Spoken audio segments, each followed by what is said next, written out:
to see you. Welcome to the stream. Happy Tuesday out there. All right, let me go ahead and fix the headset, make sure everything is all working and situated. That's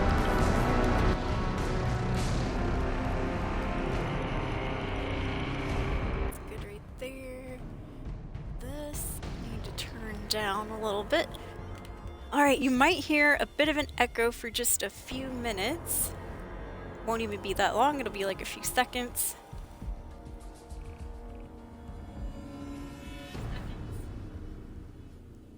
Okay, looks good. I'll go ahead and turn that up. Testing, testing. 1, 2, 3. Turn that up. Testing, testing. 1, 2, 3. Perfect. All right, I might test it during the louder parts, so I'm just gonna keep talking. All right, I do hear the music in the background, but you can kind of still hear me over it though, right? All right, seems good.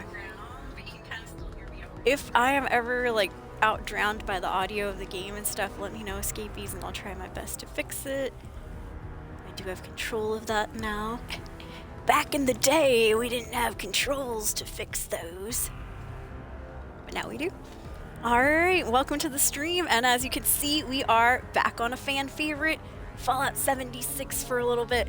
I know, I would love to continue Baldur's Gate 3 and stuff, but I gotta be honest about something. I have an announcement to make in a little bit, but first, let's go ahead and throw up all the tweets and stuff. No, regurgitate the tweets. Going live now, back on a fan favorite, Fallout 76. This time, no Fallout first though. So I'll be dropping all my extra scrap to, honestly, anybody that wants it in the game, anybody that finds it. If you want to play with me on Xbox here, my gamer tag is Soul Space Escape, SOUL, hit the spacebar, 3SC4P3. Once again, that's Soul Escape, 2 words, SOUL, 3SC4P3. Come hang out with me, telling me about life and stuff. Twitch.tv/SoulEscape is where we're at. That's twitch.tv/SOUL_3SC4P3. Welcome to the stream, and that is the tweet.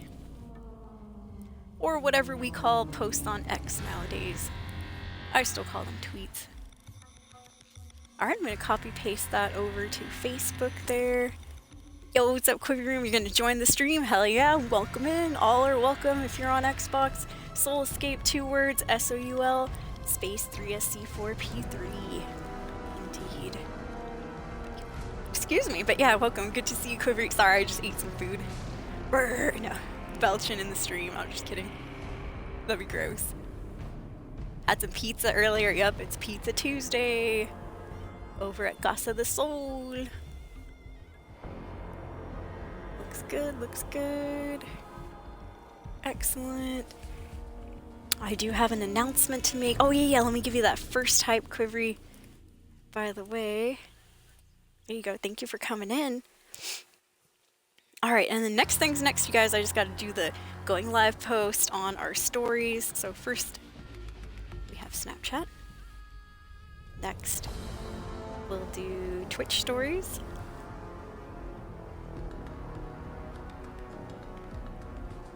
There. Live now.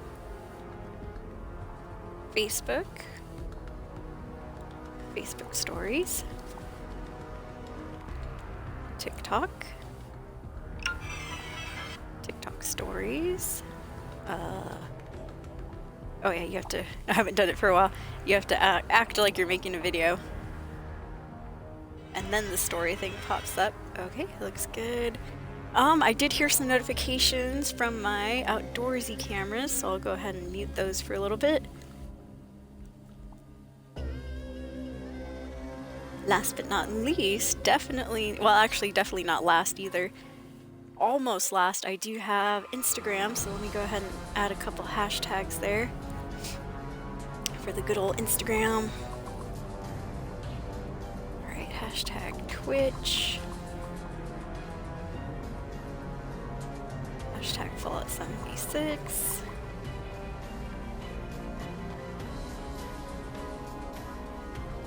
Hashtag Twitch Gaming. I like to switch up the hashtags every now and then.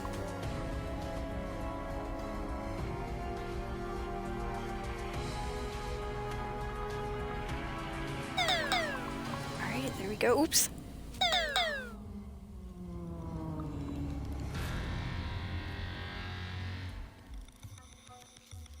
There we are. And now I have to go over to X or Facebook.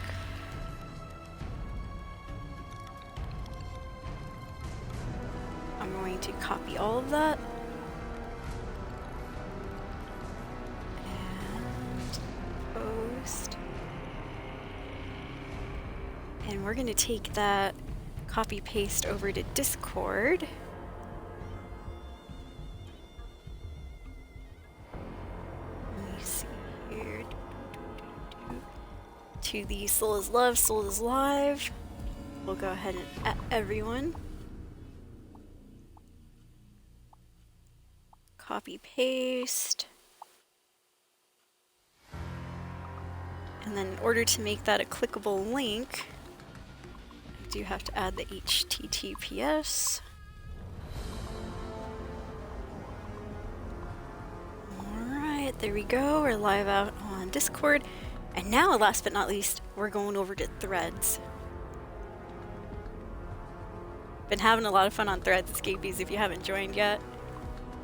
Threads is basically Instagram's version of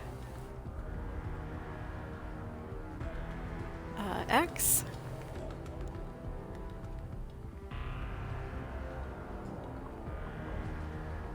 Alright.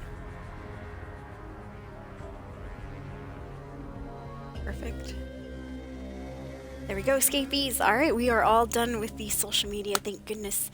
Yo, what's up, Lord Gatsuhiku? Welcome in. Thank you for the lurk, I appreciate it. Just barely started up the stream. Oh, you're quitting IG and Threads? No, that's where I met you. But completely understandable. I was in that same boat. Before I became a streamer, I was going to get rid of all my social media. Indeed, I was just on the verge of deleting my entire Facebook, all of my personal Facebook and stuff. And then I became a streamer, and everyone's like, well, you gotta have social media if you want to succeed. And it's lies and fabrication. No. Honestly, the most traction I've got while streaming and stuff has just been streaming. Like, just do it, get into different categories on Twitch, and that's how you do it. That's how I was able to do it for all these years. All of my social medias have flopped, just saying. And it's not for lack of trying, I'm trying so hard. Now I make Instagram Reels and all that stuff. It's crazy. It is crazy. Oh, you're on Blue Sky too. Oh, you know what? I forgot to post to Blue Sky. I have been getting zero traction on Blue Sky. I just joined like last week or so. But you know what? I'm gonna go ahead and post over on Blue Sky. Thank you for reminding me, by the way.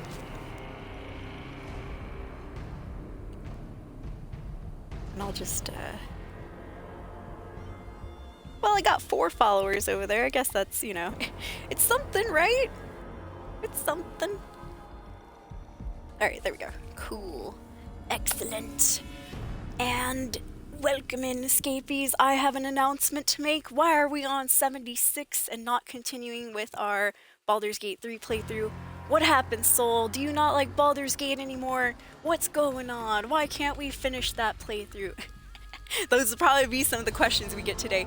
But I want to say, rest assured, I will continue on with the Baldur's Gate 3 streams. However, I was doing a little bit of an experimentation the last couple of weeks, and I was streaming purely Baldur's Gate 3 content. And what I have, unfortunately, gathered from my intel is that I'm hemorrhaging followers. Ah, yes, indeed. We used to be at about, let me go ahead and check the numbers real quick.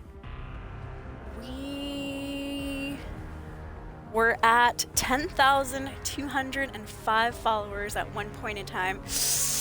And unfortunately, I've gone down to 10,198, and it's just sitting there like that. So, oh, yo, what's up, Mr. Attacks? Hark now, what do I hear? Thank you so much for your resubscription. Woo! Ascending the stream. Happy 2-year anniversary, Mr. AA. Thank you so much, Mr. Attacks. I appreciate it. Escapees, please, anybody close to your keyboards, drop some resub love, some emotes of any kind. Over to Mr. Attacks. with that amazing subscription right there. It helps out a ton. It truly, truly does. Thank you.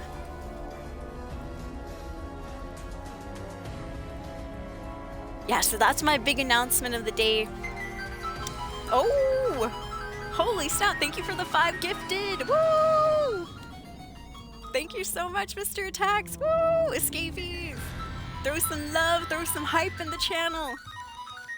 Gift subs, gift subs! Thank you so, so much. That helps out a ton. That is amazing. Thank you for the gift subbies. Woo! Hark now, what do I hear? Mr. Attacks is making it rain. Yes, indeed. Thank you for making it rain here in the stream. I do appreciate it. Woo! Alright, let's see who he got. I'm quite curious too.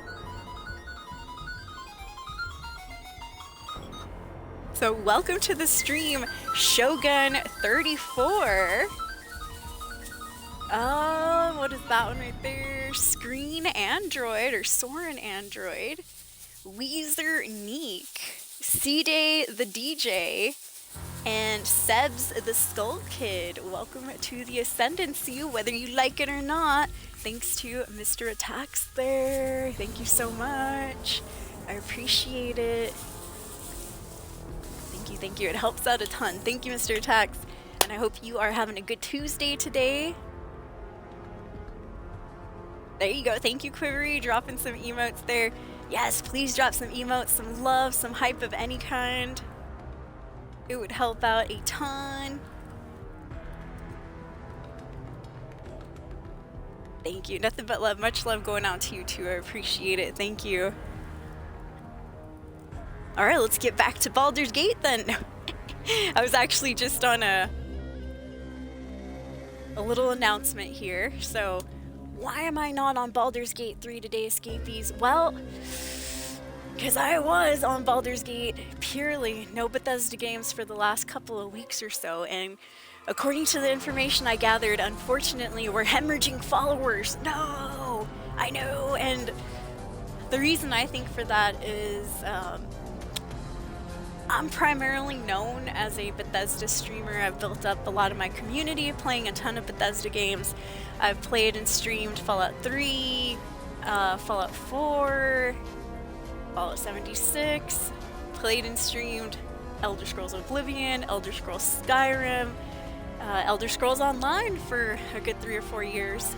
And then, you know, it's just, the list goes on and on. Basically, I'm kind of known as a Bethesda streamer and stuff, so I'm a little bit worried now that I've, you know, gone away from Bethesda for a bit. I'm starting to lose followers, and and we've just been like hovering there. It's not just like I lost a bit of followers and you know, that's it. It's like I lost however many 205 minus 998 is, but we've been hovering, which means I've been losing followers like daily, gaining a couple followers, losing that exact same amount. So we've been just plateauing and stuff, and so, you know, I gotta increase that following account, you guys. Truth be told, I like being very open and honest with you. If I lose some of those people, you know, I might be losing out on eyes. I might be losing out on potential people that might be willing to like donate, things like that. This is indeed my only job. This is a business, so I do have to try and go where the money is, basically. So I will be putting in, you know, Baldur's Gate 3 and stuff, but, you know, with the low amount of viewers that we have occasionally on Baldur's Gate 3 streams and the fact that we are losing followers and stuff like that, I kind of have to like think about it, you know. So not only are we playing Fallout 76, but I will be starting up another playthrough of one of our favorite Bethesda games that we haven't streamed in like 6 years, and I've been talking about. I'll keep it secret for now, but yeah, in the next few days I will be starting up a new Bethesda game, and it is one that we've streamed before and stuff, so we'll see. Yes, indeed. Yeah, Fallout 76, it's pretty rough. Katsuhiku says, I know nothing about 76 except for it's an online Fallout. Indeed. Yeah, our last donation, our real donation through Streamlabs and stuff, hasn't been since around, like, even before Christmas, so I know, I'm a little bit like, oh god, worried about that, Escapees. I know, so please consider, if you can, dropping a subscription, donating, subscribing, dropping biddies. We haven't had biddies since last month as well.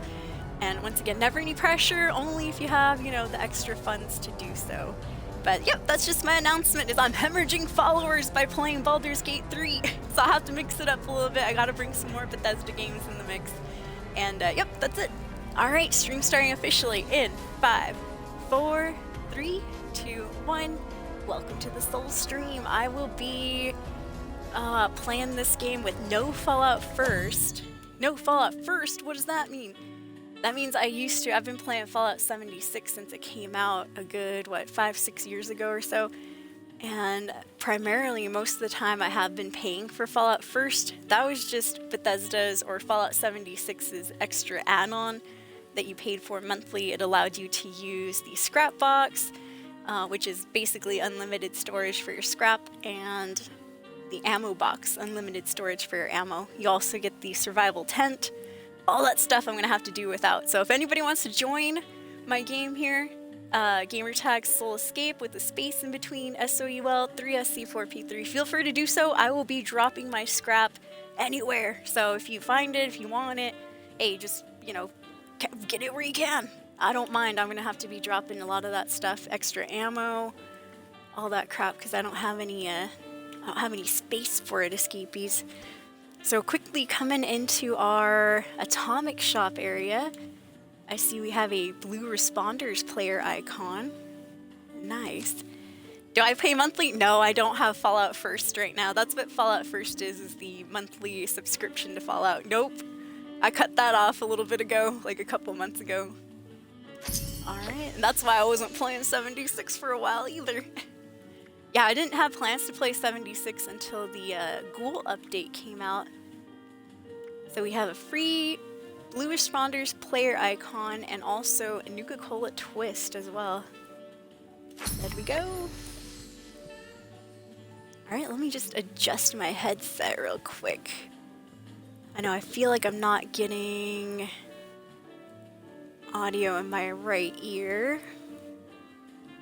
Okay, there we go. Don't touch it, don't move it. Perfect. Alright, let's jump right in. So I might be a little rusty, I haven't played this in quite a while. Over the weekend though, I did play a game called Return to Grace. If you guys caught that on my social media, it's a really cool game, you guys. I definitely recommend it. It's on Game Pass right now. I've been trying out some of these indie games on Game Pass, and man, some of them are really, really good. Let me get at least what the cover looks like. So Return to Grace is a really easy game too, and it's got a really nice story in my own opinion. I love sci-fi related games. This is what the cover looks like for Return to Grace. It's basically what's known as a walking simulator, which means you're pretty much just walking, occasionally pressing a few buttons here and there, but going along with the storyline.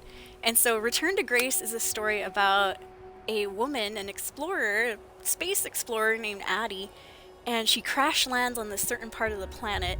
She's looking for a building that houses the AI known as Grace. Grace was an AI that I guess was able to serve all of humanity for a little bit, and for some reason it disappeared for over 900 years.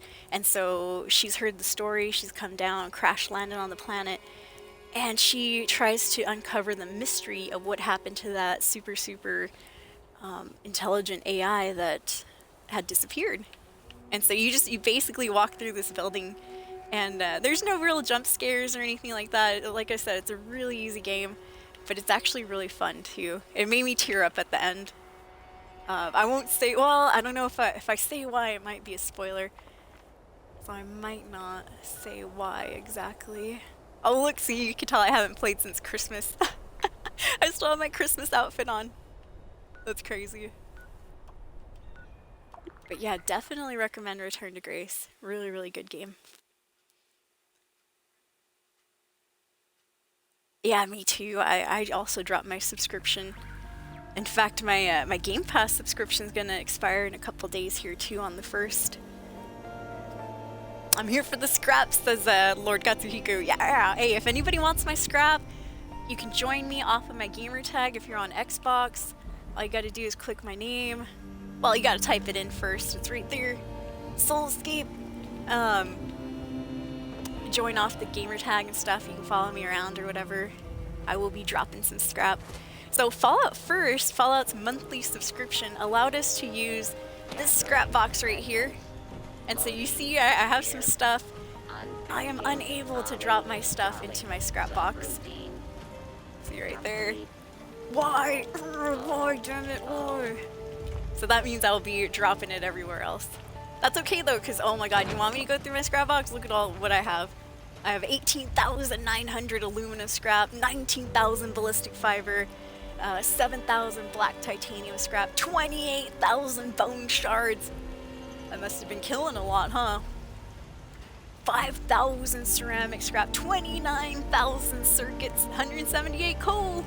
Haven't been mining as much as I should.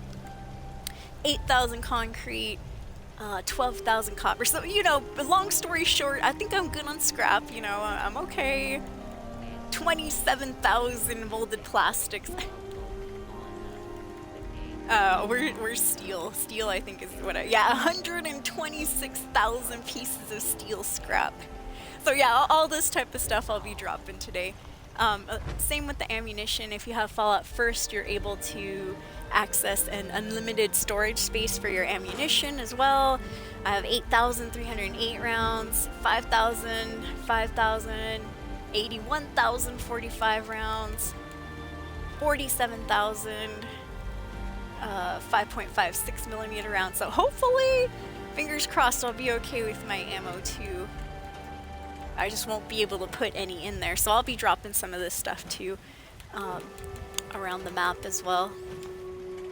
Yes, indeed. Yeah, they are, dude.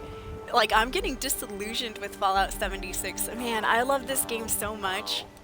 I've been playing it for years and years and years. I have 3 characters, 2 characters that are above level 500, and 2 characters that are above level 300, so 4 characters altogether that are above level 300, and 1 mule that carries some extra stuff.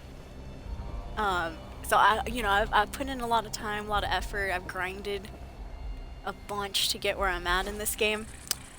But the reason that I'm getting a little bit disillusioned with Fallout 76 is I heard in an update that's coming up in the future, the near future by the way, Fallout 76 is going to allow you to buy levels. Yep, buy levels. And I'm like, what? So, you know, we see people that are like level 1,000, level 5,000, 6,000 in this game running around. And you know, at least they've grinded some of those levels, right? Maybe they got a little glitchy or whatever, but for the most part, those people have put the time and effort into Fallout 76 to get to that level, right? Well, now Bethesda's going to allow us just to buy levels for 150 atoms a piece. And basically, you know, we're not going to know who was actually grinding really hard in the game or who just bought their way to the top. Which is like, you know, good for Bethesda. They're going to make some money there, but I don't, it kind of broke my heart a little bit, I'll be honest. Yo, Quiver Room is in the game right there. I'm going to go ahead and join a team. I'll join this team right there. Alright, let me just make sure. Oops. Customer support. Let me make sure. Help! I can't. I don't know how to play this. No, let me make sure I'm not in area chat. There we are. Sometimes the game likes to put you in area chat even though you're like, no, I don't want to talk to anyone. There we go. So yeah, you know, I was a little disillusioned by the fact that in one of the next upcoming updates, you're going to be able to buy your way up to the top. It's going to be... Fallout was like, oh, no, it's not paid, or Bethesda back in the days like, oh, this game's not pay to win, not pay to win. No, you're just going to be able to pay to get cosmetic items. And so now that they're rolling out the buy your way up a few levels, now I feel like, well, I guess it kind of is pay to win now, isn't it? Todd Howard's sitting up there on his throne with his crown and his royal scepter, looking down at all of us. Oh man. I don't know, I'm just a little worried though. Not really worried, it's just... You know, people are gonna be able to say like, oh, I'm level 5,000, and we're all gonna be thinking like, well, did you really, you know, play the game? Did you buy your way up to those levels? I don't know. It's just gonna be a lot harder to prove that you were um, one of the legit players, in my opinion. Indeed. Oh, dude, I love Scarfield. Scarfield. No, I love Starfield. It was a really good game. Definitely recommend, especially if you have Game Pass. It's on there for free. I bought my edition of Starfield because I liked it so much. We did a good playthrough, went all the way, and then I think a couple of months ago, I actually played the Shattered Space DLC that just came out. And yeah, I definitely recommend. Oh, yo, what's up, Quiver Room? Hey!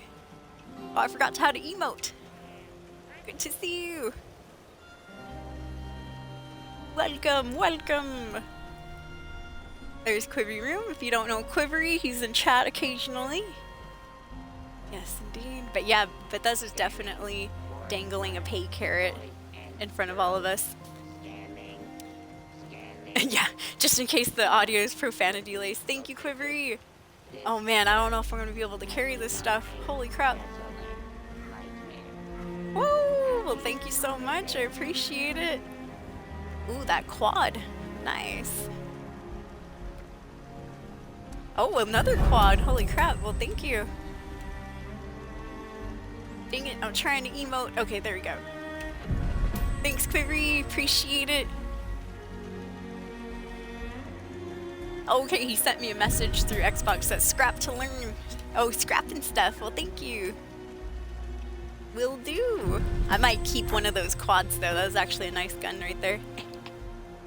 Hey, what's up, Beyond Glitter? How are you doing? Welcome in, Glit. Dude, getting scary in the valley, isn't it? I made a post over on...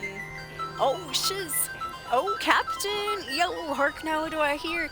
Thank you for the 8-month subscription. Captain Ragtag, ascending in the stream. Thank you. I appreciate it. Ragtag says, please help. Friend bought me a trading card game, shop simulator, and I'm addicted. I'm addicted to you. Please, God, tell me somebody remembers that song. I think it was Simple Plan that sung that. But yeah, thank you so much, Captain Ragtag. I appreciate it. How is Card Shop Sim going? Funny that you mentioned that. I've actually been playing off of Game Pass a simulation game as well. Cooking Simulator. Yep. Let's drop some resub love in the channel, escapees, for Captain Ragtag. Thank you, Captain. It helps out a ton. It really, really does. Yes, I remember the early 2000s. Thank goodness. High five. Those lyrics are a little bit, you know. I know, it's scary, dude. So, what I was talking about with Beyond Glitter is, dude, I made a post on Threads, and you know how Trump's now in office, and I'm not getting into politics or anything, I'm just saying the background info. Trump's now in office here in America, and he started his immigration policies. Dude, I've seen, not with my own eyes just yet, but I've seen videos of people, I guess illegal immigrants that are getting picked up and stuff, and I'm like, oh no! And so me and my mom, we're born here, US citizens and stuff, 3 generations in, but we've been starting to carry our birth certificate and all that, just because, you know, you never know. I'm tan, I'm brown, I'm Mexican. Yeah, I want to make sure that if anything, if I get pulled over or anything, that I have the right proper documents and all that to give to the officers. But it's scary, dude. I'm like, oh man, I don't want to get pulled over. Walmart is like really, it used to be pretty busy and bustling and stuff like that.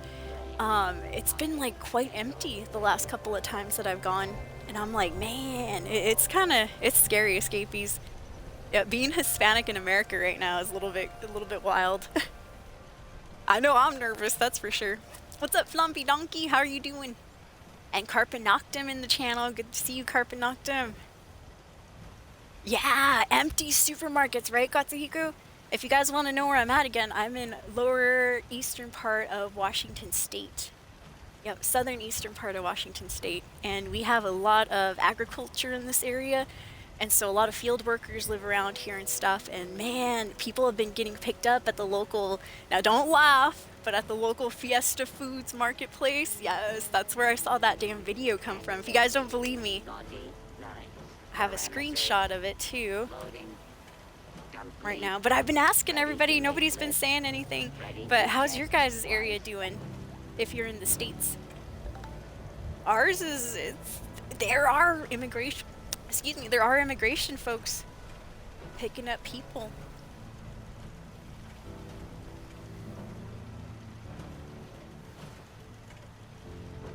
But yeah, right here, you can see that's Fiesta Foods in the town right next to me. Not in my town, but in the town right over.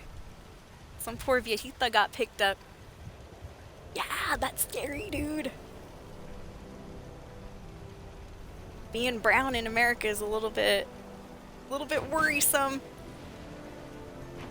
But if I do get picked up or anything like that, I have nothing to worry about. I got all my stuff. You can run all my numbers and everything. I'm good. Yeah, vibe feels off in San Antonio, Texas. That's where I have family members too. Carpanoctum. Oh, shiz. Yeah, that special license too. I've been thinking about getting my passport and stuff. Indeed. Yup.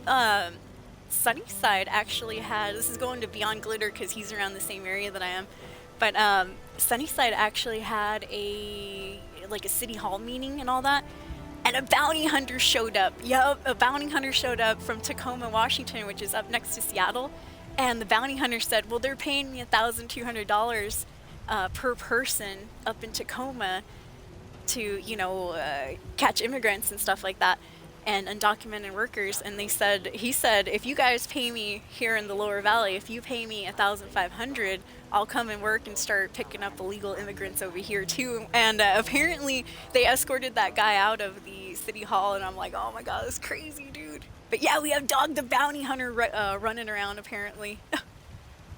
It's insane. Am I winning? Not yet, I just started, Flumpy. Yeah, Good Springs is next to where Katsuhiko lives. Yo, what's up, Silver Knight? How are you doing? Yeah, San Antonio Reddit been popping off. Our local Facebook page. That's how I got that post. That's where I got it from. Was the local Facebook pages around here. Everybody's like, oh, watch out! We've seen some ICE people over at Fiesta Foods. Oh, they're over at Walmart. They're over here. They raid during a parade. They raid during Cinco de Mayo. Oh no. Dude, what a nightmare. Oh, okay, Quiver Room. Server's full now. Well, you were just in here. Did you leave? Must have left the server, huh?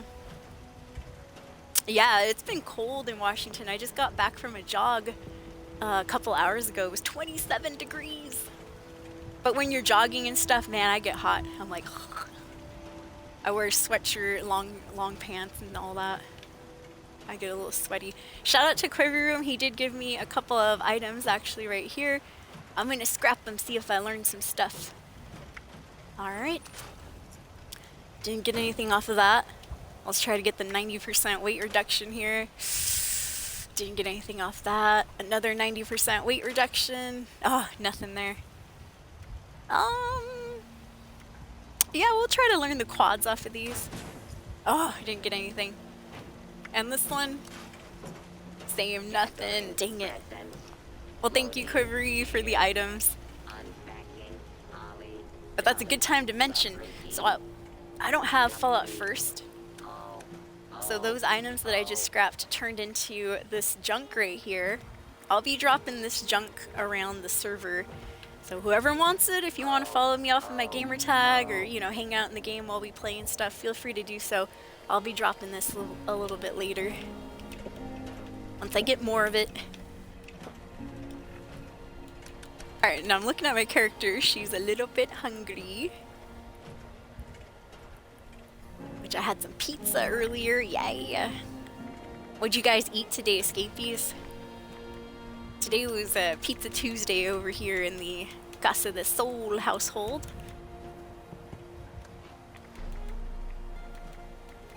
Alright, there we go. Looks good. Also, you know what? I need to get out of these clothes here. You can tell I haven't played my game, or I haven't played 76 since around Christmas time. So let's change some of our clothes at least a little bit. But yeah, stay safe out there, Hispanic escapees. I'm Hispanic myself, 3rd generation born in the US. But even I have started carrying around a copy of my birth certificate because I'm like, oh my god. Yeah, I've seen, that's not the only video, the picture that I showed you earlier, that's not the only video that I've seen either. There was another person that got pulled over and she started recording because the police officers were talking to her husband. And I don't know, they just posted the video online and stuff. I don't know what exactly happened to them. But, or, you know, if they were legal or not. I don't know, but, you know, it's scary. That just tells me that people are getting pulled over, you know, go the speed limit. Don't be doing anything foolish on the road right now. Alright, changed my clothes up a little bit. Let me go ahead and change up my backpack to modify and repair. What's up, Fallout guy? Welcome to the stream. Oh, you had pizza? Nice. What kind of pizza did you have? I had what's known as the cowboy pizza from Little Caesars. Yeah, scrap treasure hunting. Follow me and find the bags that I drop around. Alright, I'm gonna switch out to... That alien backpack looks kind of cool. Yeah, let's go alien backpack. Haven't worn that in a while. There we go. Flompy says, if I start Fallout 76 over, what am I getting to? I haven't played since they took the Nuclear Winter. Dude, I miss Nuclear Winter. Nuclear Winter was Fallout 76's Battle Royale mode. And, oh look, Quivery Room's back. Oh, you made it back in, Quivery? Nuclear Winter was Fallout 76's Battle Royale game, or game mode? Yeah, game mode. And I really enjoyed that. I loved playing Nuclear Winter. The only thing for me is I never had a team to play with, so I was always, you know, on a random team of 4. The only tweak I personally would have made to Nuclear Winter is make it 1 versus everyone. Instead of the 4 versus everybody, you know, team of 4 against other teams of 4 and stuff. I would have loved if Nuclear Winter had a mode where you could go 1 versus all, because I think I would have done a little bit better. I had a couple of wins, I got a couple of W's on a team and stuff, but it was always usually just luck. Most of my team would always be wiped out and I'd get lucky and I'd have to go up against somebody else who also got their team wiped out. There was one time though, or at least a couple times, where I did take out 2 players at the end and I was like, yeah!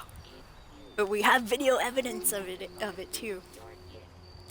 Okay, next thing I'm gonna do is, I think I heard some noise. That you, Quivery? What's you doing? Oh, you got your other character out, huh? Cool. Okay, I'm going to look up our daily challenges. So we have 15 hours to do this. First challenge, we have to drink 2 purified waters. Alright, next I have to complete a daily star challenge, or 6 of them I should say. Collect 2 microscopes or biometric scanners. Complete 1 daily ops. Craft any flare at a tinkerer's bench. Cripple 2 Mirelurk limbs. Kill 10 blood eagles. And sell 5 weapons to an NPC vendor. Since it's Tuesday, the weekly challenges have restarted as well, so we have to complete 3 of the Gold Star daily challenges before next Tuesday. Collect 2,500 caps. Collect 15 Radaways or Rad-X. Complete 3 events. Craft 3 flares at Tinkerer's benches. Cripple 30 Mirelurk limbs. Once again, this is the weekly, so we have all week to do this. Kill 30 insects. 30 blood eagles. Scrap junk to produce 30 rubbers. Sell 15 weapons to an NPC vendor and then gain experience, which is the easiest one. Yo, what's up, Quivery? More gifts? Alright, we'll see. Oh, it didn't have any cheese? No cheese pizza? What?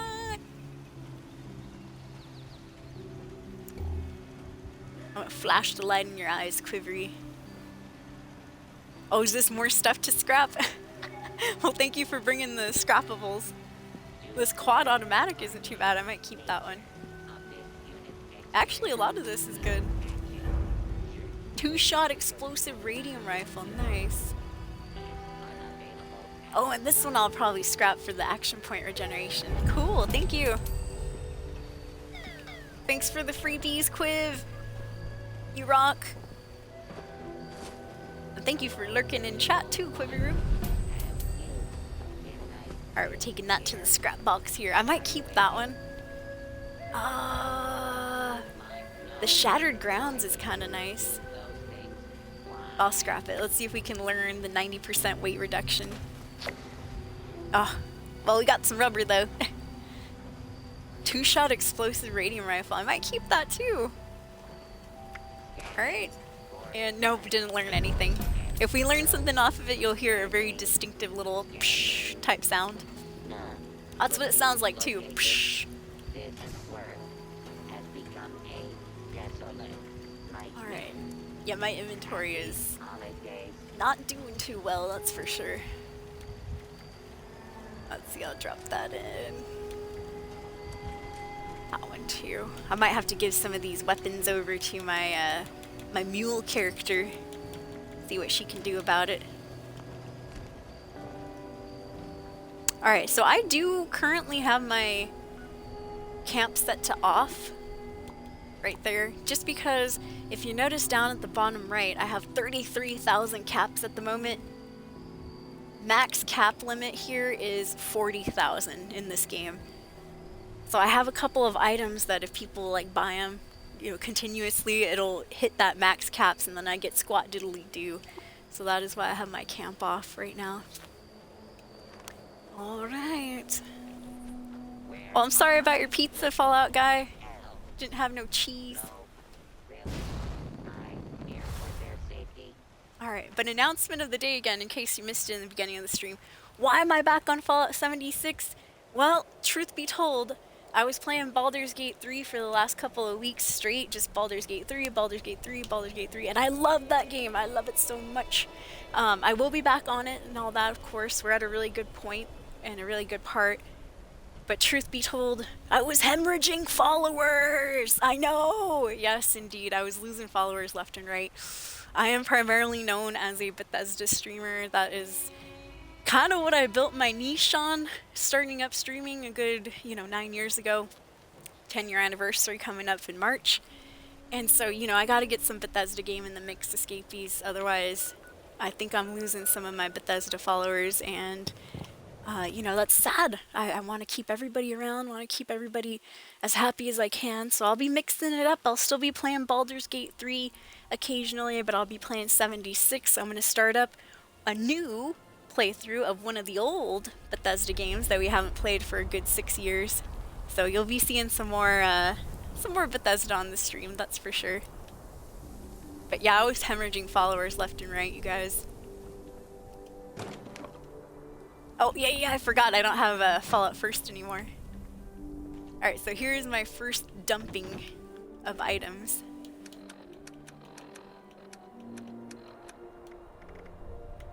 Let's see. I'll drop that, this. All of those right there. 22 pieces of steel. There we go. Drink our first purified water of the day. Delicious. Alright, what time is it? 5:58. 2 minutes until the next world event starts, so I'm going to go ahead and see what it is. We'll go ahead and join as well. Alright, so here is my list of challenges right there on the top right of the screen. I'd say we get to it. So first thing I'm going to do is... let me go slaughter some blood eagles. I actually just left my camp, but a little bit down below our camp, we actually have a blood eagle encampment. Oh, it's Quivery. Yo, what's up, Quivery Room? I was like, who's that? Somebody shopping? They shouldn't be. My camp is off right now. Yeah, the only people that would be able to see where my camp is located at the moment would be anybody on my team who's down there at the bottom left. Alright, so crawling down this way, I actually live next to a couple blood eagles. Let's see if they're still alive. People might have taken them out already. Oh, yeah, they got taken out. Damn it. Take them out. You gotta keep them separated. Oh, eviction notice started up. Alright, I'll go to eviction notice in a second here. Aha! Woo! Honestly, I didn't think I had very good aim on this lady. But somehow we were still able to get her. Oh well. Good enough. That's why I called Baldur's Gate 3 a sophisticated RPG, and like games like Fallout 76, not so much. You just gotta aim in the general direction here in Fallout. You also have to plan, you know, for your character's strengths if you want to. You don't have to. But in Baldur's Gate 3, man, you really have to use that noggin. You gotta put together different spells and items that you wear and all that. Sophisticated. Oh, thank you so much. Hey, we have a new follower. Gosh darn it. Alright, there's eviction notice right here. Yeah, yo, thank you so much. Hey, it's Fallout Guy. Thank you for the follow. You follower hype. Is anyone out there? Yeah, man. That is true, Lord Katsuhiku. You know, I'll be honest, they do a really good job on 76. But recently, during the Fallout 76 winter event, we were supposed to have something going on called Spooky Scorched. And dude, Spooky Scorched got so scuffed in December. And it was kind of like, they just gave up, they just threw up their hands and said, you know what, we're not even gonna do Spooky Scorched season, which was crazy, because this game has been out like 6 years, and, oh, did I say Spooky Scorched? I mean Holiday Scorched. Holiday Scorched has been a thing for a long time, and so you would think that the developers know what they're doing. All they gotta do, you know, would be like press a couple buttons here and there to start up the Holiday Scorched event. Well, man, they really flubbed it this year. Or I guess last year in late 2024. But yeah, if anybody was here playing 76 during the holidays, man, how bad did they mess up Spooky Scorch season, or Holiday Scorch season? Spooky Scorch is during Halloween.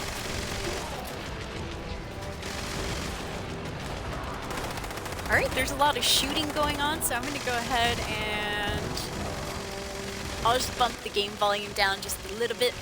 Make sure you guys can hear me and stuff. That way I won't get all the way drowned out by the gunfire. So this is Eviction Notice. Eviction Notice, one of the best events to get experience and legendary weapons. Yes, indeed. There'll be a ton of legendary enemies that spawn around this area. And so right there I've already got 2 legendary items, which is not too bad. I'll just hang out around the general vicinity over here. But yeah, and then it spawns a bunch of super mutants too, so you get a lot of experience points from super mutants. And all you gotta do is tag them, shoot them a couple times.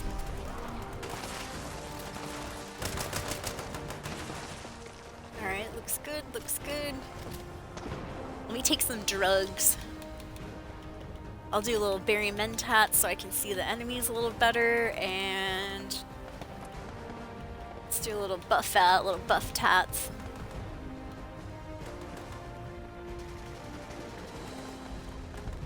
Oh, I meant to do med-X, not mentats. Oh well. Doubling up on some of these. Doing extra drugs.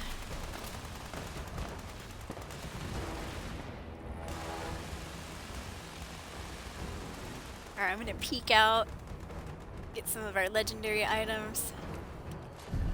There we go, and it looks like my gun is about ready to break. I'll repair that on the fly.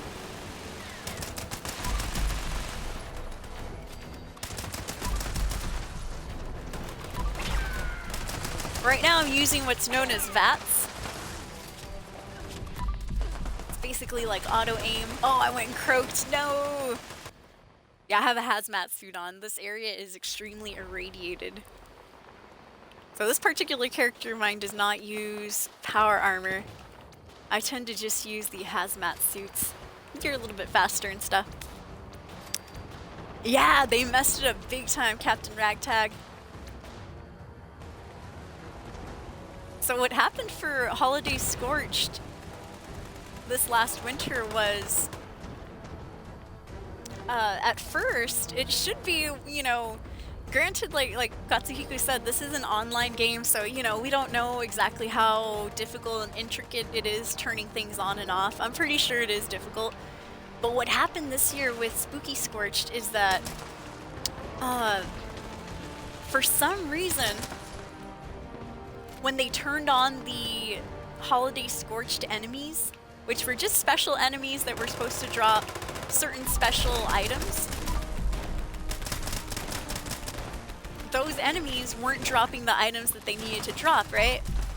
And so in order to like placate the players and stuff, Bethesda was like, oh well, okay, so some of them might not be dropping the holiday gifts that you guys were supposed to be getting, but we increased the volume that the enemies would spawn at. And so we were gonna get more Holiday Scorched enemies, right? Well, that lasted for about 1 day. And then Bethesda's like, well, you know what? When we increased the volume of Holiday Scorched, it messed up some other stuff. And they didn't really mention what the other stuff was. So they said, so we're just gonna turn off that whole thing. And they basically got rid of the Holiday Scorched enemies altogether. And they said, you know what, we're just gonna give you the wrapping paper and you guys can craft your own Holiday Scorched presents and stuff. So long story short, they turned off the enemies that made the event, you know, a special event. And then they just gave us the stuff to craft the holiday Christmas presents. And so it was kind of like they were just phoning it in, right? Like, oh, okay, you know what, we're not gonna deal with it. And when I was talking to you guys about it on stream the first time back in December, we kind of all agreed that it was like, basically they were probably like, you know what, half of us are going on Christmas break, the other half don't really care, we're just, you know what, we're all gonna go on holiday break, just give the players some presents and, you know, that'll shut them up. That's what it felt like, basically. Like, they weren't even gonna take the time to try to fix the event or anything. They just said, you know what, we're turning the whole thing off, here you go. You guys get your wrapping paper, craft your own damn holiday gifts. Happy holidays! And so I was kind of like, I was a little bit bummed out about that, I'll be honest. Because it was kind of like they were just phoning it in, you know? Granted, you know, it was around the holiday season, they probably, you know, everybody has their own lives. But at the same time, a lot of people pay into this game, you know, with Fallout First, with buying decorations from the Atom Store, you know, even with buying ranks on the scoreboard and stuff, you know, people do pay money to play this game. So for them to kind of just be like, we're not even gonna have the Holiday Scorch thing, it was just kind of like a psh, like a slap in the face a little bit. And it kind of disheartened me. And then what I've been talking about earlier is, have you guys heard that sometime in the future, you're going to be able to buy levels in Fallout 76? I was talking about that a little bit earlier, and man, to me, like, I get it, you know, Bethesda really wants to wring money out of its players and stuff, but at the same time, it's like, for somebody that's been playing this game for a long time, and I have, you know, at least 4 characters above level 300. This one in particular is 825. Hold on, Quivery, I'm going over there, I'm going. Hold out, hope. I'm gonna save your life, bro, I'm gonna save your life. Woo! I saved somebody and I leveled up. Hell yeah. Woo! There you go. But so, you know, back in the day, Bethesda was all about like, oh, no, don't worry. This isn't a pay-to-win game. It's not pay-to-win at all. Nope, not pay-to-win. Well, now if they roll out the, you know, buying levels for 150 atoms apiece, it kind of is pay-to-win now. It's pay to level up your character faster, you know, than your average bear. And so that's kind of disheartened me a little bit too. Because I'm a cheapskate, you guys. I was trying not to pay out any extra money. Besides Fallout First. I was paying for Fallout First for a couple years. That's for sure. Somebody repair the rad scrubber. I'm on my way. Oh, okay, they got it. Woo!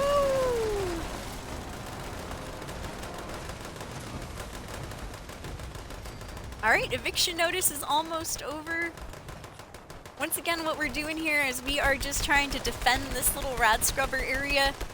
And at the same time, there's a bunch of legendary enemies that are spawning down here, so that's why I like to hang out around this bottom part. But I do try to pull my weight and stuff.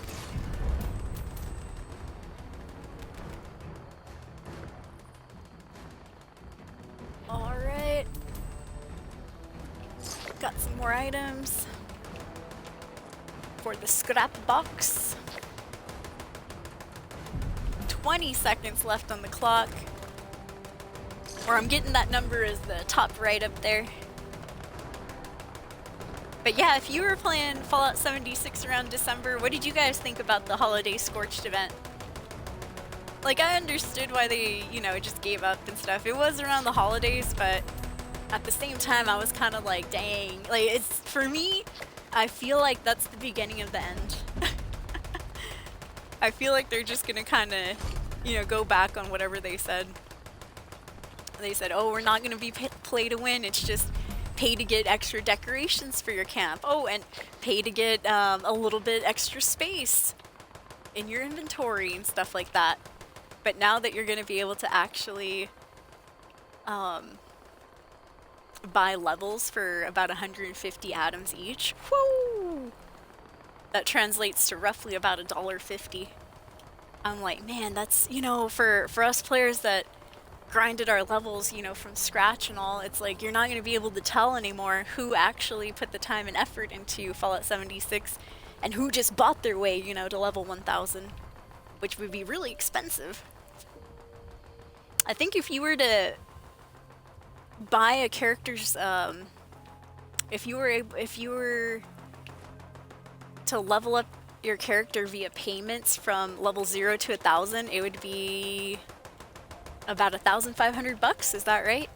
If it's 150 atoms a pop, 150 atoms a level, I think that'd be about $1,500.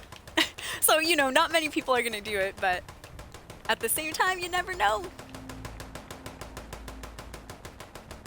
Also, by the way, you hear that shotgun sound in the background, or that? That's an audio glitch.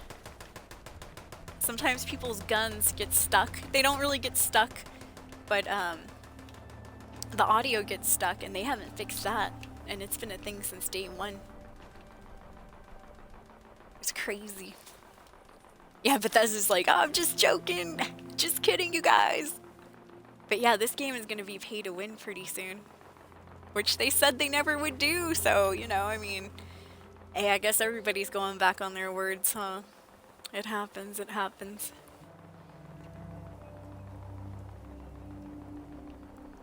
All servers are overloaded with players. Okay, have fun in Fire Emblem, Lord Katsuhiku. Thank you for hanging out, thank you for the chats. Yep, and thanks for hanging out, you guys. I'm playing Fallout 76 without Fallout First. Talking about paying and stuff, huh? Yeah, I used to buy the Fallout First subscription quite a lot. Alright, let's go ahead and I'm gonna scrap. So we have some items here that I don't need. Not only that, I gotta get out of my hazmat suit too so I can walk around a little bit. Let's get our armor back on. And some clothes too.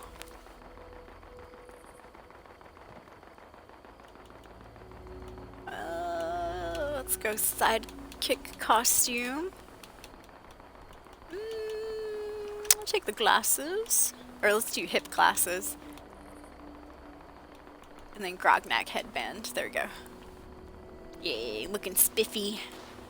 Looking good. Looking half naked. Looking cold. A little cold around these parts, huh? Alright, next thing's next. I'm just gonna go ahead and scrap all the junk that I picked up that's not legendary. Like all these pipe pistols right here.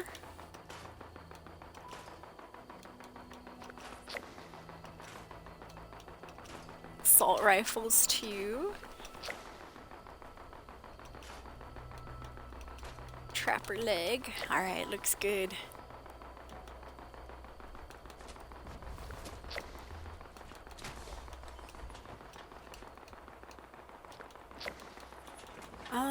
Alright, I have an assassin combat armor. An assassin drill. Wow. Weapon speed and action point cost. Alright, I'll try to get the action point cost off of it.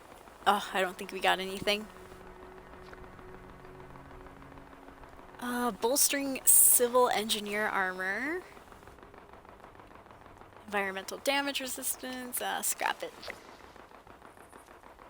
Bolstering right leg. Doesn't really have anything I want. Same with that one. But we are getting that rubber though. We're at 25 out of 30. That's gonna give us some points once we reach that threshold there. I still haven't, you know what? I haven't played this game for a while, since about, let's say Christmas time or so. And so I haven't even gotten that dog yet off of the dog nor the cat off of the scoreboard and stuff. So if I want those, I better hustle, huh? Better hustle. I did get a quad something. Quad short combat rifle. We can get rid of that. Yes! Yes, you guys, I got it! Unlock crafting for quad. Right there. It was on the top left. There we go. I'm gonna victory hype that one. Woo! That's one I wanted for a while. Clipping and shipping escapees. Doesn't seem like it's super important, but now I can add the quad star to any of my weapons as long as I have the materials to craft it. Which I should. I've been trying to get that one for a long time. Alright, 1 second, you guys. I'm gonna clip that real quick.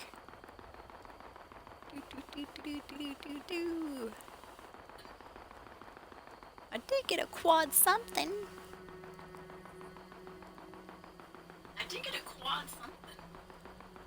Yeah, you might hear an echo. I'm clipping. Get rid of that. Yes! Yes, you guys, I got it! Unlock crafting for quad right there. It was on the top left. Nice. Good job, soul. Here. It was on the top left. Alright, let me make sure.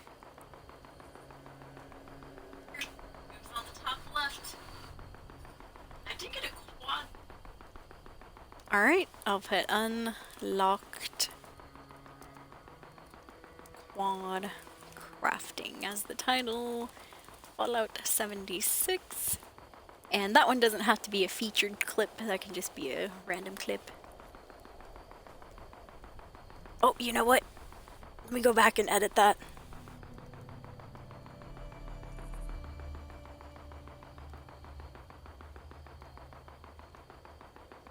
Well, actually, I think it'll be fine. Yeah, good enough. Okay, let's throw it out to YouTube. I did get a quad something. Gotta love that in the background. Which, like I said, is an audio issue that Bethesda hasn't fixed since this game came out. And man, that was like 6 years ago. Let's see, Fallout 76. I'm just adding some hashtags now. Twitch Gaming.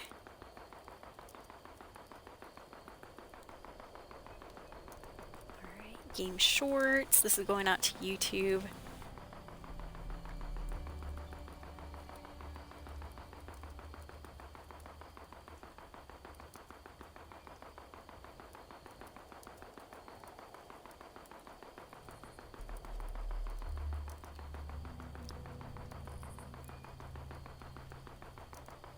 Alright, good enough. Next, we will throw this exact same clip over to TikTok here.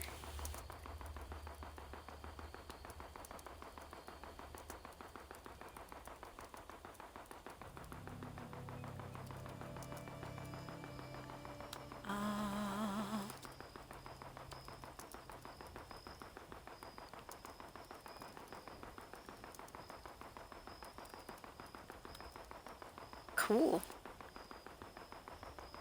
Alright, there we go. Nice. Yay, high five, you guys. Phew, we did it. Yeah, I would not return to my paid subscription until they fix that audio glitch. That was hilarious and probably... Well, I would love to say that was true, but we'll see. I mean, like I said, man, I'm a little bit disappointed. Yo, I see you up there, Quivery. Oh, there you go. Hello. I like how you changed your title to Resident. Yo, what's up, your god? Welcome in. I'm doing well, thank you for asking. Yeah, all's well that goes well. How about yourself? Happy Tuesday out there. Oh, I'll take that, thank you, Quivery. More stuff to scrap, huh? Quivery's like, I'm just gonna give solo all my old junk here. No, see, now I want that action point regeneration too. We just unlocked the crafting for quad legendary items. Oh, I do know that skeptical paint. You sure you want me to take that, Quivery?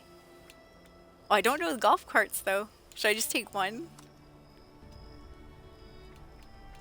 Ooh, now he's giving me some plans and stuff. I do know that one. Alright, I'll take this. This one's kind of cool. I know the plushie. I know the Mirelurk tubes. Thank you.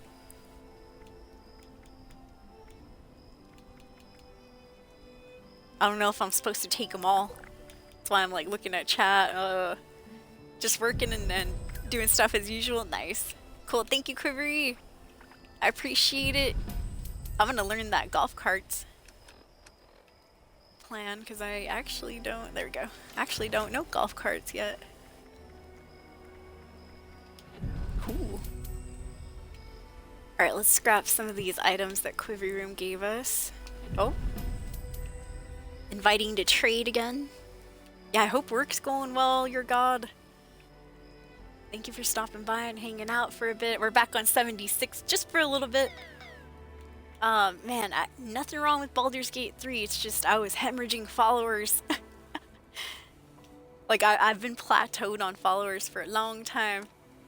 And it's like, I'll gain 1 follower, but then I'll lose like 2, and then I'll gain maybe 2 the next stream, and then somebody else will unfollow, so I've been like stuck for a while. And I think it's because I haven't played too many Bethesda games, and I'm kind of known for Bethesda. I don't know why that one was, it says trade failed on server. But yeah, thank you, Quivery. You rock, appreciate it. Yeah, it's a never-ending battle here. Never-ending uphill battle. But yeah, I wanted to make sure that, you know, those that follow me for Bethesda, you know, I'm still doing it, I'm still playing Bethesda games. I'm about to start up a new old Bethesda game in the next couple of days here. But I'll be also on Baldur's Gate 3, so for anybody that was watching for the BG3 action, fear not. I will still be playing that. I just gotta, you know, mix it up a little bit. I guess I am a variety streamer after all, huh? Can't play one game for long.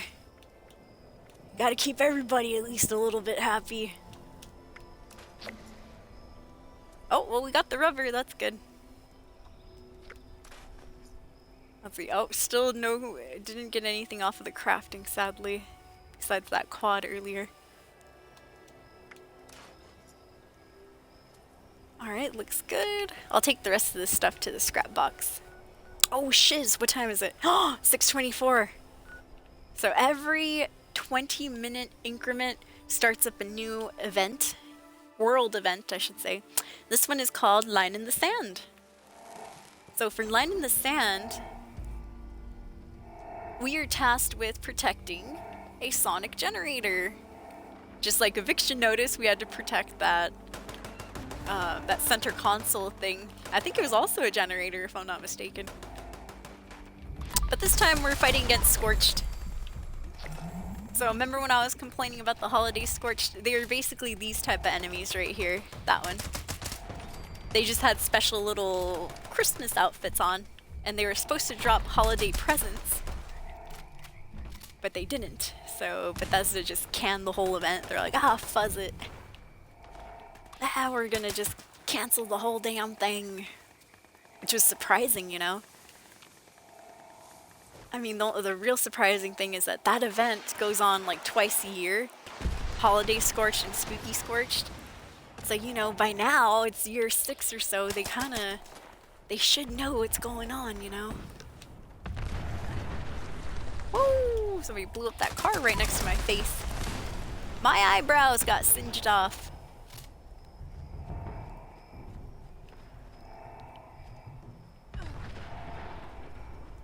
Alright, let me see, you guys.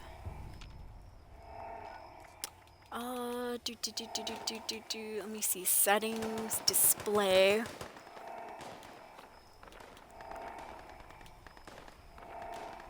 Well, I'm just kind of noticing the game's a little dark.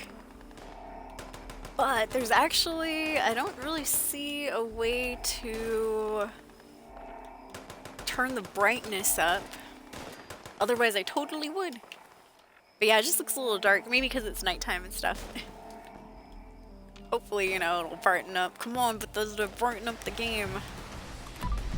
See, that's what I'm saying too, is like, man, you think they would have had it figured out by now, but for some reason, this last holiday season, they pushed a button and it broke. And so they said, ah, half of us are already on Christmas break. We're not gonna deal with it. Here, just take your wrapping paper and make your own holiday gifts. But I mean, you know, people pay for this game too. Especially those of us that did have Fallout First. And I'll be honest, it did factor into me not renewing my Fallout First subscription. Because I was like, you know, I mean, I don't know. I was just a little disappointed, I'll be honest. And now that I'm hearing that you can, in a future update, you're going to be able to buy levels for 150 atoms, like, they said they never do pay to win. But like Katsuhiko said earlier too, I agree. They're like, ah, just joking. We're just kidding, man. Now you can pay to win. It's been long enough. The OGs that were complaining in the beginning years, they're gone now. Forget about them.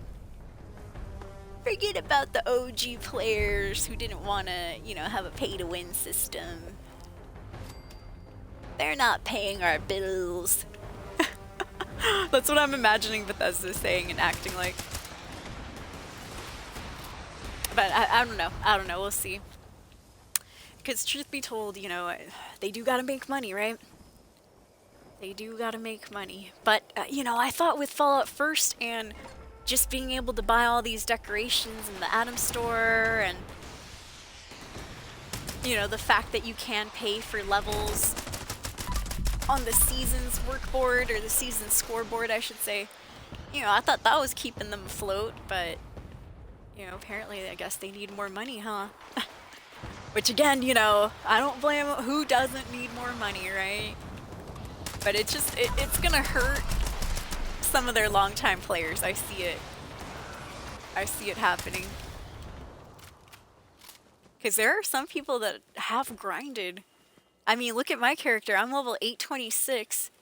Never paid once for any of my levels. Just went through the game naturally and stuff. Put hours and hours and hours into it. And and there's people even higher level than me, like majorly higher level. There's people level 5,000, level 1,000, level 3,000, so on and so forth. People who have actually put a lot of time into this game. And for, Fallout to be like, oh, well, you know what? You can go ahead and buy your levels for 100 atoms a pop. It's like, that's going to, like, you're not going to know if somebody grinded their levels via hours in the game and have a lot of experience, or if they just bought their way to the top. It's going to be very hard to prove now. Lucky for us, we stream and you guys saw it. Yeah! Yeah, I've been playing this game for like all 6 years since it came out, Escapees. I've taken a few breaks in between, like even since Christmas I've been on a break, but that was one of my shorter breaks though. It's only been like a month. There's times where I've taken a good 1 year break between playing Fallout 76 and stuff. But I like it, it's cool. The thing with me in 76 that I really enjoy is it's kind of like when I was at college, where I had a dorm room and stuff. I could definitely, if I wanted to, just hang out by myself and study alone. But I actually would do a lot of my studying and my homework in the library. And why did I do that? Because I wanted to see people. Like, I didn't want to interact with people, but it was fun. And I don't know, I guess it was less lonely, or just, it was nice knowing that there were other people around, even though I didn't have to interact with them. So that's why I used to do a lot of my studying in college over in the library and stuff. And same with Fallout 76, is I like playing this game because I do like seeing people just having fun too, but not having to interact with them. Which you see in my, what do you call it? I'm on a team right now on the bottom left of the screen. The only person I know from the team is Quivery, and that's because he watches the stream and stuff. Trey Shadows, no idea. Lil Kev 91, never heard of him. And vice versa. You don't have to interact with your teammates. You just get like some good perks by being on the team and stuff. But I don't know. It's just, I really enjoyed Fallout 76 for what it's worth. Alright, so I'm going into Fort Defiance right now. That's this building here. Because I don't have Fallout First right now, so I can't just whip out my survival tent that used to have a workbench inside of it, but I do know there's a workbench right here. So there we go. Oh, we got all of our rubber. I just scrapped some items there. Let's go ahead and scrap the rest of this junk. Good. Alright, next thing I'm going to do is let me go over to Nuka World on tour for free. Yeah, I'm a huge introvert, always have been. I know I might talk a lot in the stream, but oh, YB35, welcome in. Hark now, what do I hear? YB35 joining the Ascendancy again. 17 months. Thank you for the 17 months. You are amazing, YB. Thank you so much. It helps out a ton. Escapees, anybody close to your keyboards, please drop some love, some hype, some emotes of any kind going out to YB35. Thank you for the resub. It helps out immensely. It means a lot, YB. Yeah, I'm a huge introvert, Escapees. If you don't believe me, go and look how I started my stream out 9 years ago. I didn't know how to, which is embarrassing but funny. I actually didn't know how to push my videos out, my VODs, after a stream. I thought you had to be like, what do you call it, verified on YouTube, and I thought verified meant, have like 1,000 subscribers or something. No, it just meant that I had to add my phone number. Duh. And so I wasn't pushing out my stream videos for a long time. But I did get one of my very, very first streams out there, and it was cut up. It was like a, 4 or 5 hour stream cut up into 15-minute increments. That's the embarrassing part, but you can tell how much I've grown as a streamer by watching that video. Let me see if I can find it real quick. You guys don't have to watch it, but it's just, if you want to know, what Little Soul was like when she started streaming. I like looking back occasionally.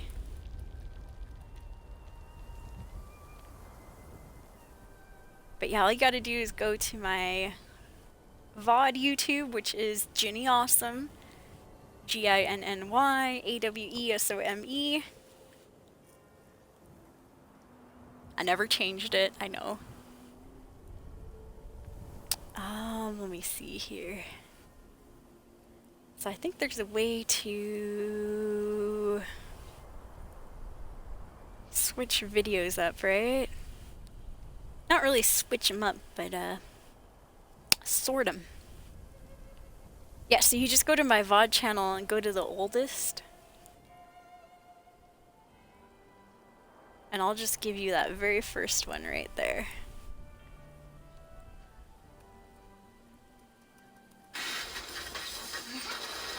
Alright, this is me when I very first started streaming 9 years ago, Escapees. There you go, check it out right there if you want.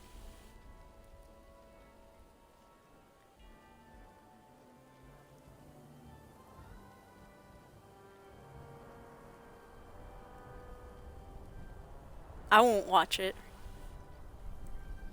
Your character's full of stuff, says Query Dude. Mine is too. I feel you. Thank you for the cool items today, though. I was able to unlock a quad off of one of those combat rifles and stuff. Alright, so the rest of the stuff I'm going to give over to the script box. Unless I see anything that I really want to try to learn. Mutant's pipe wrench. Regenerating arm. I think I do know regenerating. And Zealot's heavy leg. Alright, let's drop that off. Oh look, somebody else dropped some junk too. I'm gonna do the same thing right here. So yeah, once again, I haven't mentioned it all stream, but I don't have Fallout First anymore, at least not at the moment, so all of this junk is going on the table. If anybody wants it, feel free to join off of my gamer tag. Soul Escape, 2 words, SOUL, hit the space bar, 3SC4P3. Well, once again, that's Soul Escape, 2 words, SOUL, 3SC4P3. You can have all these glass shards, the lead scrap, not the legendary modules, I need that. But yeah, all this rest of the stuff for free.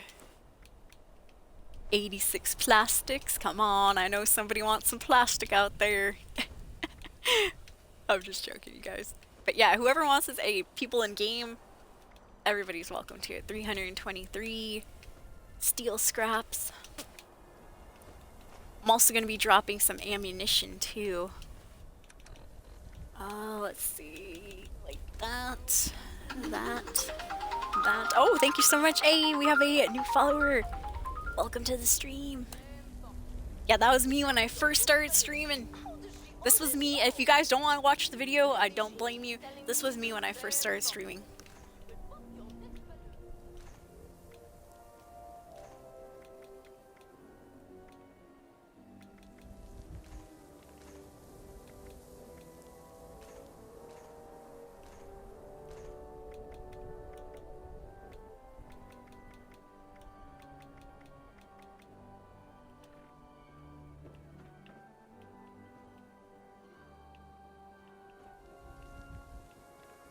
Oh, that was me that dropped that stuff. I was like, somebody dropped some stuff here. It was me, because that's my own popcorn bag. Alright, I'm going to go back to what I was. I would never speak out loud when I was first starting out streaming. I was just so quiet, so shy, I had no idea what I was doing. I just noticed, though, I had to say something. I was like, oh, duh, that's my own popcorn bag. Wah, wah, wah, wah, wah, wah, wah, wah, wah, wah. Met my friend Bruno yet? They say he is the strongest. But yes, back to how I was when I was a beginning streamer. Would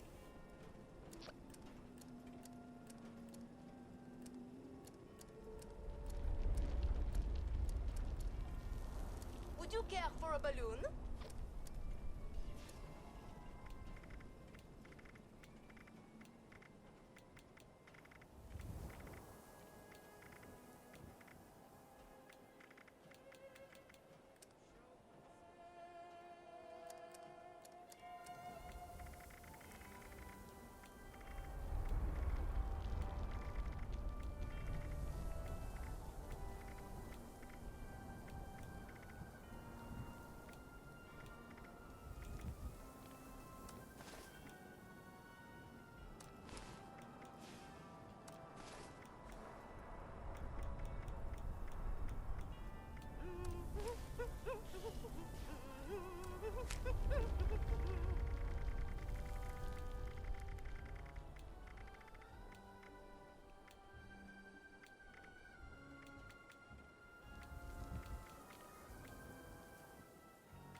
And scene.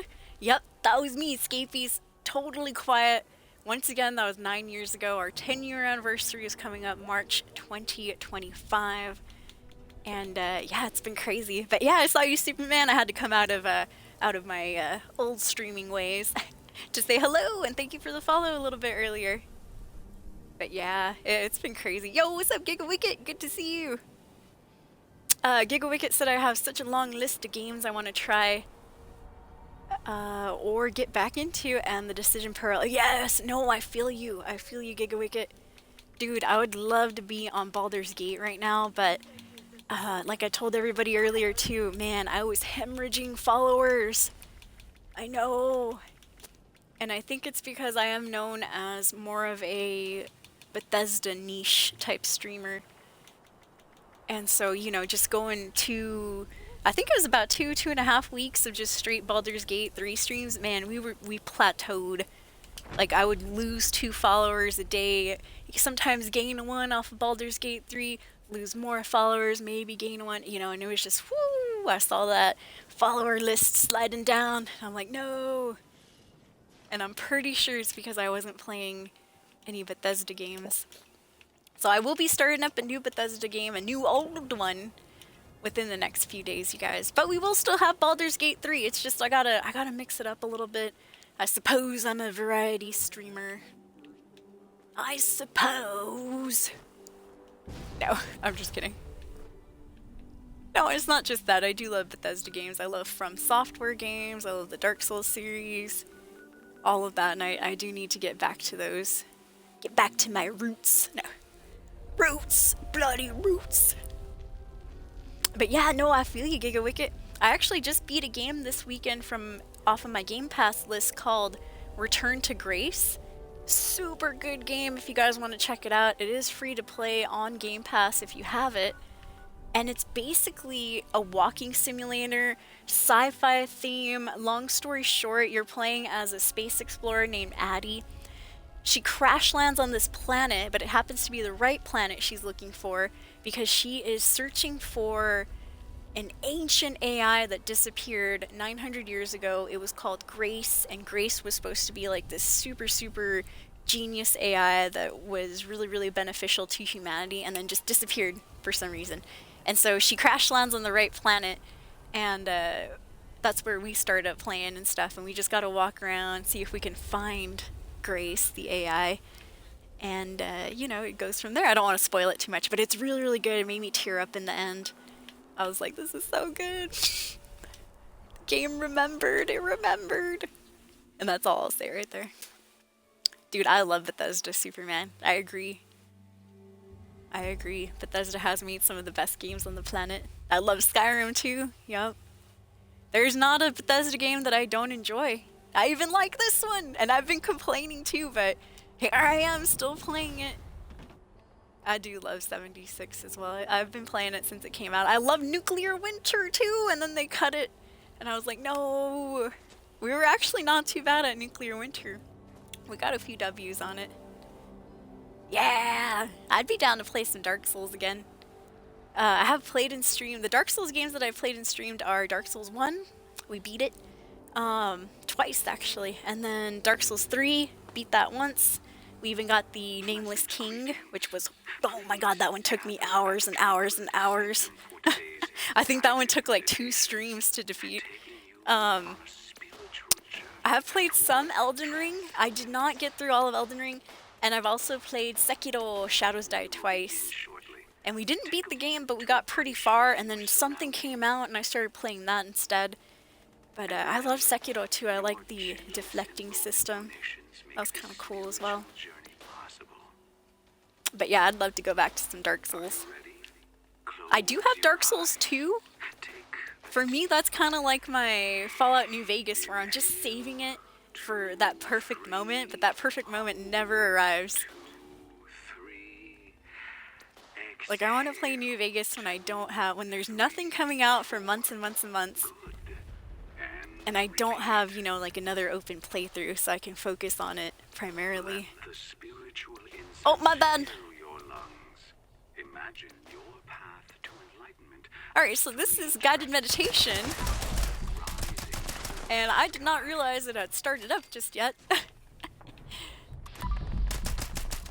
So I'll be chilling over here on the side. So for guided meditation, you can see up there on the top right, we're supposed to be protecting 4 meditation hubs.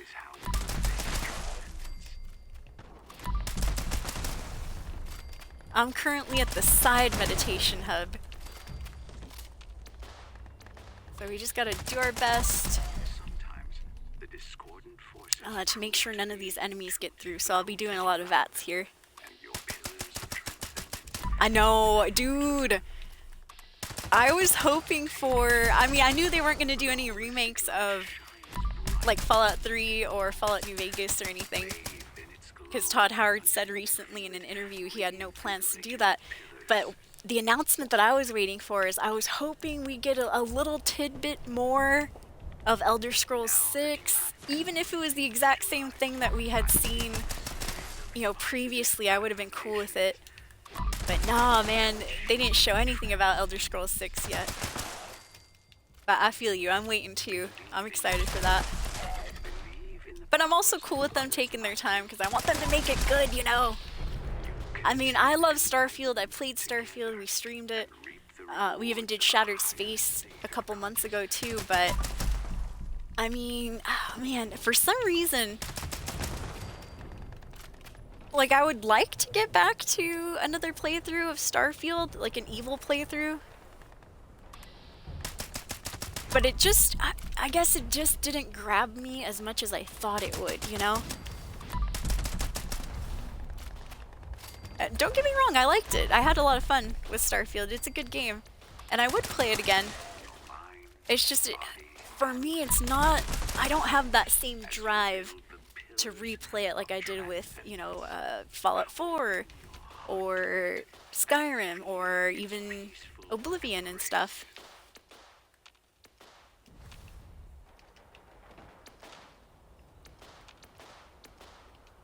But I did enjoy Starfield for what it's worth.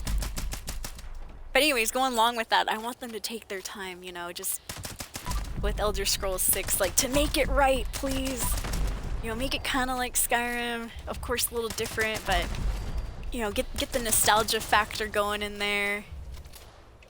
Make it my next favorite game. Make it all of our next favorite games. Please, Todd.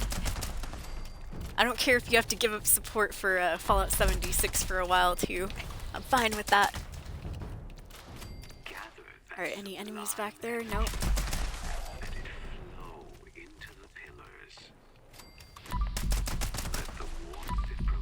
Yeah, I hope so, too. Oh, yo, what's up, Biotic? Good to see you!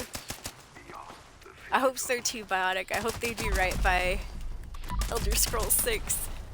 I'm of the same mindset there too. Yeah, the only thing that I was complaining about recently was, man, they fuzzed up that Holiday Scorched event. They truly did, and it just felt like they didn't really care either at the same time. Which I thought was a little sad, you know? I'm like, hey, some of us, you know, do pay for the Fallout First subscription. We still, you know, expect something to be done. Instead of them just being like, oh, well, you know, we don't even need,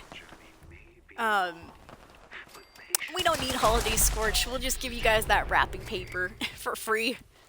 They basically just handed it to us and said, there you go. I hope you guys are happy.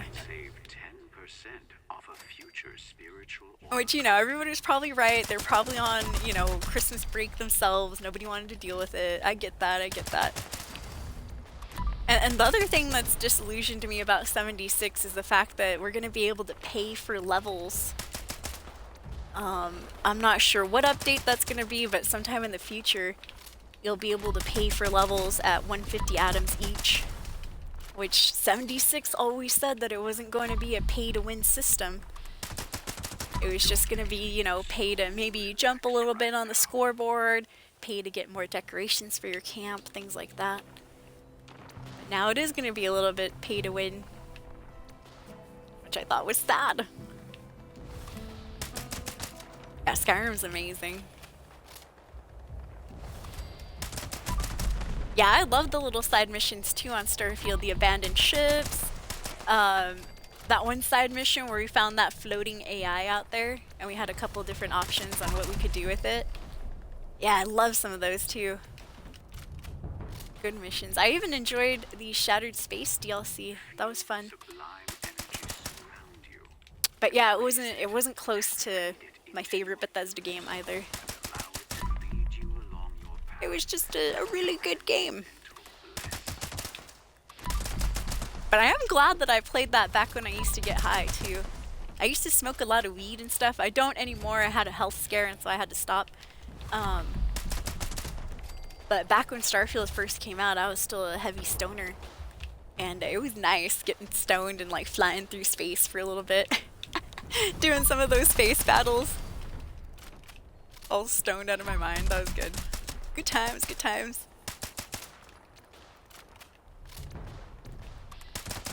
But let's say that definitely helped me enjoy Starfield a little bit more too.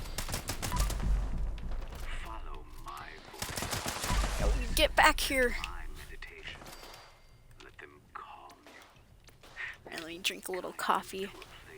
Alright, if I missed anything in chat, fear not, I will scroll back. We have 31 seconds of guided meditation left. Yeah, I did quit the green. I used to toke a lot, dude. Yup. It was like a daily thing for me. I was a heavy stoner for about 4 years, I want to say. And it started off after, I know, sad story. Started off after my dog Shakira passed away. Had a little blonde chihuahua known as Shakira, and well, she passed away, and then I don't know, I got really bummed out and stuff. And weed was recreationally legal, so I was like, well, I'm gonna go to the weed store, maybe this will make me feel better. And it did for a bit. It did. I don't regret it. I hope I can say that in the future too. What do I mean by that? I mean, I hope I don't get cancer later on because of, you know, smoking weed and stuff, but you never know, right? You never know. But I am glad I stopped too. I mean, I'm saving some more money, and especially in this economy, I'm very happy about that. So I don't regret not smoking weed anymore. I will say that I do miss it sometimes. I do miss smoking the ganja. I'll always be a stoner at heart. But I just can't do it anymore, you guys. Because for a while there, I thought I did give myself cancer. Yeah, I had some weird esophagus things going on last year. And long story short, it turned out to be nothing, thank goodness. I went through a whole bunch of x-rays and testing and things like that. And all of that for them to say, well, I think you're actually stressed out. Stressed. Yeah, stress can present itself in a different, you know, lots of different forms, and we think that your swallowing problems might be a form of stress. Oh, okay. But yeah, I was feeling like a weird lump in my throat, and I thought, oh no, and I was coughing up some of that resin and stuff. And so, you know, that's when I got scared and I stopped smoking weed. I was like, oh no. And how did I stop smoking weed? Well, it was actually surprisingly quite simple. I just did not go to the store anymore to buy it. Yup. That's it. I do get questions sometimes. People are like, how'd you stop smoking weed, soul? And my God's honest answer is, I just stopped going to the store and buying it. I just didn't go anymore. Yup. Which also reminds me of, so, okay, we have recreational weed stores in Washington State and stuff, and different states in the US have them too. But I would go to this specific one that's right next to my town a lot. And I would even ask them, you know, about their regulars. And one time, one of the bud tenders, that's a weed cashier, one of the bud tenders told me, because I said, do you guys ever have like regulars? Well, besides me, I would go in at least once every 2 weeks or so. So I kind of became a regular too. But I was asking them, I go, do you guys have any regulars that like show up every day? And they're like, yeah. And they said, we used to have this viejito, which is old guy in Spanish, but an endearing term. They said, we had this viejito that would show up, you know, every single day for months and months and months. And then he stopped showing up, right? And so they actually got worried. And they gave him a call to see if he was all right. Turns out that he showed up a couple days afterwards, And it turns out he was in the hospital for some reason. They're like, oh no, we were worried about you. And so, you know, I'm wondering, because I used to be kind of a regular too, where I'd be like, all right, see you guys in a couple weeks. Every time I'd leave, you know, and they'd be like, bye.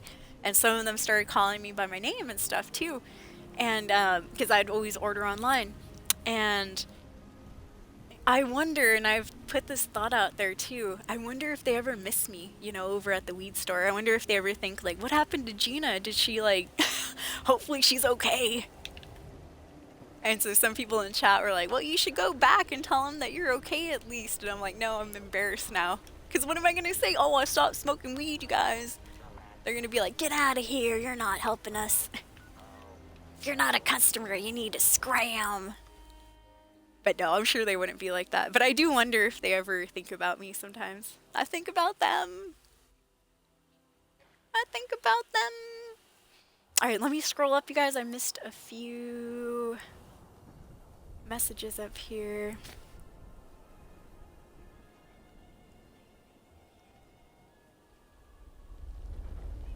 Superman said, yeah, Starfield for me. I'm just glad it was free because there wasn't much to it, which indeed it was on Game Pass.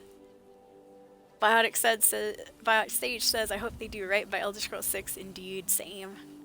GigaWicket said, I like the combat loop of Starfield, and I did find the exploration loop, just going from system to find abandoned ships, each of which actually had some amazing stories, but it wasn't close to my favorite Bethesda games. I agree. It was a lot of fun with the time I had with Starfield, but it hasn't really... It kind of did remind me of Outer Worlds, if you guys played Outer Worlds.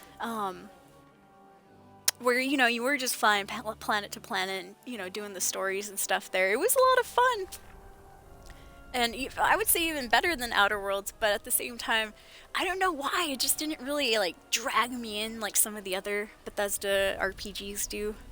Or it's like I want to play them over and over. Lord Katsuhiku says, pew pew pew!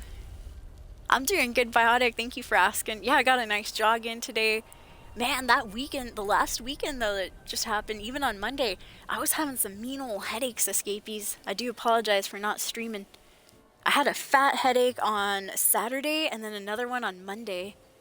And on Sunday, I did have that. I was like, you know what? I'm just going to take the day off and play this one Game Pass game that I played, Return to Grace. Really, really cool game if you guys like those walking simulator types where you don't have to do much.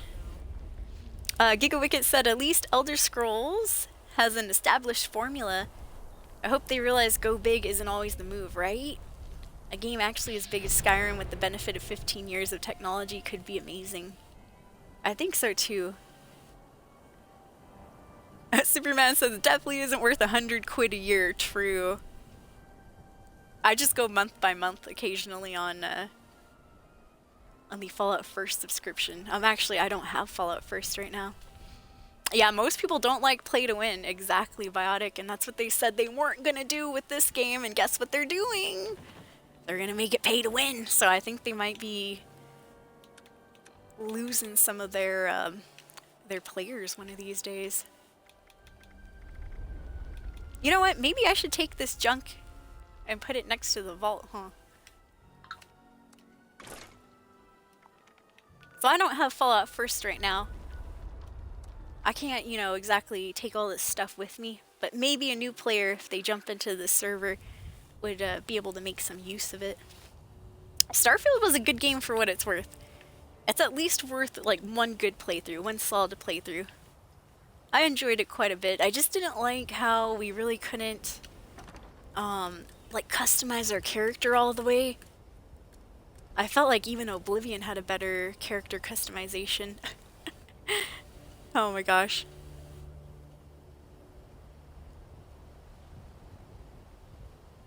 Here and there too, like socially, Biotic, that you took the herb. It's all good. I drink socially, like occasionally if there's a birthday party going on or some of the holidays and stuff, I'm down to take a couple drinks. I think I could do the same thing with weed too. Yeah, no regrets, huh? Oops. Alright, I'm dropping this stuff here. I'm just hoping maybe a new player will come by and be able to make use of some of this scrap that I'm leaving. There we go. Yeah, I'd take a few hits here and there. Giga says, we might have talked about it in here, but if every major city in Starfield from the beginning was a small handcrafted Skyrim Fallout type map and not just a single location, people would have had a totally different, totally different experience. True. I'm with you on that, you know, bigger isn't always better sometimes. Like you said, a game the size of Skyrim, amazing if done right, you know, it has a good storyline, a lot of good side quests and all. Thank you, Biotic. I know, I'm glad I'm okay too. Yeah, sheer willpower. Which I thought it was going to be harder to quit toking, but no, it actually wasn't. It wasn't that hard to just walk away. But, you know, personal experience and stuff. Everybody's going to have a different one. Giga said I had that with drinking. I thought I gave myself, a liver explosion. It's scary, huh? When you think like, oh shit, did I do this to myself? Ah! Or something, but it was my gallbladder. No! And that ended up fixing itself. Oh, thank goodness. Well, high five. I'm glad you're feeling better, Giga. I feel you too. Like, man, I was having weird swallowing difficulty. Felt like I had an actual lump in my throat or my esophagus area where I would eat food and it felt like it was getting, like, trapped there. And I'm like, oh no, I gave myself cancer. Which, knock on wood, but, you know, I feel stupid saying that now. Oh yeah, you got the cannabis stores in New Vegas too. Or New Vegas, by the way. Meant to say Nevada. Good old Envy. Which I do know, you're next to Good Springs. I did look Good Springs up, by the way, Katsuhiku, and one of my friends that I follow on Instagram, he's actually part of, well, he was the former drummer. He was the former guitarist of Dead Animal Assembly Plant. He actually took some pictures at the, oh my god, I can't remember the bar's name, but it's the bar in Good Springs that you can find in Fallout New Vegas. So yeah, so I know that they do have a cool bar there. That is awesome. And I was like, man, I would love to go. Get some photos there. Couple drinks. You know, the works.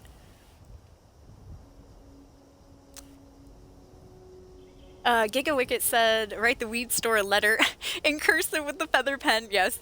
Dear weed store, 'tis I, Gina. If you don't remember me, I was the girl that had colorful hair, and then eventually dyed it black, and then put the blonde streak in. Anyways, yeah, I'm pretty sure you remember me now. Life has been good since quitting smoking. No, they're gonna be like, that bitch, she quit smoking. Rip the letter up. Yeah, with a quill. A feather pen works too, though. Flompy says, how come you don't level up? I did! We just leveled up a few minutes ago. Indeed. Alright, here we are. Oh, are you talking about,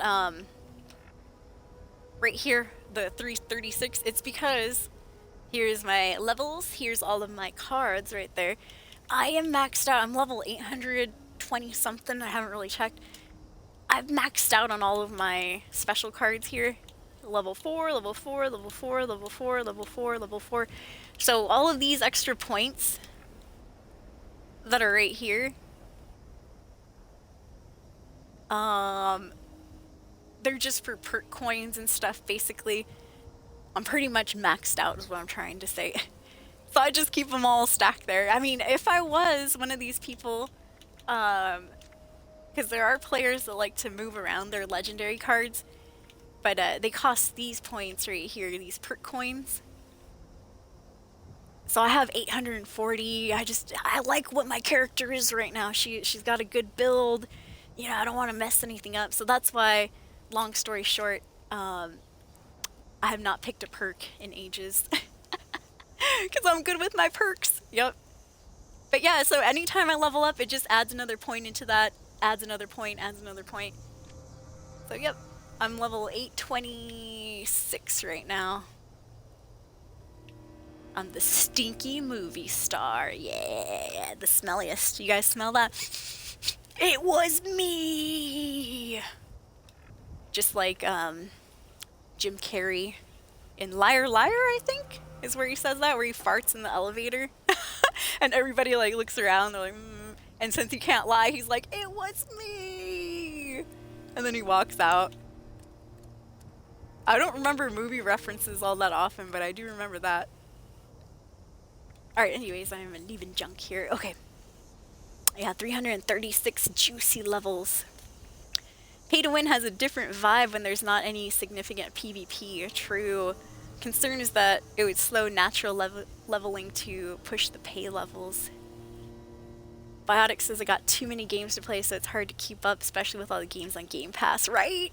Even I have been getting into games on Game Pass. Lord Katsuhiku says, granted, I did it once, never tried it since. It was a free bong hit. Oh, you only toked once, huh? Green lungs, huh? Fresh lungs. That bar's thankful for the fans, says Katsuhiku. Oh my god. What level am I on the game? 826, indeed. Yup. So let it be known, escapees, I reached level 826 without paying for a damn thing. Level-wise, I did pay for Fallout First for a few months. But level-wise, I never bought my levels, you guys. I grinded them. Mostly here on stream, too. I did play Fallout 76 quite a lot off stream, though, too. Truth be told. But never paid for it. I mean, you know, that's not an option yet. But, you know, once they do add the pay per level, which I've seen on other people's YouTube YouTube videos, you can be enrolled. If you play this game, you have the option of being enrolled in a program called, oh gosh, I can't remember what it's called. I think it's like Fallout Preview or something. Anyways, you get a preview of all the updates that are coming out, and you get to test them out and stuff first. And somebody did a write-up, and they showed video footage about how eventually buying levels will become a thing for 150 caps. Excuse me, caps.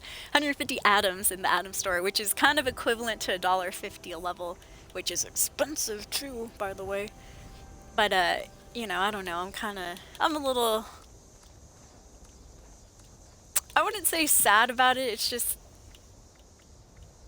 it's gonna be hard now to differentiate, you know, who actually put time into the game versus, like, you know, who just bought their way up and stuff. Which is, I'm glad that, you know, we streamed a bunch of 76, because I can say, well, I did this naturally. I actually put the hours in. Not that, and I'm not saying that makes me better than anyone who buys levels and stuff, because who knows, they might have been playing for a while too. But, you know, I feel like it was hard work and we earned it, so yeah. Hard work. Well, it wasn't too hard. You get used to the game, it becomes, you know, not that bad. Okay, what am I doing? So I was putting junk away here, hoping that maybe, you know, a low-level player, honestly, I don't even care if you guys want this junk and stuff. Please, somebody take my junk. I don't have Fallout First right now, so I don't have any extra space to put it in. You know, so if anybody wants that, it's free. I'm hoping a new player will come by, you know, they can have it. It'll help them out. But if any old players out there, you guys want it, feel free, dude. Join in on my gamer tag, Soul Escape, 2 words, SOUL, space 3SC4P3. And it's right there in the box, right next to Vault 76, where beginning players start the game. Which, there are none right now. Aww. All sad. Alright, so what time is it? 7:09. I missed the event that was going on at the top of the hour. That's okay, though. We have daily challenges and weeklies that we gotta do up here on the top right.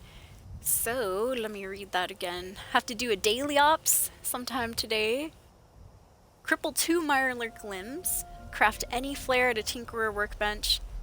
We've been selling weapons to NPC vendors when I script them. Collect 2 microscopes or biometric scanners. Complete a daily challenge. 6 of them, so far we've got none done. Jeez. Kill 1 blood eagle. We need 9 more. And cripple Mirelurk limbs. Alright. Let's go get those Mirelurk limbs since it's pretty much the first thing on the list. So you notice that my team kind of, you know, disappeared slowly. I'm gonna see if I can join this other team over here. You get more perks based on... Oh, and I'm gonna change it. Look, notice that right here? Our icons right there. We actually got a free one today, free player icon. And so all of our, 3 of us have the same one right now. I'm gonna fix my icon real quick. So to do that, we have to go back to the Atom store. This is where you pay for stuff, escapees.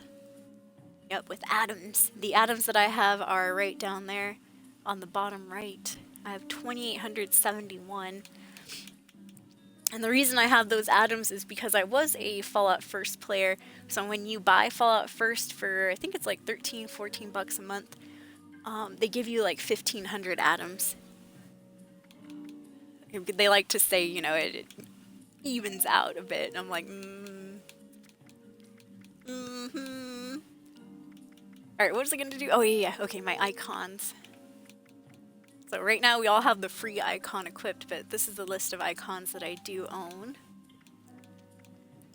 But should I be a man? No. Be Grognak today.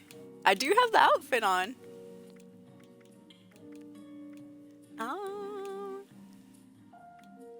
Let me see. I'll be the Latina, the spicy Latina chick. I don't know if she's really Latina or not, but you know, she's tan enough. Alright, there we go. Oh, and Encrypted started up on the top and left. I'll go do that. Encrypted's kind of a tough event. Just because the enemy that we fight has super powered lasers. Yeah, basically it's an Assaultron disguised as a sheep squatch. An Assaultron in sheep's clothing. So that laser can drain my power super, super fast. Yeah, please take my stuff. Somebody make use of it. If not, it just, you know, gets deleted when the server gets wiped.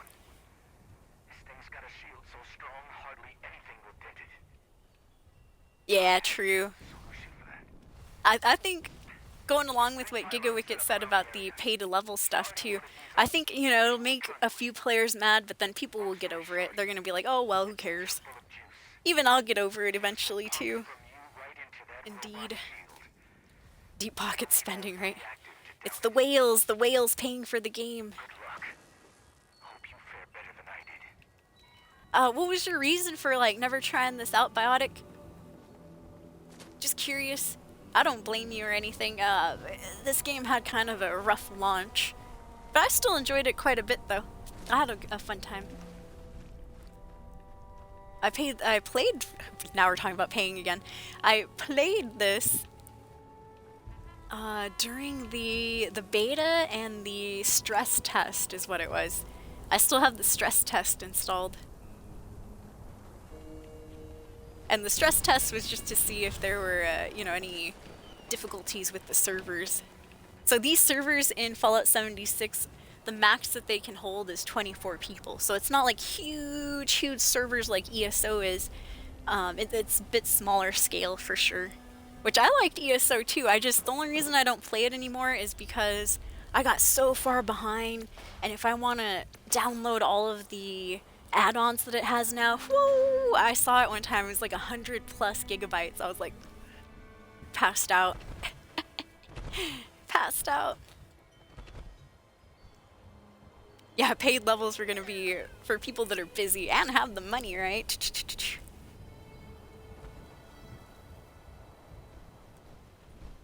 Do the manly. Well, I do have Grognak's sidekick outfit on. Truth be told, I know my wallet hurts just thinking about it. Yeah, right, GigaWicket. We charge 18,000 for 6 rocks, but if you sign up, we'll give you 1 rock for free. That's $3,000 value. Don't mind the $15,000 that you'll be losing on. Save, save, save, save now. Oh my goodness. It's kind of like when you see clothing commercials and they're like, oh yeah, you know, we have shirts on sale right now, 25%.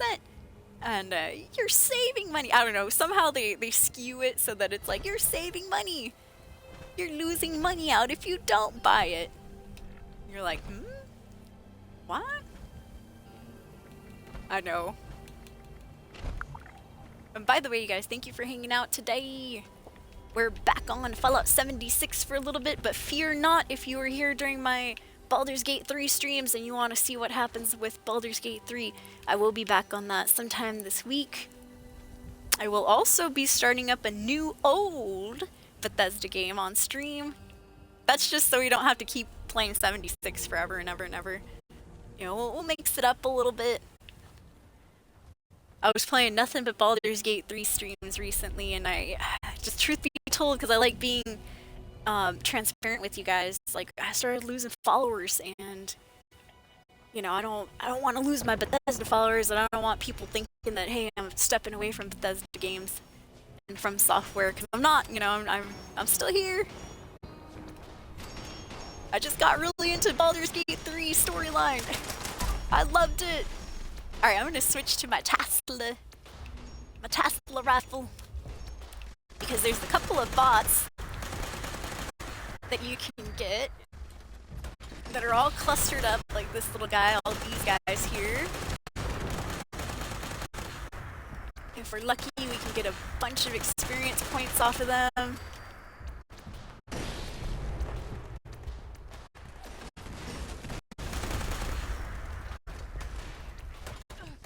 Here comes more. The cool thing about the Tesla rifle too, the particular weapon I'm using at the moment, is that you can kind of just aim in that certain direction and the weapon will, it'll arc in the right direction that you want it to go. It'll arc towards the enemies. It also bounces between enemies too. Alright, so there is the sheep squatch. She's invisible right now, she's incognito. Oh, not anymore. Oh shiz, she's after us. Oh hell nah. She's got that laser of death escapees. Oh shiz. I fell through the roof. The roof is on fire. Alright, we're doing some damage on her, She's almost down. Oh, victory! Down for the count. Oh, she had a quad. Very nice. Quad short gamma gun. Alright, we have a couple more bots coming up this way.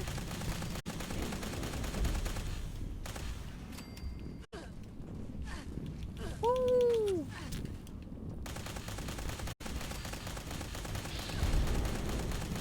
The other thing too is they did switch up perk cards on me.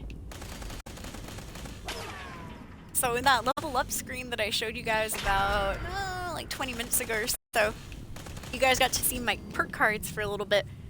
And I had a really, really good build before they switched out some of the perk cards and they changed some of the effects on them. And so now I'm a little bit more squishy and stuff. I used to have like amazing defense, even for being a low health player. Which I'll explain that in a little bit too, because we have a couple people in chat that are new to Fallout 76, so that's why I'm kind of explaining things again. Not to mention, of course, it gives me something to talk about.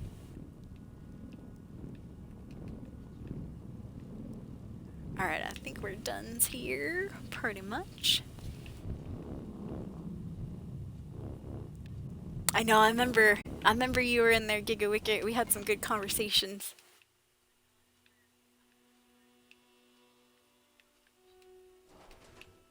There we go.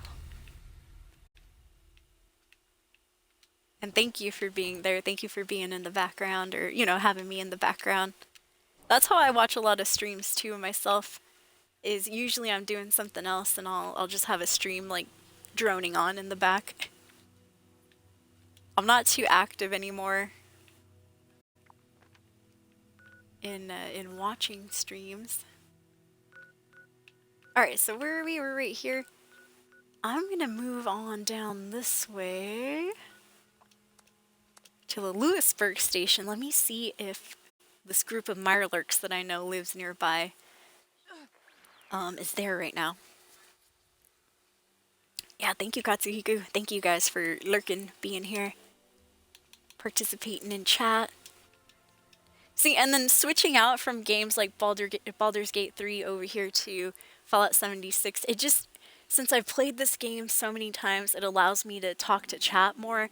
When I play Baldur's Gate 3, that is my first playthrough. I am like locked into the game, I'm locked into the story, and so I do miss a lot of comments and stuff. I can't really talk personally when we are playing Baldur's Gate 3. Ah! Yes, indeed! Why is this guy going slow motion? Look, he's super slow motion. Are you okay? What happened? He was slow motion before I shot him. Yeah, so with that, I was able to cripple at least 2 of his limbs. But I think the weekly challenge is to cripple 30 limbs off of Mirelurks. Let's see, you guys slow motion too? No, I think they're regular motion. What about this one over here? You there, you slow motion? Oh, he's definitely regular motion. There we go, we got 1 leg. 1 nice crab leg. Well, I know what I'm having for dinner. Crab legs! Alright, we got another leg, we got another leg. Any legs here? Oh, we got it. That one too. Oh, I missed. Alright, we got some legs, escapees. We got some crab for dinner. Crab! It's what's for dinner. Good, good, good. Alright, I think those are all the Mirelurks that spawn in this particular area. Cool. So that was one of our daily challenges complete there. You might be asking yourself, why are you harassing those poor crabs? Because the game tells me I have to. Yeah, tasty Fallout seafood. I got the butter. I know I talk no matter what, true. I did post earlier, I don't know if I still have it on my copy paste. Oh yeah, I do. If you guys want to know what I was like as a streamer 9 years ago, feel free to check that out. That is my very first VOD that I pushed out to YouTube way back in 2015 when I didn't know what the heck I was doing with streaming or with pushing out VODs to YouTube. The funny thing about that VOD is that was my whole entire stream cut into 15-minute segments. And so I was like, oh, I'm never doing that again. And long story short, it turns out because I wasn't verified on YouTube, they didn't allow me to post videos that were longer than 15 minutes. And so I thought being verified on YouTube meant that I actually had to have like 1,000 subscribers or something like that. Nope. What it actually meant was I just needed to verify my phone number. And I'm like, dope. So I could have been pushing out my VODs a long time before I actually started doing it. But yeah, sad to say I didn't. Because I didn't know what I was doing. Alright, let me get rid of some of this stuff here. Scrap that. I'm going to save some of these for the script box. Not the scrap box. Script box is a little bit different. There's so many different I guess currencies within, free currencies by the way, within Fallout 76. We have the standard caps that you have in all the Fallout games, which, you know, is basically money, right? We have treasury notes. Treasury notes allow you to, they're free in game. They allow you to buy certain plans and decorations and stuff that are specific to the treasury note quest line. We have perk coins, which allow you to buy, also free, allow you to buy perks within your level and stuff like that. We have gold bullion, which are turned into, are derived from treasury notes. You know, you have to turn those in to get treasury notes, or vice versa. I don't know, I forgot how it works. What else do we have? We have legendary script tickets, which are the tickets, the currency that we use, also free. We use them in game to purchase legendary modules so we can craft legendary weapons. Whoo! This game is a little bit confusing for sure, especially if you're, you know, just starting out and stuff.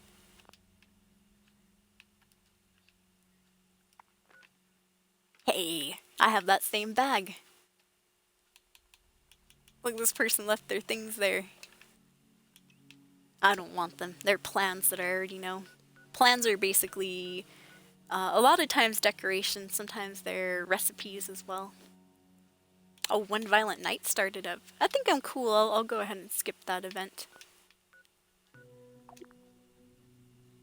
Oh, let's go back to Nuka World, which is actually very, very close. Yeah, definitely.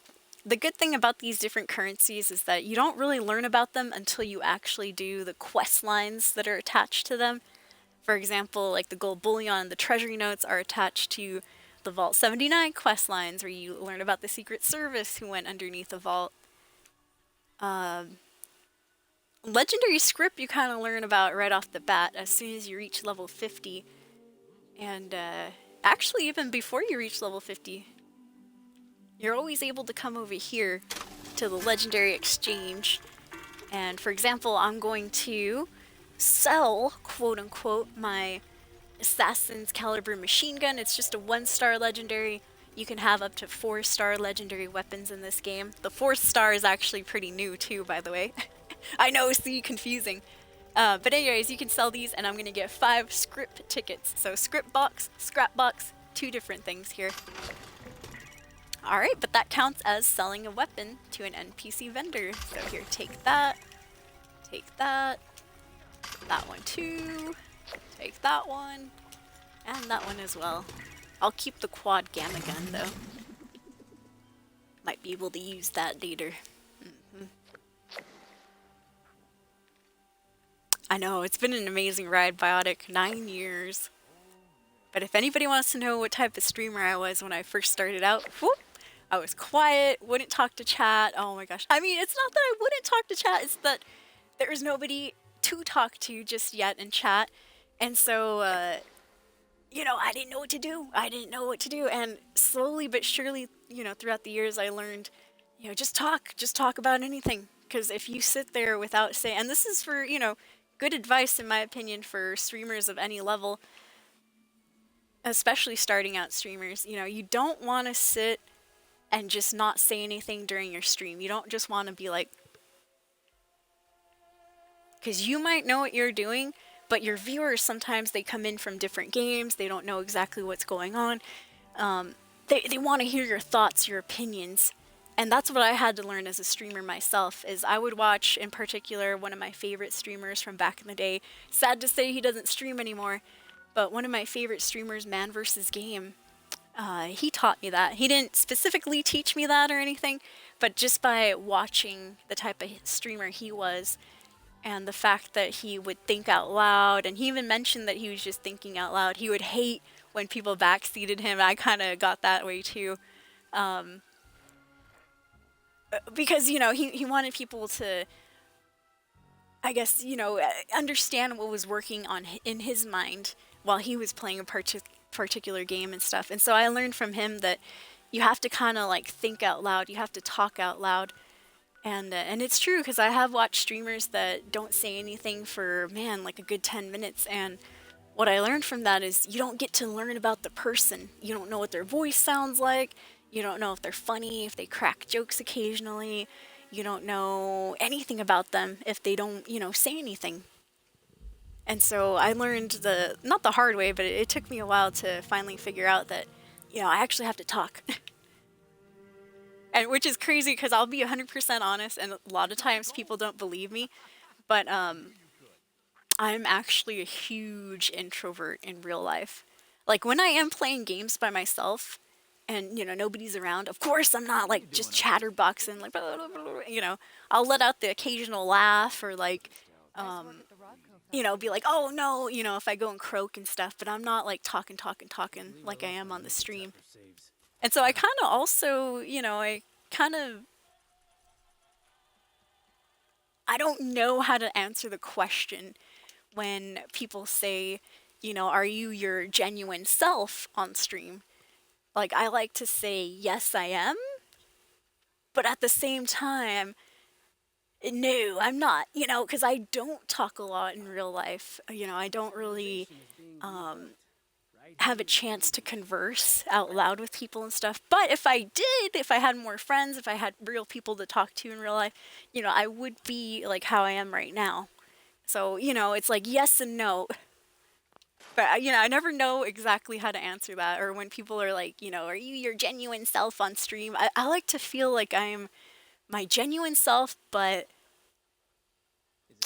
how did I used to explain it? I feel like I'm the best version of me when I'm on stream, Like if I had friends to talk to, this is how I would be, talking to my friends and stuff. I wouldn't just be like, super quiet or anything like that. But then again, I might be if if we were hanging out and I didn't know you just yet and stuff. I don't know. See, it's confusing. Which, by the way, I see Minerva over here. Minerva! Why are you in the dark? She's all hanging out in the dark over here. This lady sells discounted plans for treasury notes. Or gold bullion, I should say. Let's see what she has today. Gauss pistol junk. Secret Service armor is really good. That's how I have that jetpack on my character's back, is because of the Secret Service armor. What is this that she has? Oh, she has the actual Under Armour too. The underwear. Cool, cool. Nothing that I want though. Alright, thank you Minerva. See you later. Smell you later. I'm bad at not speaking on stream, says Katsuhiku. Hey, it's all good. We all start somewhere. That's exactly how I was too. Exactly how I was. But once I started talking, even just to myself and even answering my own questions and stuff, yeah, it felt awkward. But then, slowly but surely we had a few viewers trickle in. People started talking in chat and I was like, yeah. Now I get to, finally get to talk to people and not look like I'm crazy. Oh man, which I probably still look like I'm crazy, but oh well. That's what being a streamer is. Aw, thank you Biotic for the compliment. Alright, I might have missed some stuff in chat, I do apologize. I'll scroll up. Yeah, Baldur's Gate 3 does require focus.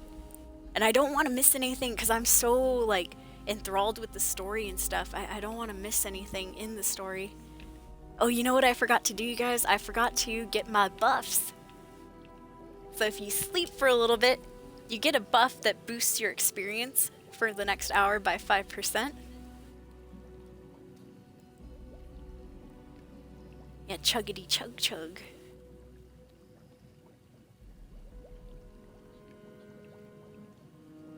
Oh, you're playing some Diablo, nice! Yeah, that was my very first game that I streamed on Twitch, was Diablo 3 and Halo Master Chief Collection. Yup, those are my first 2 games ever on stream. I can't remember which one I actually played first. Like for my very, very, very first stream.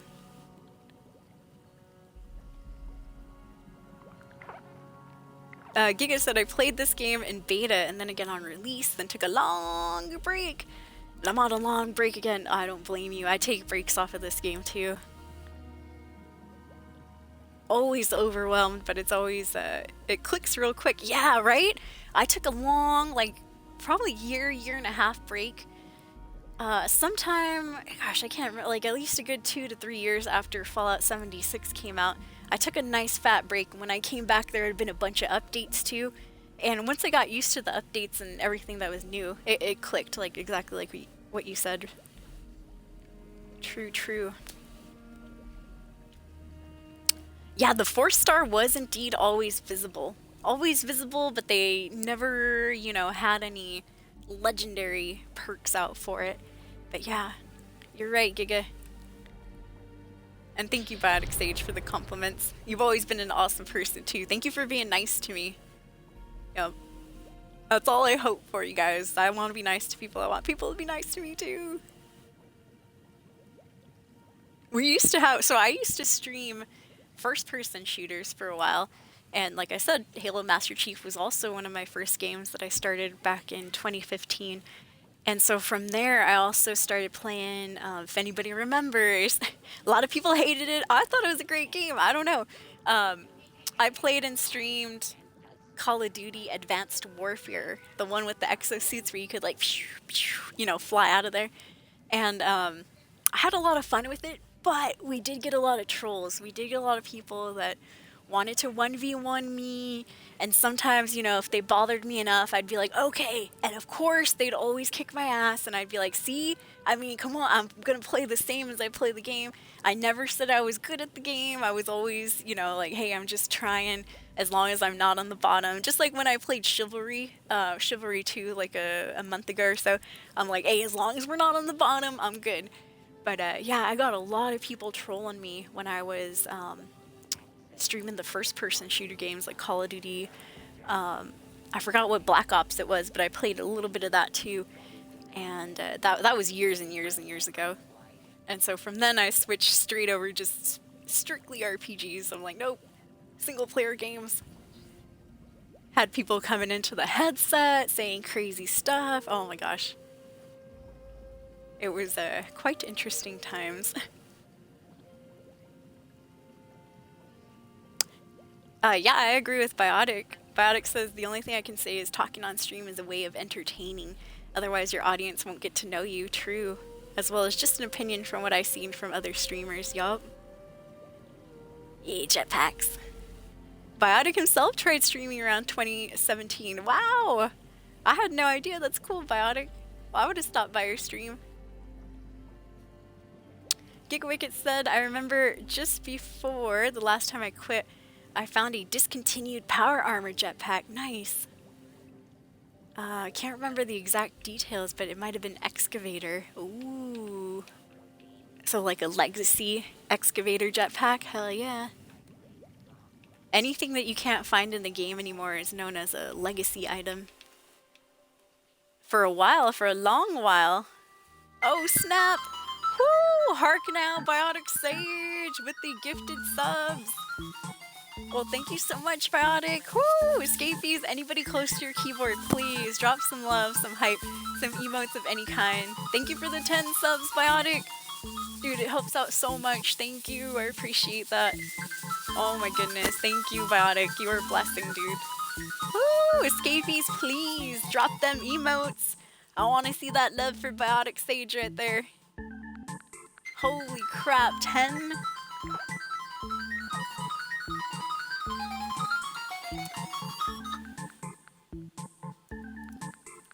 That's music to my ears.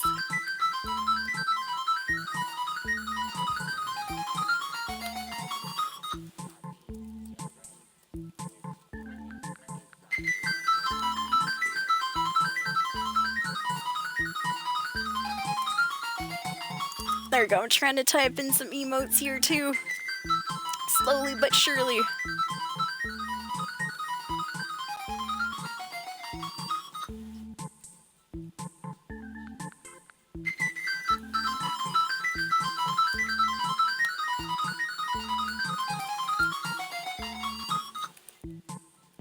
Thank you so much, Biotic Sage. You are amazing. Woo! 10 gifted in the stream. Holy snap. And GigaWicket, I believe, got one of those subs. Woo! Quiver Room too. Nice. You got some good people in there. Dang. Well, thank you so much, Biotic Sage. That is amazing. Very, very much appreciated. Yay! Thank you, thank you. Holy crap, Biotic Sage. Thank you so much. That is amazing. Thank you for the blessing of 10 gifted subs. And whether you like it or not, let's welcome our ascendants. We got Demos Saber. I remember Demos. Mugsy4911. GigaWicket joining the ascendancy. Blind Shooter 221. Quivery Room 8058. Cyber 9R. Beerfish 49. Lead-based paint. Welcome to the Ascendancy. Ghost Reaper 1989 and Sushi Drew. I remember Sushi Drew. Yo, thank you so much, Biotic Sage, for gifting those subs right there. And welcome in, whether you like it or not. New Ascendants, gifted from Biotic Sage. Thank you so much, Biotic. It helps out a ton. Very much appreciated. You're a huge support to the channel. I don't know where I would be without you. Yo, Ghost Reaper, there you are. Welcome in. Oh, thank you. That definitely puts a smile on my face. For sure. You just coming in puts a smile on my face. Oh, wow. You're a new viewer too, Ghost Reaper. He just had his first time chat a few minutes ago. Wow. The luck, right? The luck indeed.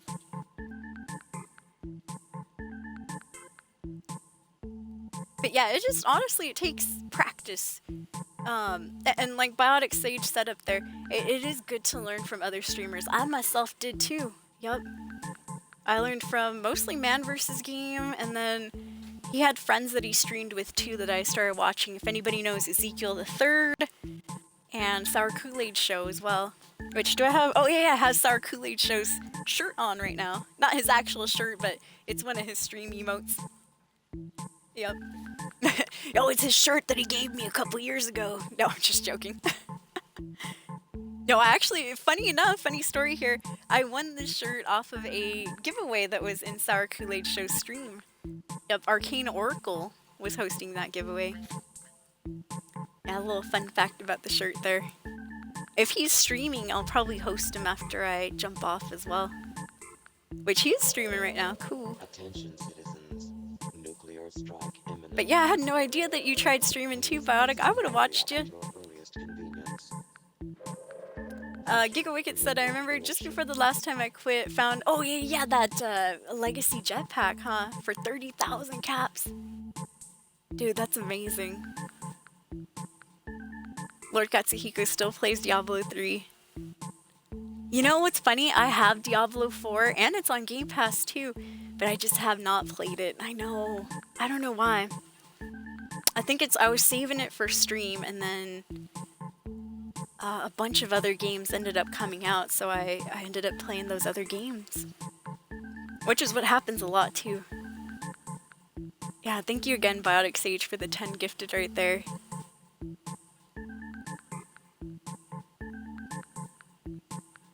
Oh, you were playing The Witcher 3? Nice. That's a really good game. I'm excited for Witcher 4 as well. I'd be down to play it. Oh, well, thank you, Ghost Reaper. Appreciate it. Nice to make your acquaintance. I would have told you about it, but over time my anxiety was an issue. No, I feel you. So you stopped streaming. I can understand that for sure. Yeah, Giga Wicket found a Legacy Jetpack in somebody's vendor. I just started Diablo 4 last week. Ooh, how's it going, Giga? Bought it on release and dropped it after maybe 20 hours. Loving it now, though. Nice. I have seen a couple of Diablo 4 streams, and sometimes I fall asleep to them in the background. And yeah, it does look really fun. I like when people get legendary loot and they're like, I was looking for that for a while. I'm like, oh, I know the feeling. Yup. We get that feeling in a lot of games where it's like, man, I was searching for that for so long. Alright, so I was playing the piano because I was getting a little buff for my action points by playing an instrument. What did I forget to do? Oh, yeah, work out. So you can get a +2 strength buff when you work out on the weight bench. I'm bumping ion. Oh.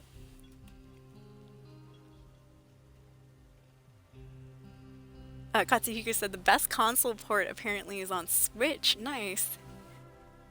And that's where you're playing Diablo 3. So how's Diablo 3?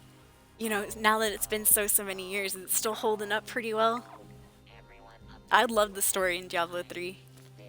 Sad to say though, I'll be 100% honest, I never played Diablo 1 or 2, and I heard Diablo 2 had like a amazing storyline. that is where we start talking to Deckard Cain, if I remember his name correctly. Like, we got to see more of Deckard Cain's story, I think. Something like that. Alright, so somebody dropped a nuke in this server. What that means is if you drop a nuke in a specific event, you can also drop nukes on people's camps and stuff if you don't like them or they made you mad. Or you just want to troll them a bit.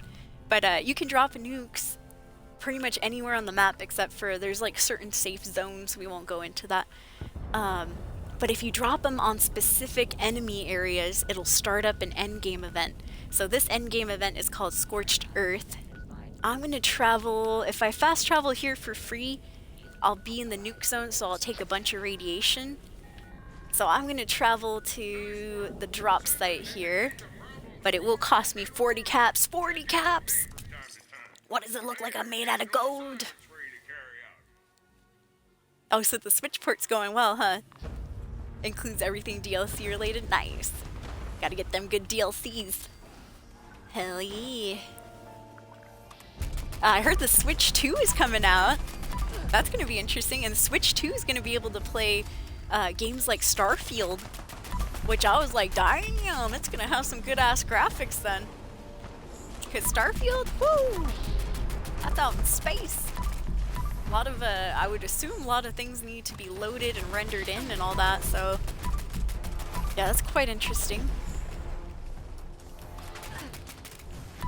Alright, so here's the big boss. Miss Scorch Queen herself. Oh, jeez. Alright, somebody's dying. I'm gonna see if I can help them, unless I think they've already been helped. Alright, if you ever see anybody's little icon go like that, it means that their character or their person they're playing as has been downed. So they need a little bit of help to get back up. Alright, we're going in chainsaw. I haven't used my auto axe today. Let's see if we can do that. Alright, here we go. Let's get ready to rumble. I am currently using a vampire's auto axe. Auto axe is just a special name for a special chainsaw. The vampire effect allows me to regain health as I'm also attacking the enemy. So that's why I'm able to be all up in her grill. Oh, and my chainsaw just broke. Oh no, no it didn't. It was my armor piece. Alright, we're doing 321 each time we hit, which this weapon is very, very fast. Oh, we went down to 180 damage. But this weapon is very, very fast, so that's why I'm able to stay and take her hits. If I wasn't using the chainsaw, I'd be a bit farther back, that's for sure. Come on, come on. She's almost down. Where'd she go? Where'd she go? Oh, she's over there. Okay. Oh, and she's down for the count. Nice. Alright, let's get rid of some of these stragglers. And there's a regular Scorched Beast right here. Not even a fraction of the HP that the Queen had. But yeah, that Queen whose face, whose grill I was all up in, that was the endgame boss. Our first endgame boss that we had in Fallout 76. There has since been 2 more added, and that is the Wendigo Colossus, known as Earl. And yeah, Earl. And then we also have an Ultrasight Titan who looks like a giant mole miner. Which Earl was the second endgame world boss added in, and the Ultrasight Titan was the third. Alright, let's see what we got here. Furious Handmaid, nice. Not to mention you get a boatload of experience too by doing these events. So long story short, we haven't really talked about the Fallout 76 story. That's because, man, I finished it such a long time ago, and at least 3 times with different characters. But the very last thing, spoiler alert for Fallout 76, spoiler for a 6-year-old game. The main quest line, long story short, takes you to... It takes you through all these different areas where you get to see how life was 20 years after the bombs dropped in the Fallout universe. And so, you know, the land was still irradiated. There was a lot of, you know, crazy stuff happening. Mutated bats, like what these giant scorched beasts are. And scorched and stuff, those burnt kind of hive mind humans that we run into. But the main quest line ultimately takes you to a place where you learn how to drop nukes in the server. Yes, we drop nuclear bombs in the server. And that's how you start up the end game events. And once you complete these events and stuff, you technically have beat the main storyline in Fallout 76. So yeah, spoilers! But yeah, and so since we all, you know, everybody eventually, not everyone, but since a ton of players eventually get through the main story and drop their nuke here and stuff, it was like, well, we're all twiddling our thumbs, so, you know, that was the end game boss, wasn't it, guys? Yeah, what's next? So Bethesda finally said, alright, well, we'll give you another boss here. If you drop a nuke over at Minoga Mine, you can wake up Earl. Earl's got 1,000 million HP. It's gonna take you 12 people to take him down. And so we have Earl up here if you drop your nuke at Minoga Mine. And then, of course, you know, tons of players do it. And then we're like twiddling our thumbs again. Well, we know we have 2 bosses we can fight in the maps if we, drop some nukes here. And so Bethesda was like, oh, well, fine, here. We'll give you a damn 3rd boss to fight. So now if you drop your nuke around this section, which is a little bit below Nuka World on Tour, drop it right here.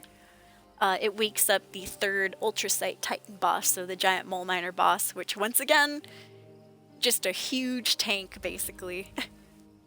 Huge tank, a lot of HP. That's how Bethesda treats their bosses in Fallout 76. Tanky, a lot of HP. Attacks, you know, minimal attacks.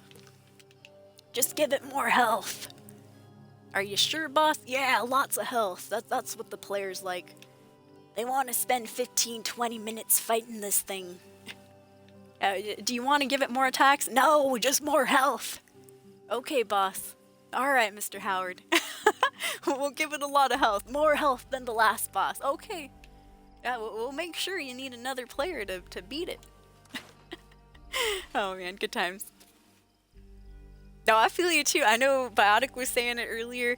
GigaWicket, we all have like a huge backlog of games, huh, Katsuhiku? I feel you. I have a lot. I even have backlog of games that I wanted to stream. Fallout New Vegas being one, Dark Souls 2 being one.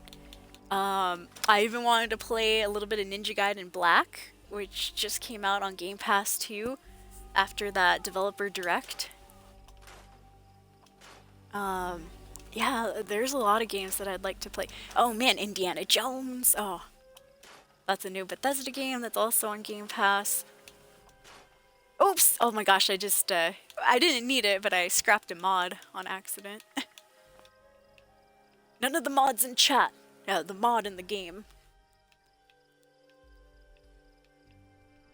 Alright, I think that's good. What did I get? Oh, you know what? There is some scrap that I will keep. And the scrap that I'll keep is the scrap that's known as flux. If I got any, I should have. Let me see. I'm looking. Ah, here it is.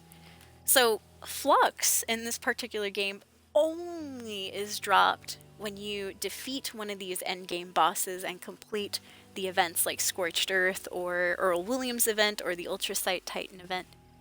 And so these ones are the ones that are a little bit rare, and I can make a little bit of space in my inventory for those, hopefully. Knock on wood.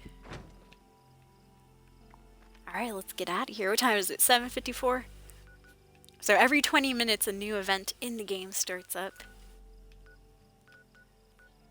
So I got 6 minutes till the next one. I only have a few. Yeah, so many games, I know. What game was that, Ghost Reaper? He says, I don't know if that would be 1 or technically 3. Let me scroll up. Sorry if I missed anything in chat, you guys. I hadn't fought the, Scorch Beast Queen in a while. Ooh, okay. So I've been gone from Fallout 76 for a good, I want to say like about a month or so since Christmas. What's the cauterizer? I've never heard of the cauterizer. Is that new or is that just something that I've missed? It could be something that I missed.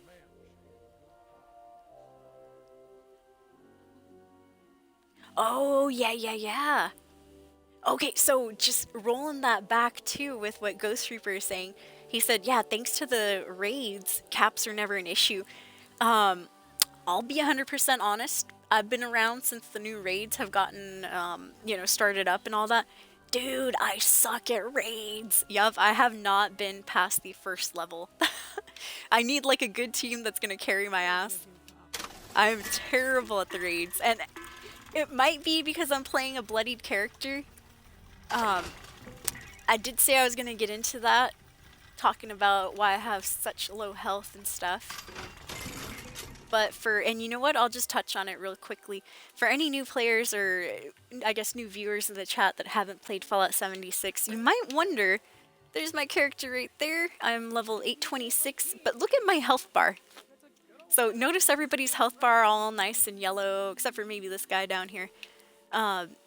They have full health, right? Basically.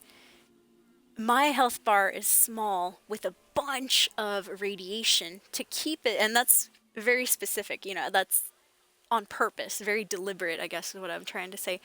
I have all that radiation for a purpose, and my health bar is small for a reason as well. I am playing what's known as a bloodied build in Fallout 76. So you might be asking, what the fuck is a bloody build? Well, I'm glad you asked. There are certain cards, for example, Nerd Rage, that allows you to take advantage of specifically having low health. For example, while below 20% health, you gain 40 damage resistance, 20 damage done with all of your weapons, and 15 action point regeneration. So my action points are regenerating a little bit faster, I'm doing 20% more damage, and I do have 40 points of damage resistance. So that stacked with weapons, let me just show you my weapon here. Stacked with this specific bloodied legendary weapons, you can see right there your damage increases. So the amount of damage that I'm outputting is going up 79%. The amount of damage increases up to 95% as my health decreases. So because I have such low health, I'm outputting more damage per second there. And then, the second and third star are just for fun. There's also specific armors that I get to take advantage. For example, all of my armor is unyielding, which gives me a plus 3 points to all of my special. That's strength, perception, charisma, intelligence, agility, luck. So all special stats except endurance, that's why I didn't say that one, gets a plus 3, and that all stacks. So I do have like about, I don't know, like 21 extra points of strength, 21 extra points of perception, and on and on and on. Well, actually, currently I only have 2, but if I get my health low enough, like a little bit tinier, I'll be able to take full advantage of that armor and stuff. So yes, there is a reason why I have very low health. I'm not just crazy running around with all these radiation points. Or maybe I am. Which, speaking of radiation, there's also a perk right here, Radicool. The greater your rads, the greater your strength, plus 5 max strength. So, there's different perks and stuff that we get to use when you are a bloody build. And so the reason, it's kind of like, I guess people would call it a glass cannon type build, because you do sacrifice your health, so technically I do die a little bit more than, I should if I had high health and stuff. But for me, it's a good trade-off because I get to do a lot more power. I get to kill my enemies a lot faster if I'm just running around by myself and all that. So yeah, there's a little trade-off there. I forgot to mention that earlier. I was like, yeah, I'll explain why my health is so tiny.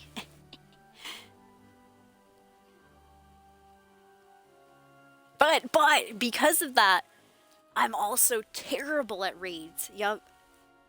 I am terrible at the raids.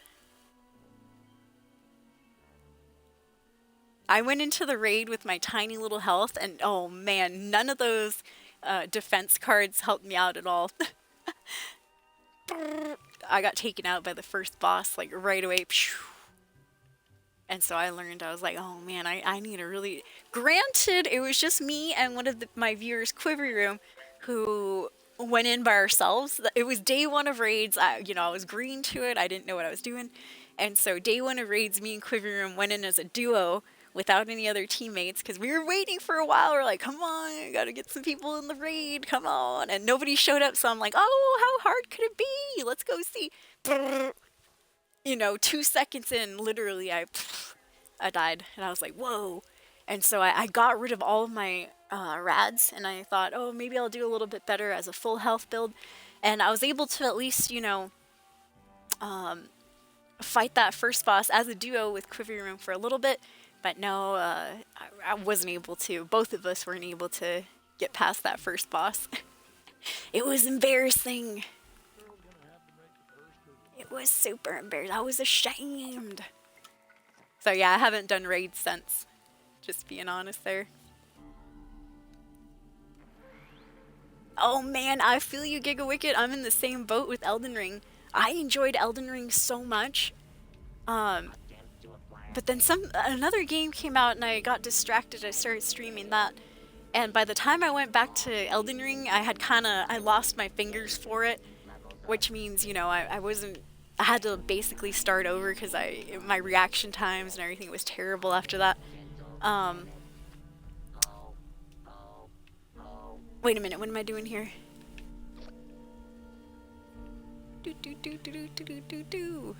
Look, I still have my bot from Christmas open too. He's still built. Let's go in the hot tub. Hot tub in the rain. Ah, such a great combination.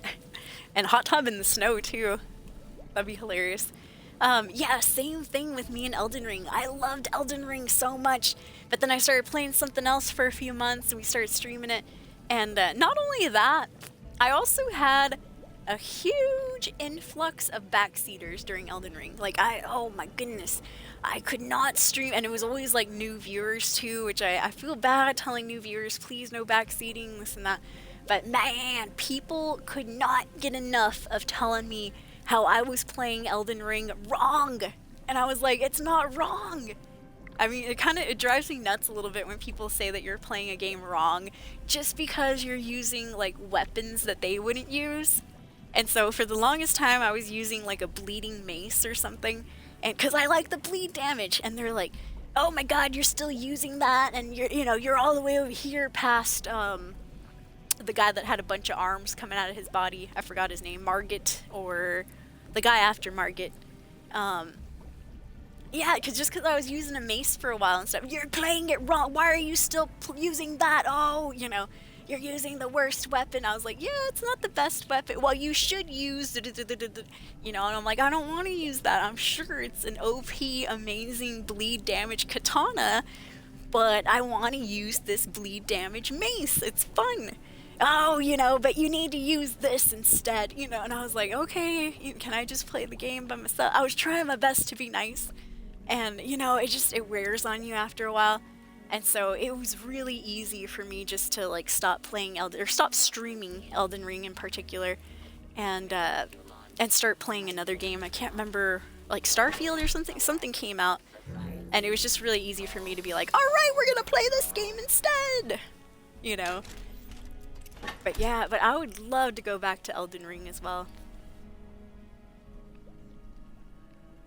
And slightly same thing with Baldur's Gate 3 is in particular, and I might have to bring this up again, but and you guys, if you've seen my Baldur's Gate 3 streams, I don't think that viewer is here today, so I don't feel too bad saying this, but I have somebody that's kind of like on the cusp where they're like backseating me, and I'm just kind of like, just let the game flow. If I get into an area where a point of no return, that's okay. But they just like have to keep telling me stuff, like you might want to save here. So, and okay, Alright, you know what kind of slightly killed it for me on Baldur's Gate 3 this last stream is, okay, 100% honesty.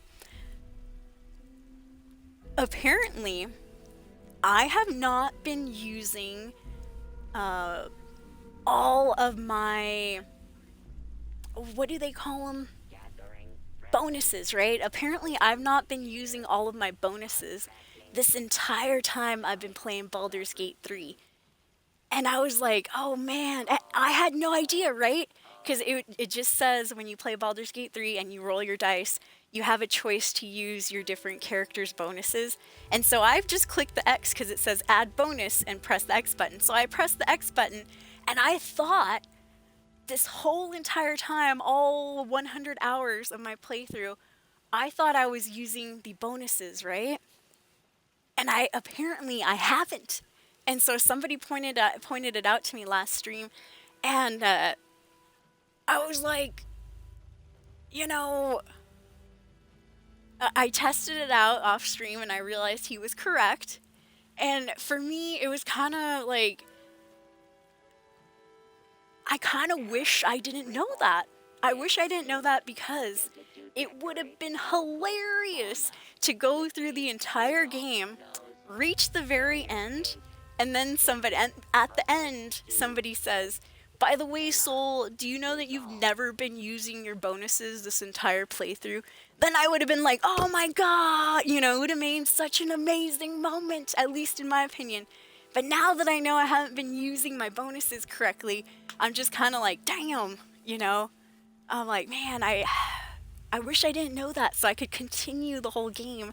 And then afterwards, somebody could have been like, by the way, you know, you actually never used your bonuses this entire playthrough.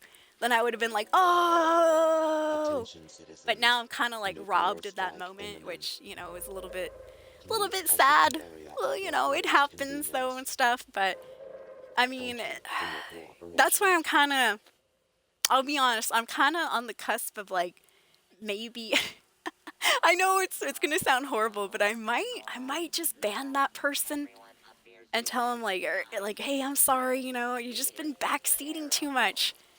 It's also the same person that told me how to quick save and stuff. I hadn't quick saved. I didn't know how to quick save the entire time we've been playing Baldur's Gate 3. I've just been saving the regular way, which same thing. You know, it wasn't hurting anything in the game. It was fine, you know, but to have somebody just come in and I was like, wow. And I did the whole thing where it's like, oh my God, I didn't know, because I didn't know. But on the inside, though, I'm kind of like, man, I kind of wish I didn't know that. Because it would have been fun to be like, you know, the whole time, oh, you know, by the way, Soul, you never quick saved once. It just would have made, you know, when people backseat, it kind of just, it ruins moments occasionally. For me, it's a lot more fun when the streamer is like messing things up and stuff. And I mean, that's just what I like to see, you know? Yeah, the extra dice at the bottom. Yeah, I thought the game was being polite the whole time. I had no idea that I wasn't using, I thought I was using all the guidance and stuff. Like Shadowheart's guidance and Halston's guidance, my bardic inspiration, you know, all that stuff. I was pressing X once. I didn't know we had to select it and put it into the list, you know, that little, the back of the list right there. And so I was like, man, I wish I didn't know that. And so I'm kind of, I'll be honest, I'm on the cusp of like, if that guy keeps telling me stuff, like he last thing he told me was, oh, Soul, you know, I'm not backseating, but at the same time, yeah, I know you don't want to get past the point of no return. It's like, just let me get past the point of no return. Let me learn my lesson. That's how, you know, if you're playing it off stream by yourself, that's how normal people play.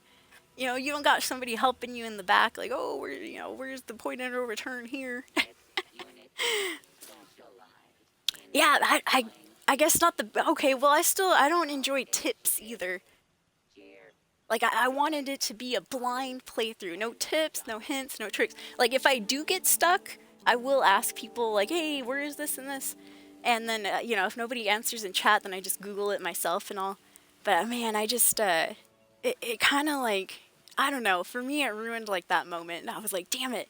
I could have gone the whole playthrough not using all my bonuses. Now I'm like, now I have to. And I don't know, it's just a little bit like a little bit off-putting, if that makes sense. Yeah, I wanted to figure it out on my own. Or at least, you know, at the end, then everybody can be like, well, you did this wrong and you did this, and I'd be like, oh, I see.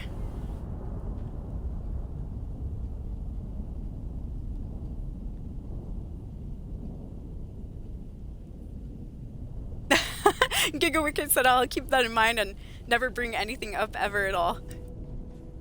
Yeah, it would have made it more, it would have made it hilarious.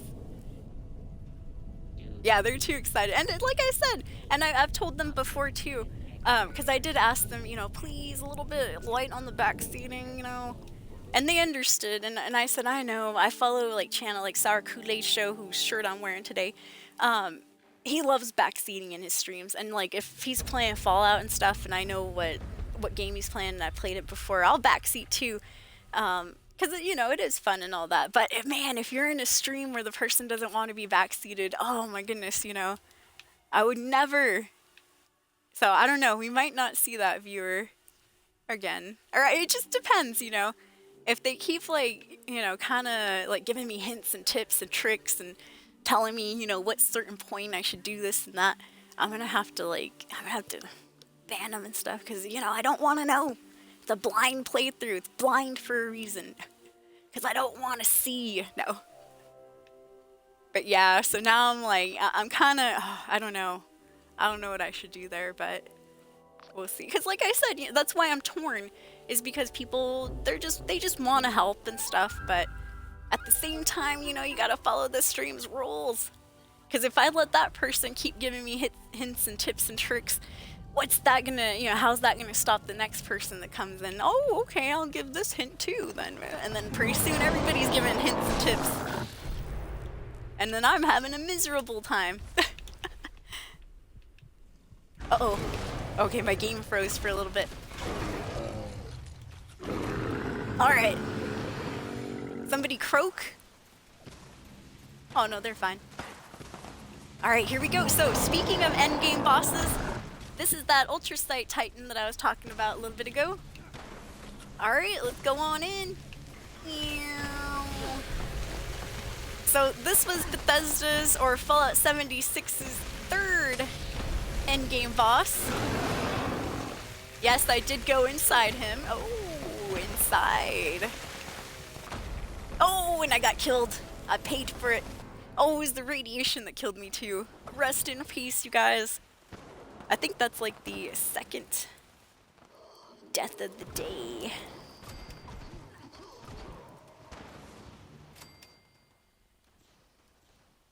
There we go. But see, that's why I play games like this. And a lot of games that I played before, so that we can talk about stuff like that. But if I'm playing a new game, I usually have the, like, no backseating, no tips, no hints, blind playthrough rule going on. Alright, there we go. Try number 2 over here. Alright, so in order to break down his defenses just a little bit, and I'll get back to chat, because I think I missed some stuff in chat, you guys. But right now, we got a boss to fight. I'm gonna shoot this guy with an Endanger-All syringe. That's gonna knock out 25% of his defense. Oh, help this guy up. There you go. Oh, well, I tried my best. And I'm gonna shoot him a second time. There we go, and we're going back in with the chainsaw. Alright, we're doing about 108 damage. Yellow numbers on the screen means we're doing critical hits. White numbers mean regular attacks. So right now we're getting some criticals. There we go. Alright, he is invincible again, right? Yep. He's gonna go back into his hidey hole. And then we're gonna meet him on the other side over here. I'll get my Endanger-All syringes out. Actually, let me get my Teslas out real quick too.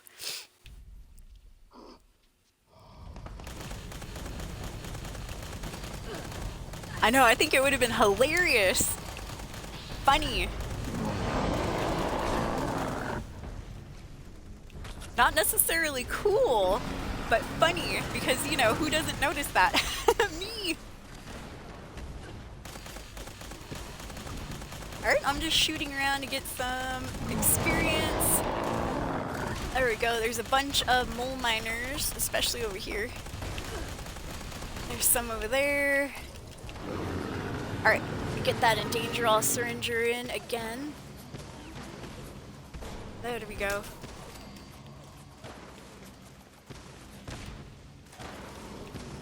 Alright, we're going in.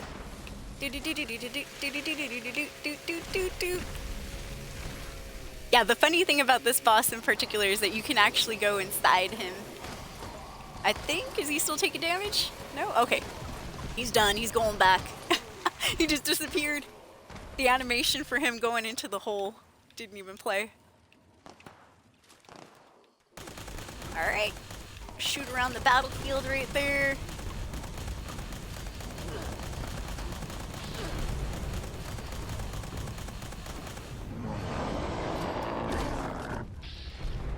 Alright. Heal up a bit. So you see those crystals right in front of him? You gotta destroy those crystals, which, nice, those people did. You gotta destroy them before we're able to do damage.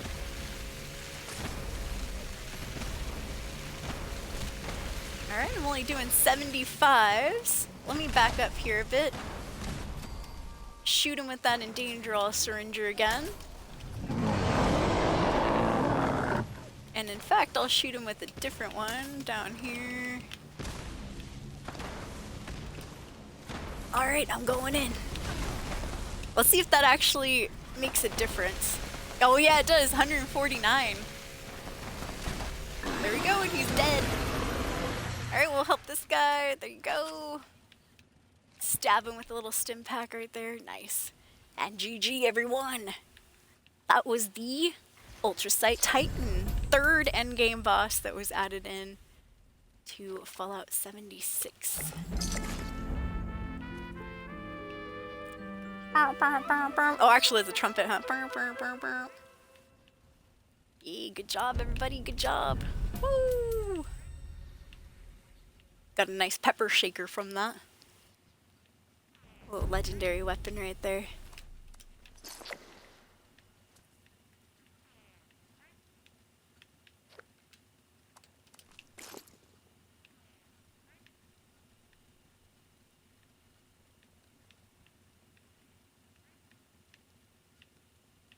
Alright, looks good. Victory! Yeah, now we need Earl, huh? Now we need Earl Williams. Which I think we've actually had... Oh, somebody's smacking me. Probably to see if I have PvP enabled. Which I do not. No PvP. Not unless... Oh, you know what? The other day I went and hunted a wanted player down. That was one of the last times we played Fallout 76. I think it was sometime in December. If you guys were here, I was hunting a wanted player. And poor guy, he was just doing stuff. I think he was doing a storyline quest or something. Because we found him in a cave and I was like sneaking up and then I just lit him up. I didn't even give him a chance to turn around. I'm like, hey, if you're wanted, that's what happens. Alright, okay, let me answer some peeps in chat here.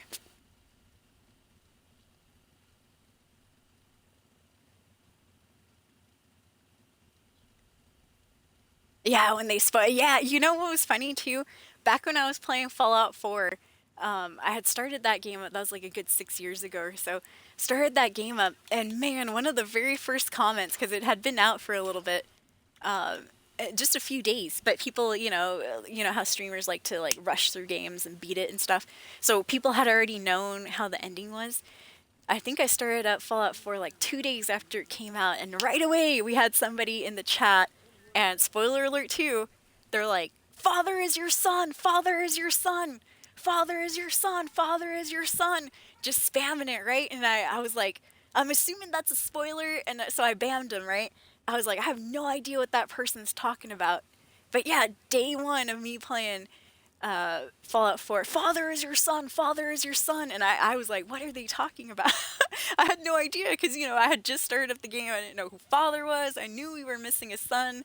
But I was like, what the heck? Father is your son? Like, what? The husband? The husband died. Husband's dead in that cryogenic chamber in the vault over there. But it was hilarious, though. Like, people will, they do, they love spoiling games just to troll and things like that, of course.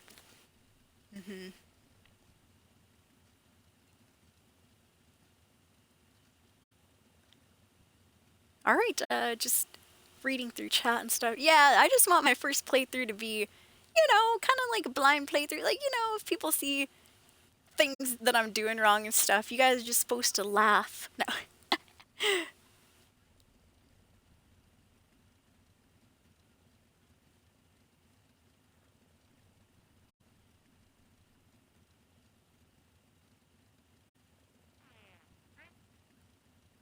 Yeah, death by radiation, indeed.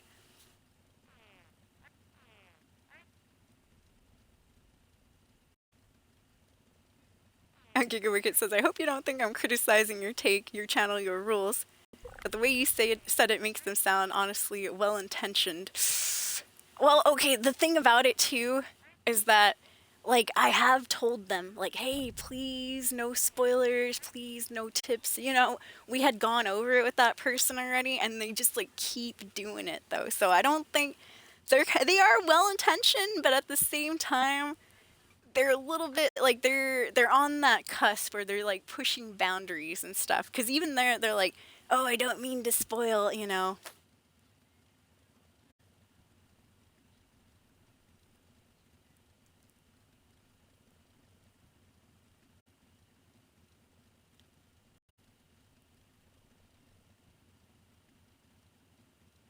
Yeah, that is a huge spoiler for the game, right? You're gone for a Fallout 4, indeed. I just heard some spoilers. I was trolling and tell people bosses are SpongeBob just to be an a-hole. Yeah, the final boss is SpongeBob. Yes, hello, Rampart. How are you doing? Yes, good to see you, young man. My dog is here, Scapies. One of them. One of them, my new puppy, Rampart. Rampart is here.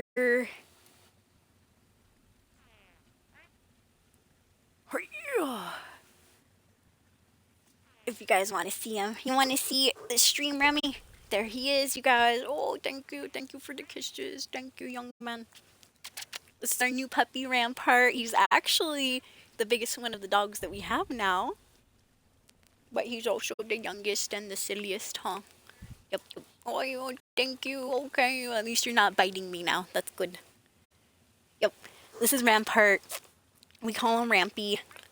And we found him this winter, this December. He was underneath my brother's car.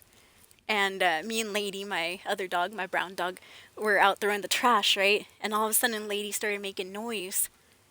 The type of noise that she makes when there is another dog hanging around.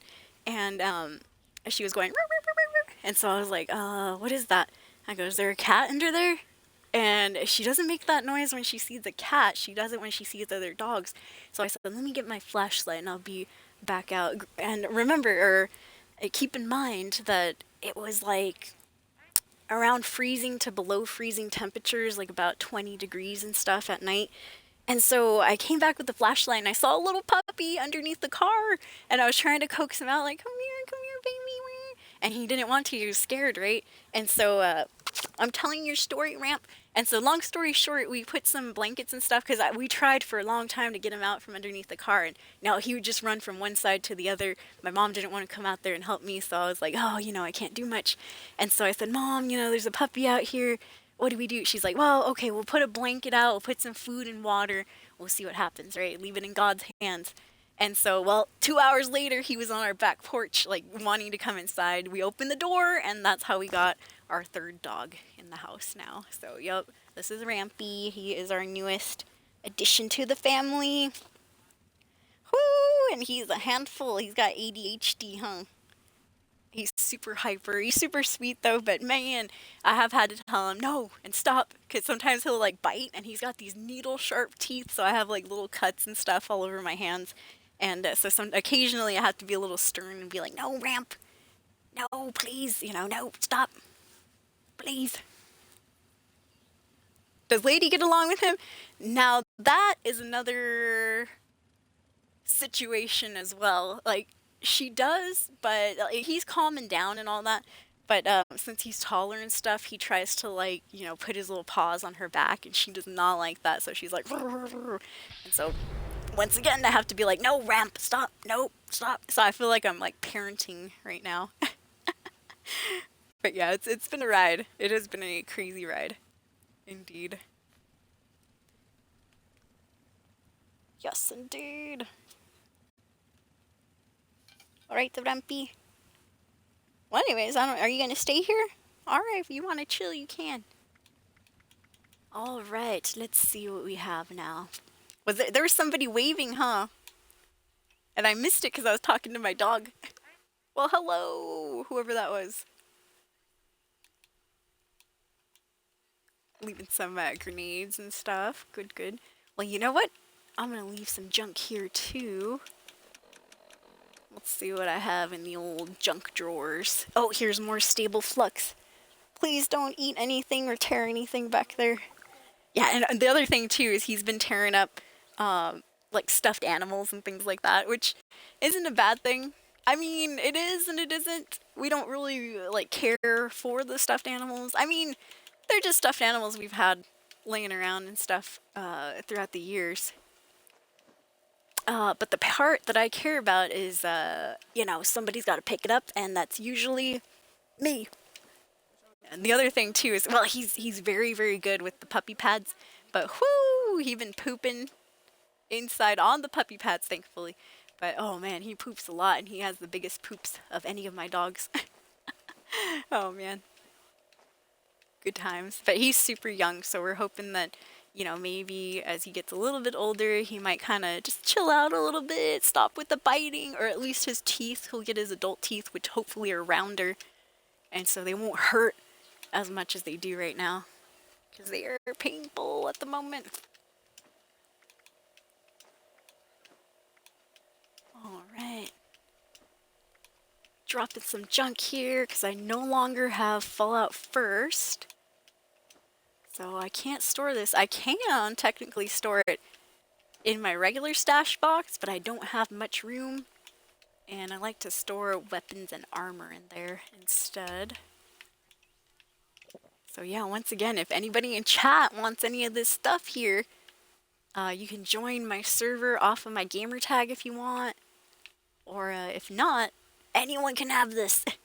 It's up for grabs randomly. Hey there, adventurer. I care not. Fairgrounds? Alright, I gotta eat some food here. Let's see, we'll have Mirelurk filet. A little cooked soft shell meat. Sounds delicious. What are we gonna do, Pop? And then I'll drop some, or sell some of these weapons here too. That's part of the challenges. Challenge!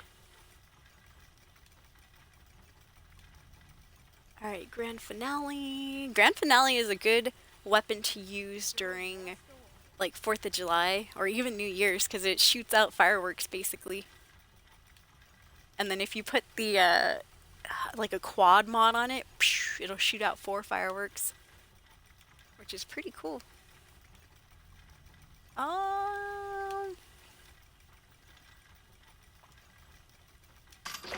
I guess I'll get rid of that. Okay.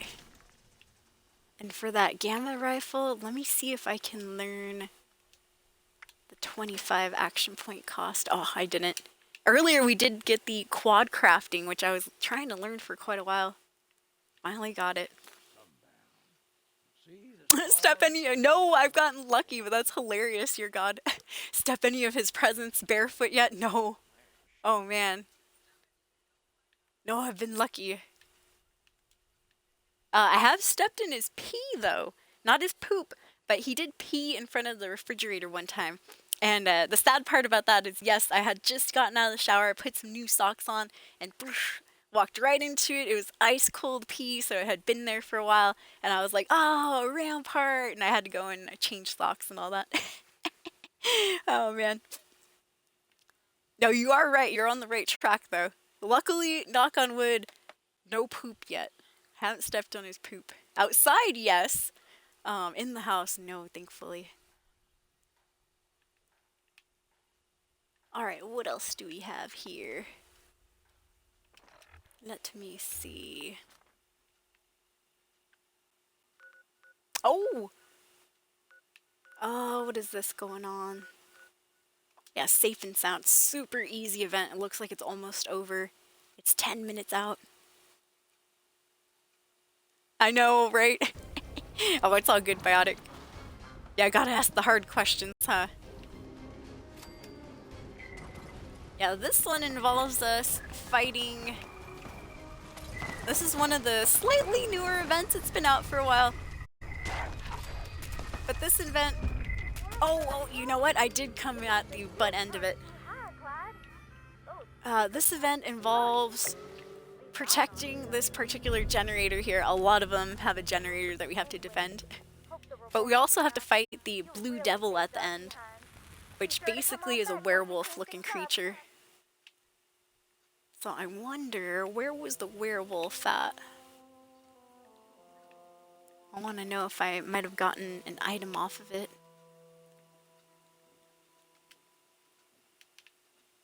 Oh wow, I think we did get an item off of it. I just did an area search right now. Cool. High five, you guys. Free item for no work. Good, good.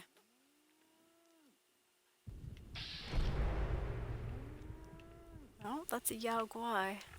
Alright. Okay, so down on the bottom right, you guys can see that one of my pieces of armor is broken. And I do remember it happening. It's this one right here. It's my leg! So I'll just use a basic repair kit to repair that right up. And there we go. We are good to go. And once again, you guys, thank you so much for hanging out with me today. I appreciate it. Alright, let me see. I have a couple more daily challenges on the top right here. We have to complete a daily ops, craft any flare at a tinker's bench, complete 2 more of these daily challenges, kill 9 more blood eagles, and cripple a mire lurk's limb. Oh, that's for the weeklies. We've already got the 2 limbs of the day. Alright, seems good. I think I'm going to... Hello. I think I'm going to leave this server. Just because we've been in it for quite a while. There's been a couple nukes dropped. Let's get some fresh faces in the server there. Oh, thank you. Thank you, your god, for the kind compliment. Or the kind comment, I should say. Yeah, free loot is the best loot, right? I agree. Yeah, whatever do we need a generator for in this game, eh? I guess they are the most important things, huh? Gotta get our electricity from somewhere.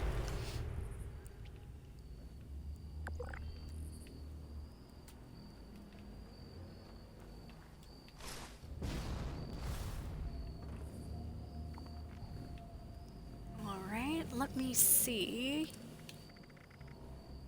Looks good. What I'm looking at is, this is all the vendors right here on the bottom left side of the stream. And it looks like it might be a good server. If you only have like 2 or 3 vendors, that means the server's kind of dead, kind of empty. You might want to look for another one. But we actually have quite a bit of people here. Alright, I just joined a team. Now I'm going to go back to my own camp, going to fast travel. Let's go ahead and try to do the daily challenge of taking out those blood eagles. Shall we? We shall. So I checked in the last server. Oh yeah, let me turn on my stuff first. Well, I guess it doesn't matter if I have my camp icon off though, which I do because I'm close to the max caps limit. Down there on the bottom right, I have 34,000 caps at the moment, and the limit here in Fallout 76 is 40,000. So I do have some stuff for sale in my vendor, but I'm afraid to turn my vendor icon on at the moment because if I do sell it and then I max out on caps and people keep buying things, then I won't get any of that, you know, I won't see any of those caps. So that's why I have my icon off at the moment here. Alright, oh. That's good, I hear music. I hear somebody jamming on el guitar. Alright, there's our second Blood Eagle of the day. Looks good. Yeah, the dude that was playing the guitar stopped playing. Alright, there's our turd. Oh, oh, oh! This person has a rocket launcher. Damn, they used it on themselves. Shot that wall that was right in front of them. There we go.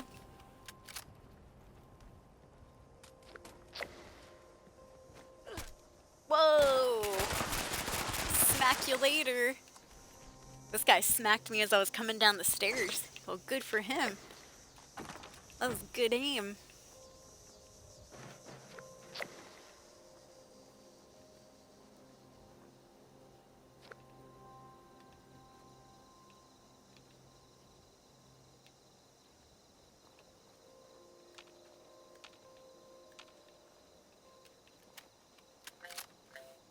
Alright, it looks like maybe somebody else was here because that guy's dead.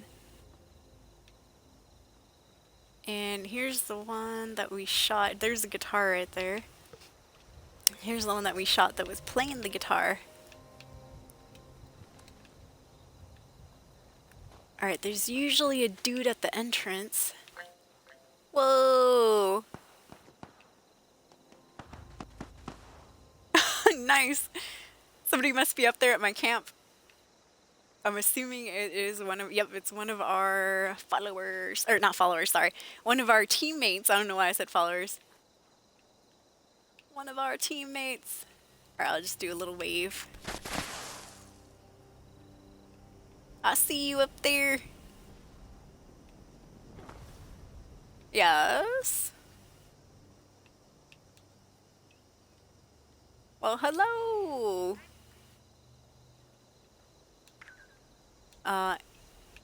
And goodbye. I'm taking off, escapees, lest we awkwardly stare at each other. Cool, cool. Alright, yeah, they're just doing the team up. Alright, well anyways, on to our quest. We are still looking for Blood Eagles here. Indeed. Yeah, kicking booty. The cavalry has arrived! Yes, they have. That was one of our teammates. I don't know what they wanted, though.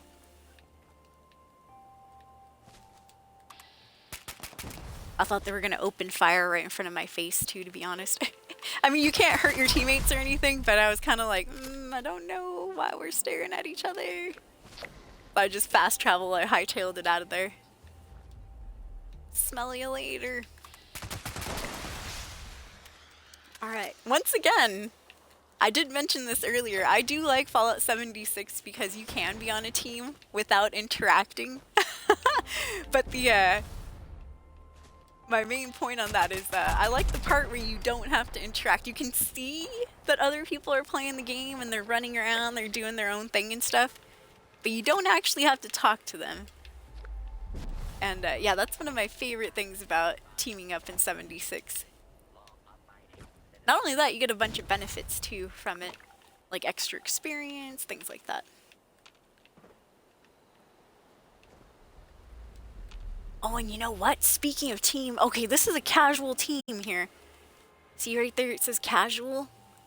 But one of our teammates is in the raid. So I wonder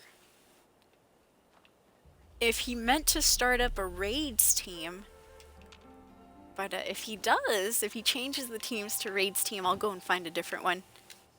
Because like I said earlier, I am not good at the Raids escapees, not with the bloody health. Dude, I got owned super fast.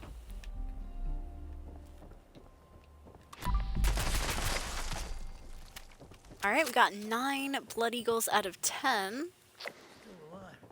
And oh, I hear one more. Good, good, good. Alright, there should be one more Blood Eagle somewhere around. I'm gonna hunt him down. I'll find you, Blood Eagle, I'll find you. Oh, I think I saw them. Hands in the air!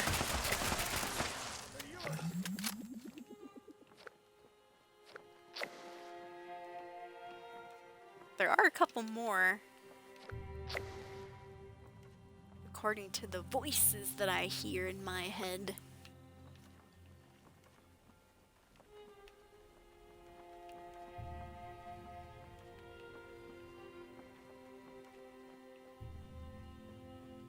Death comes for us all. That's what it says on the wall.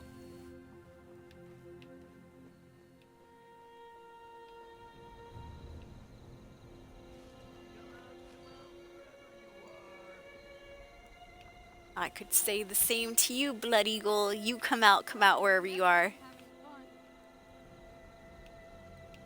You know, I'll be honest, I forgot how you get to that second level, unless they're on top of us.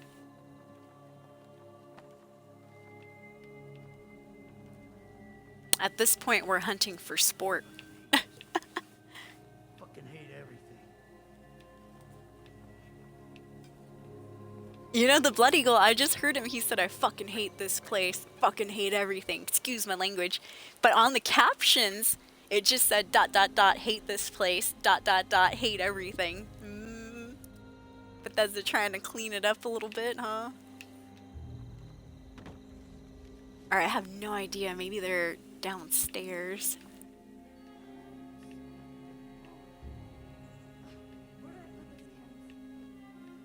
I'm so bored. Where did I put those chems?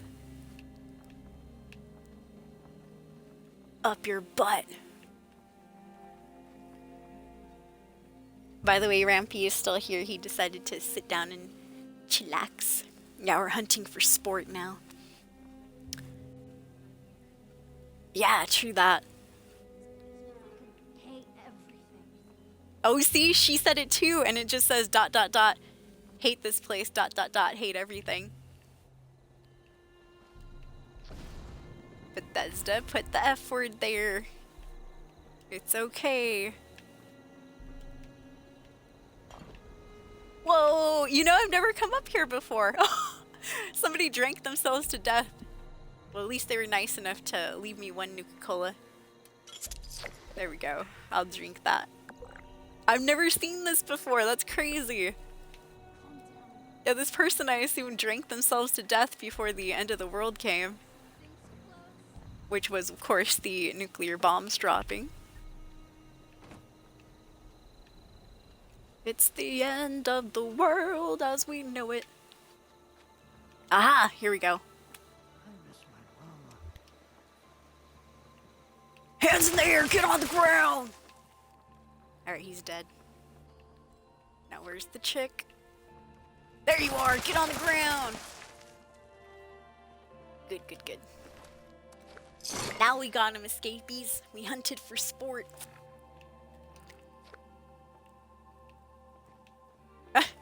Ever get a chatter that says, this is so boring, and proceeds to stick around for hours? People can be weird at times. I haven't had anyone like that in a long time. Thankfully. Let me see. What kind of chatters have I had that's been a little bit weird or awkward? Oh, okay. The other day, so I think, do I have it? Oh yeah, I still have it in my title.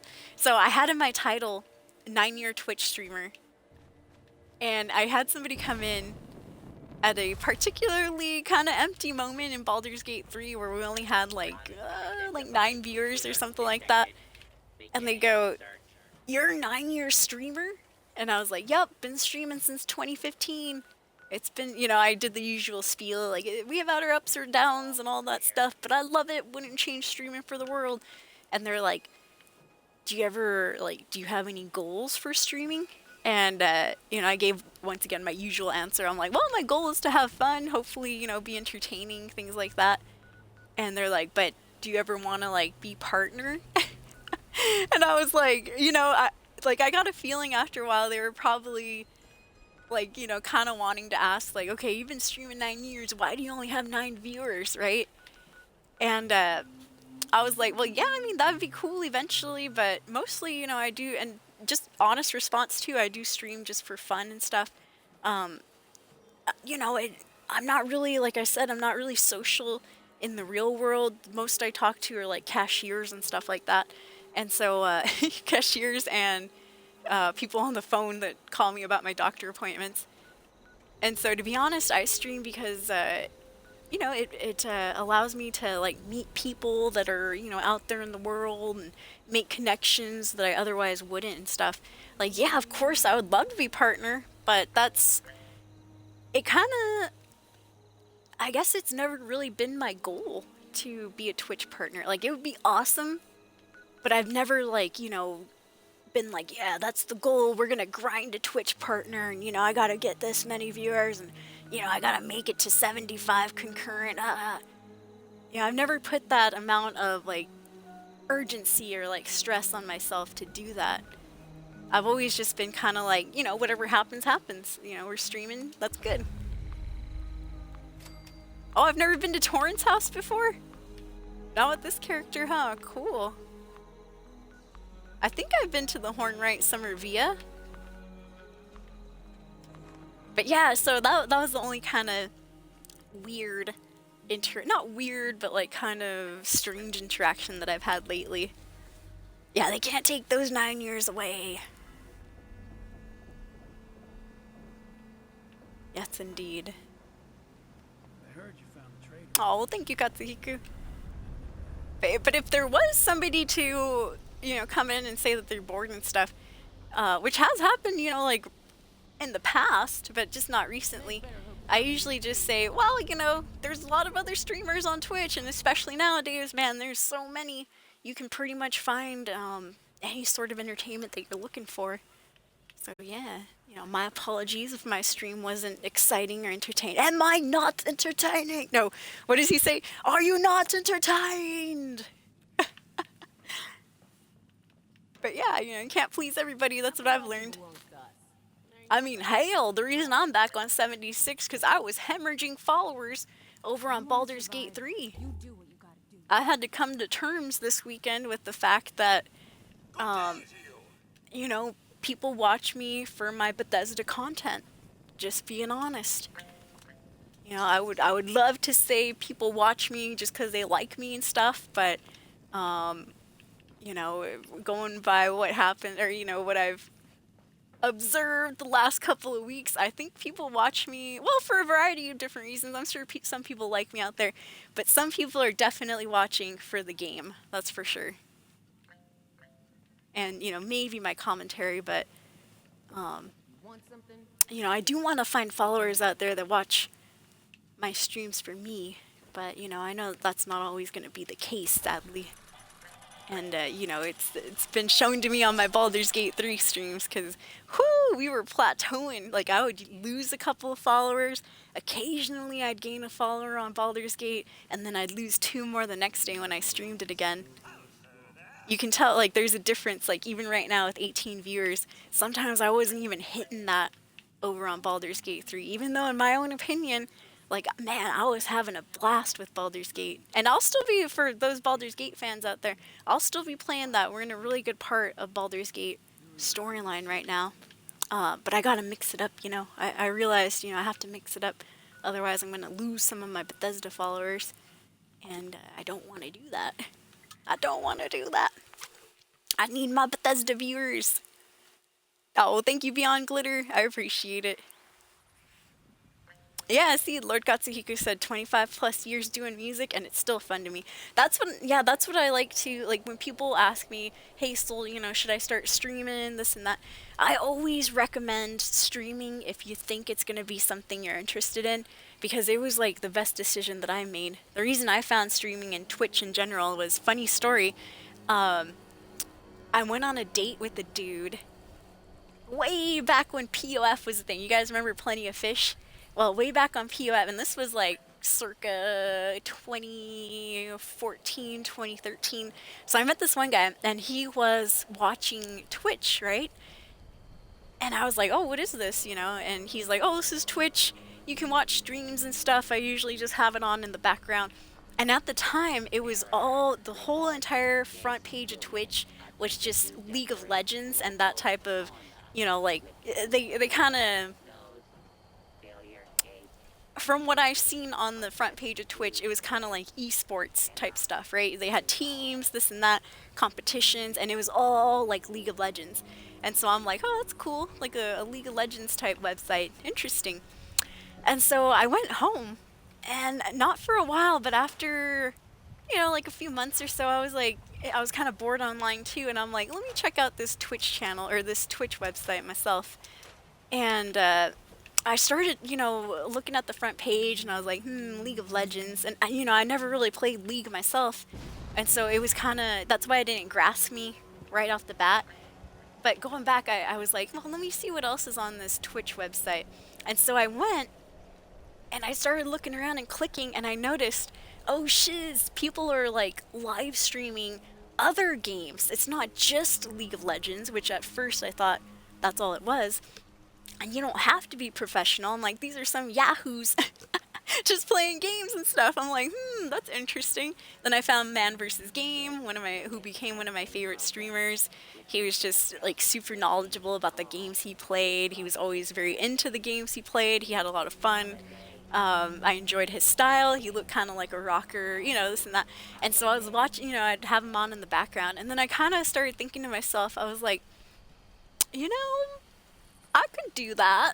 I mean, maybe I don't talk too much, but I mean, and just truth be told, it is different. Like if I look right here, I'm looking at a camera. It looks like I'm making eye contact and stuff, but it's like completely different from standing up in front of a class to like give a presentation, which I thought Twitch might be, what it might be like and stuff. It's completely different. You're looking at a camera, I see a camera, I know there's people out there, watching, or maybe, cleaning in the back room, they just have the stream on and stuff like that, but it just makes it so much easier when you just be like, okay, this is a camera, that's my light, that's my chat. It was easy for me to just be like, all right, let's go ahead and do this, let's perform.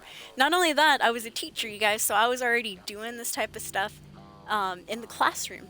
And I had been a teacher for, I started teaching exactly when I got out of college back in 2012.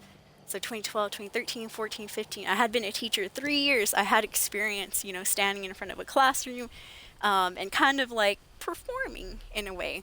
Because when I started as a teacher, I was very young, you guys. I was 22 years old. I was one of the youngest teachers there. And to me, it felt like, I was just getting started with life, right? It felt like an act, It felt like, and even growing up and being older now, I'm 34, I still feel like most of us are all kind of acting as professionals. And, being a little bit, like I said earlier, like when I really play games, I'm quiet, I'm not like talking to myself, I do that because I'm actually streaming. I know that there's an audience, I have to be entertaining, stuff like that. In the classroom, it was the same thing. I need to get these kids' attention. I need to make this fun. I need to make this entertaining. I need to get them interested in the subject that I'm talking about. And so I had practiced before with all this and that.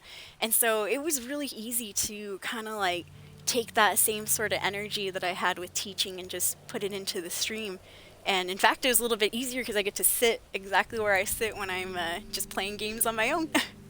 But yeah, it was definitely an interesting thing to start up for sure. But yeah, I wouldn't have known for Twitch if it wasn't for, and he sometimes still comes in Street Lethal. If you guys remember Street Lethal. I think the last time I seen him was during our Fallout 3 Broken Steel DLC playthrough.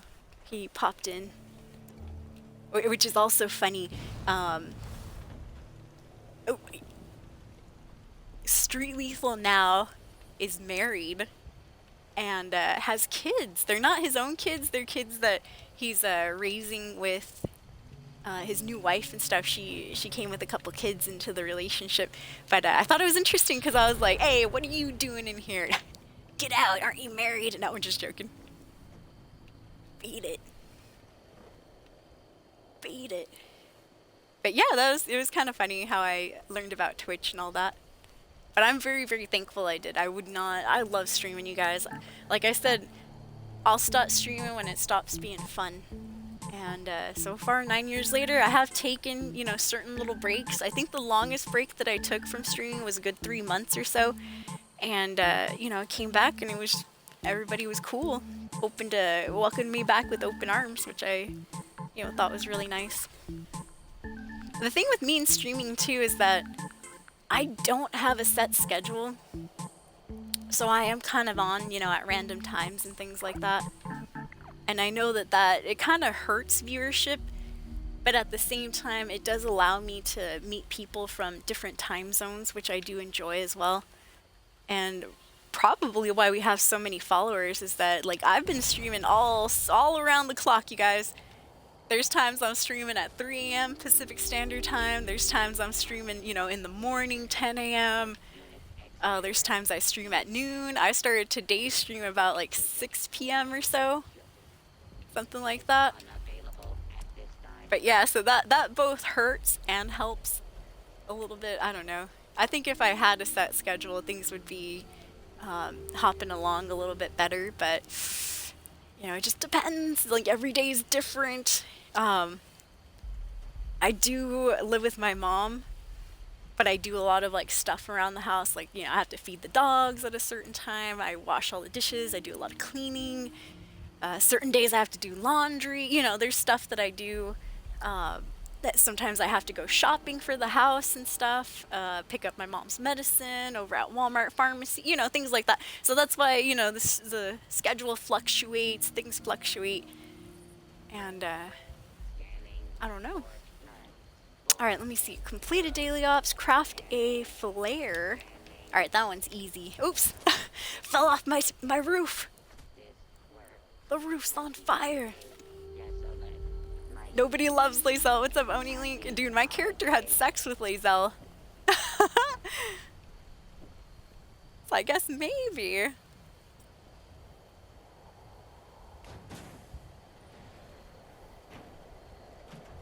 Oh yeah, I was like, where was I going with that conversation? But yeah, if you enjoy it, like Katsuhiku says with his music, which I have heard some of your music, Katsuhiku, it is really good. Yeah, I did listen to your link on Discord.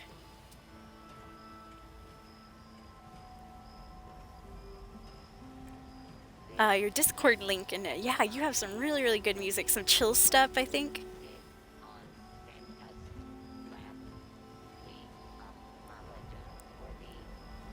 Alright, just making sure I didn't miss anything up there in chat, which we did not. Good, good, good. Excellent. Yeah, I got to hear a couple of songs, couple of tracks on your, I think it's Mixcloud, huh? On Mixcloud there. Let me see. Tinkerer's Workbench. Let's go ahead and craft.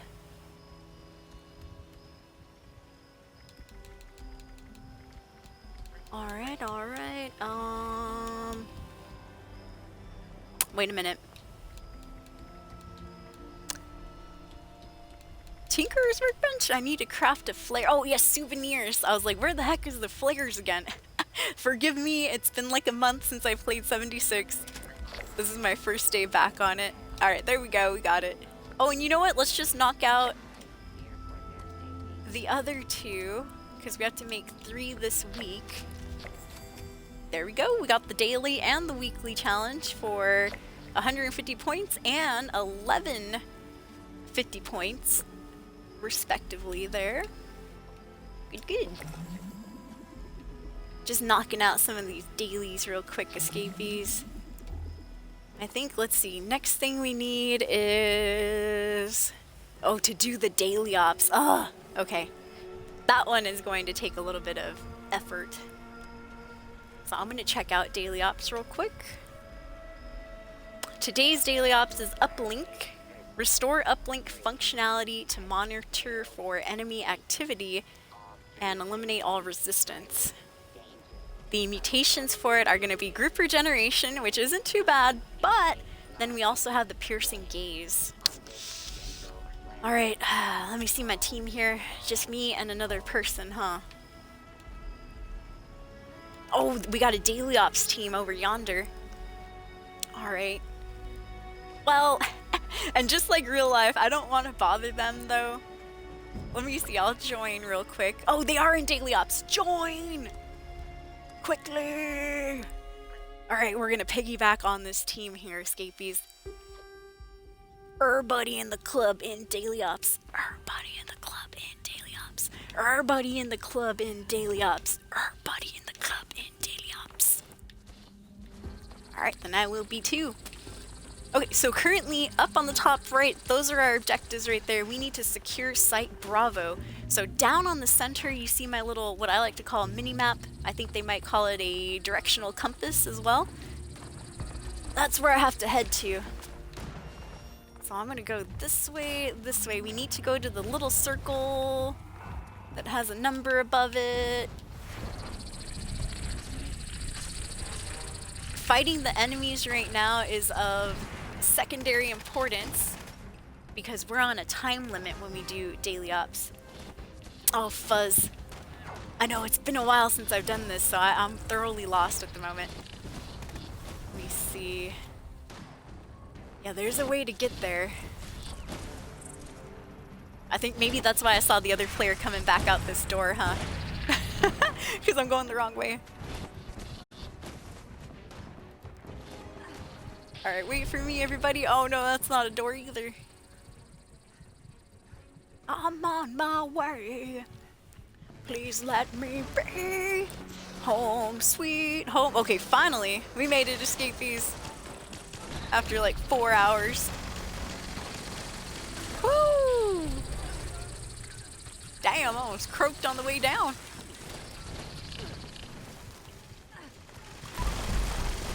Alright, so now we have to defend this area just for a little bit until that bar fills all the way up. Alright, we are on to the next one.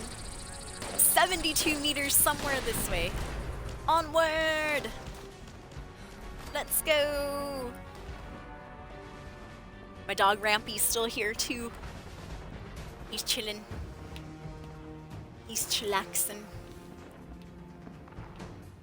Which is good, because sometimes in the morning, whoo! He's got the zoomies, he's hyper. It's like taking care of a kid.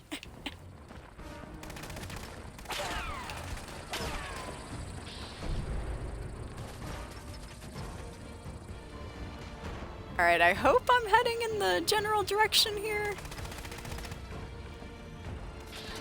Dang it! I'm lost. I'm thoroughly and helplessly lost. Oh man. Oh, there we go, there we go. We found an out. Thank you.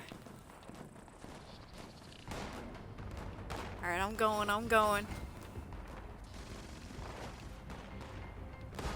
I think I'm where I'm supposed to be at, but I'm a little bit, maybe I should have gone a little bit further.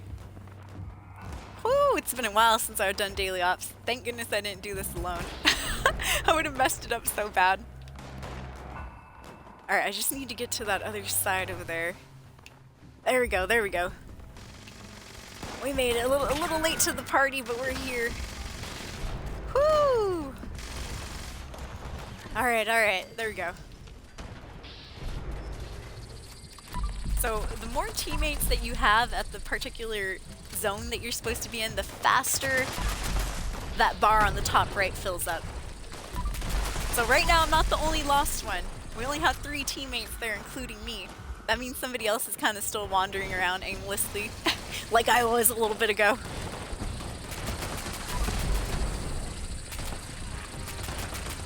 So long story short, I'm not the only noob on the team. I'm just one of them. I see somebody's way over there. And that's okay.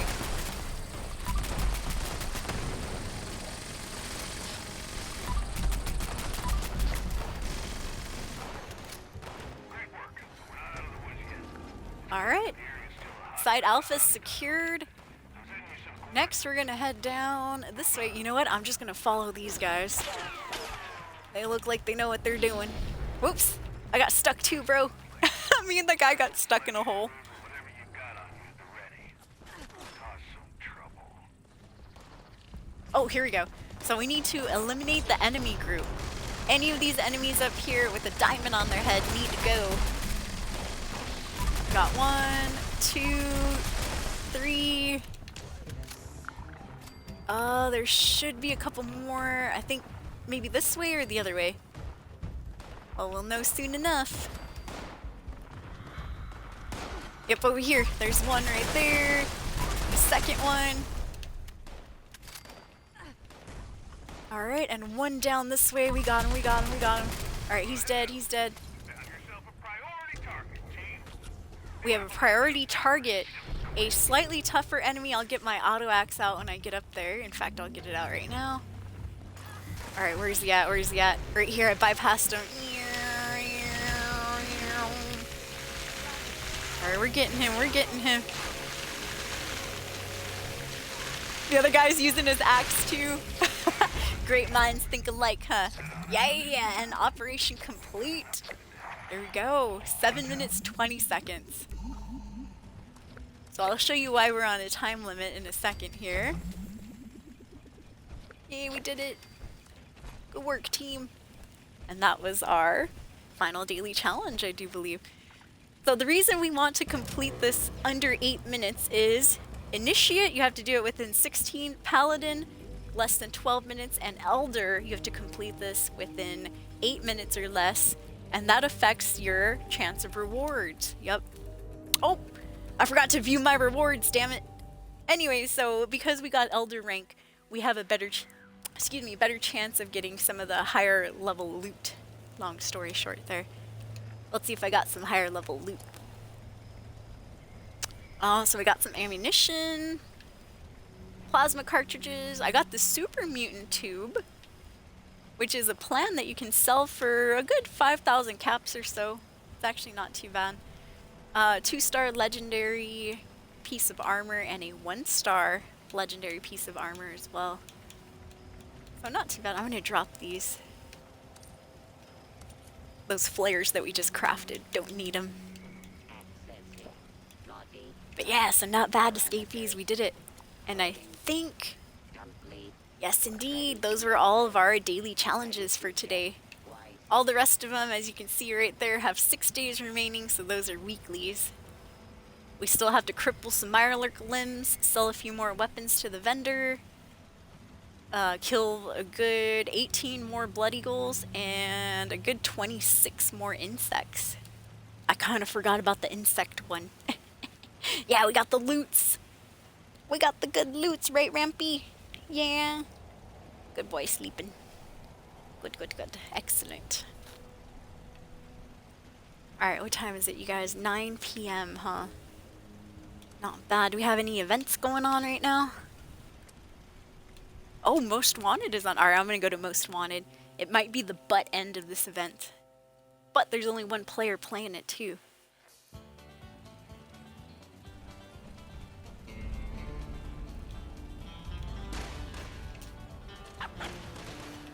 Oh, there's the gold varmint. Get him. If you get the gold varmint, you get extra loot. Come on, reload. Reload faster, mother trucker. Oh, damn it, I went down. Help, help. I'm injured and I can't get up. Help, help. Woo, blessings. Thank you. Oh, God, I'll help you back too. There we go. Everybody's helping each other. Woo! We're all helping each other here.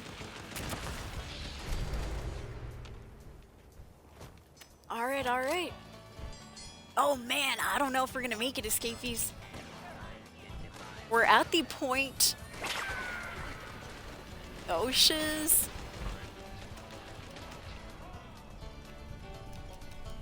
Oh, nice, nice. Alright, alright.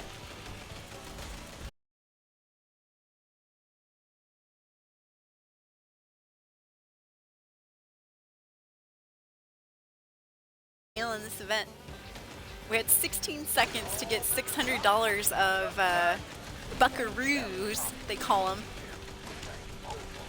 Now we're just defending.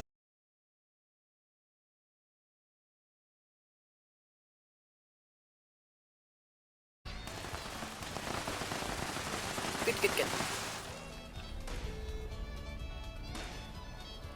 Yeah, after we got out of that daily ops, it seems everybody came over here. Good.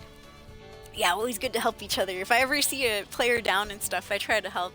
Unless they're like, you know, all the way across the map. But if they're like kind of nearby and stuff, I'm like, yeah. Lord knows I need help sometimes. Yep.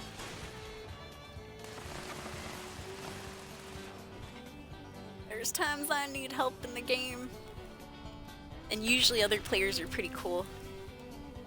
All you gotta do to help somebody that's downed in Fallout 76 is just use up one of your stim packs and you stim pack them in the back of the head. Or the butt. Or wherever happen, you know, whatever good spot you see. Oh no, I got stuck. Alright, main dude's about to come out right now. This is the sheriff. There he is. I'm reloading, I'm reloading. Woo! Alright, he's down for the count. GG. And that's it, escapees. Victory hype. High five.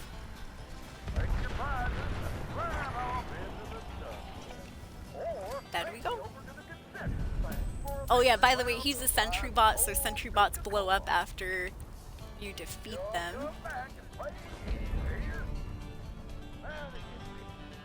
Excellent. Yeah, pew pew pew pew, pew pew pew pew pew.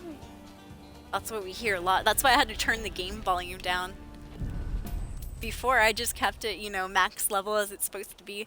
And then I started getting complaints in chat, which you guys are very welcome to complain if the audio gets too crazy or anything. Please let me know, because sometimes I don't know. And so people finally started complaining. They're like, Soul, I can't hear you. Can't hear you when you're fighting against all these enemies. I'm like, oh. They're like, all I hear is... I'm like, oh, my bad. I didn't know. So yeah, I turned the game volume down on Fallout 76 when I play it. I do the opposite when I play Baldur's Gate, though. Yeah, scrap that.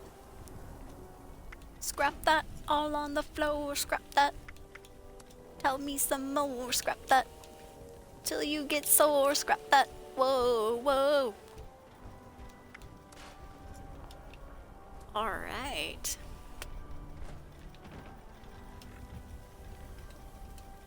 Next, I'm just gonna drop all this stuff here once again. I do not have Fallout First at the moment, so... yeah, I gotta get rid of a lot of junk, unfortunately. I know, I wish I could store it up, but yeah, I just don't have the room at the moment. Not only that, I did show you guys my scrap box, and it has quite a bit of items. So I am kind of good on junk for at least another few months.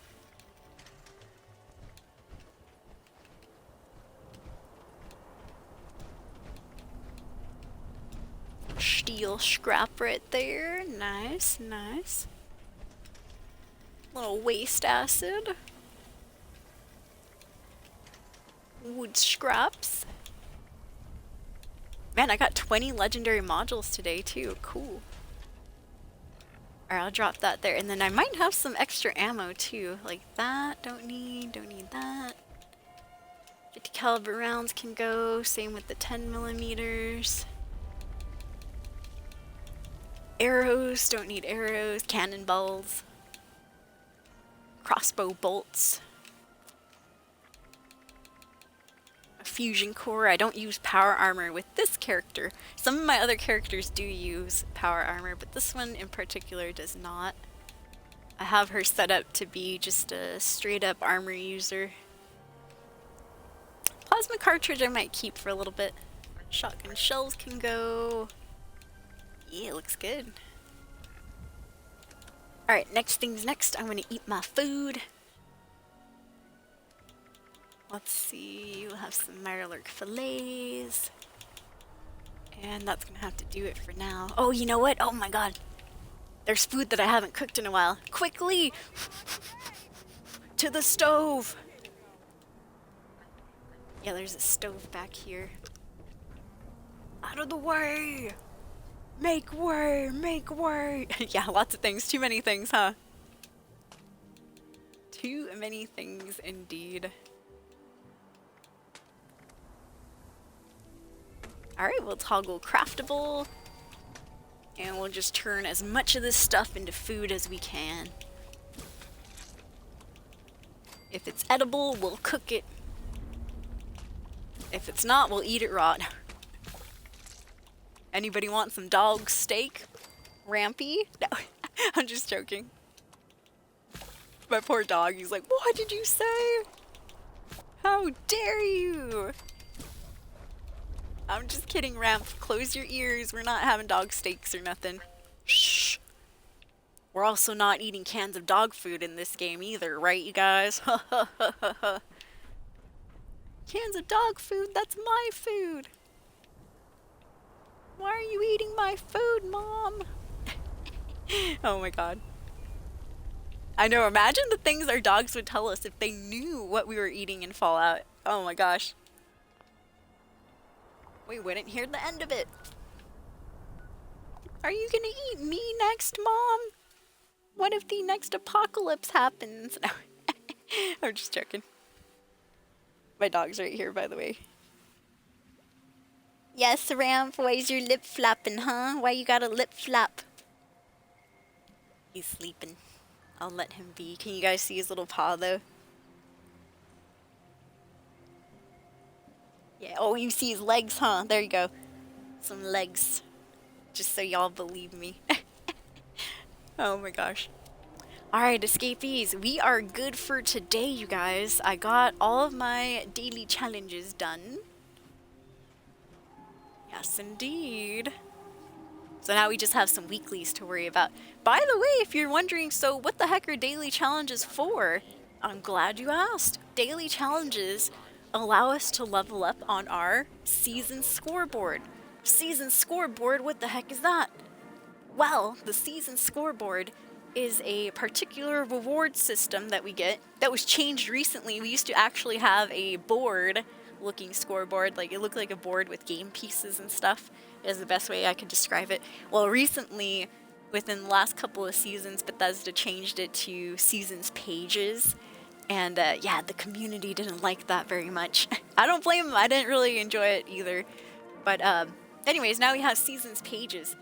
So we're collecting those reward points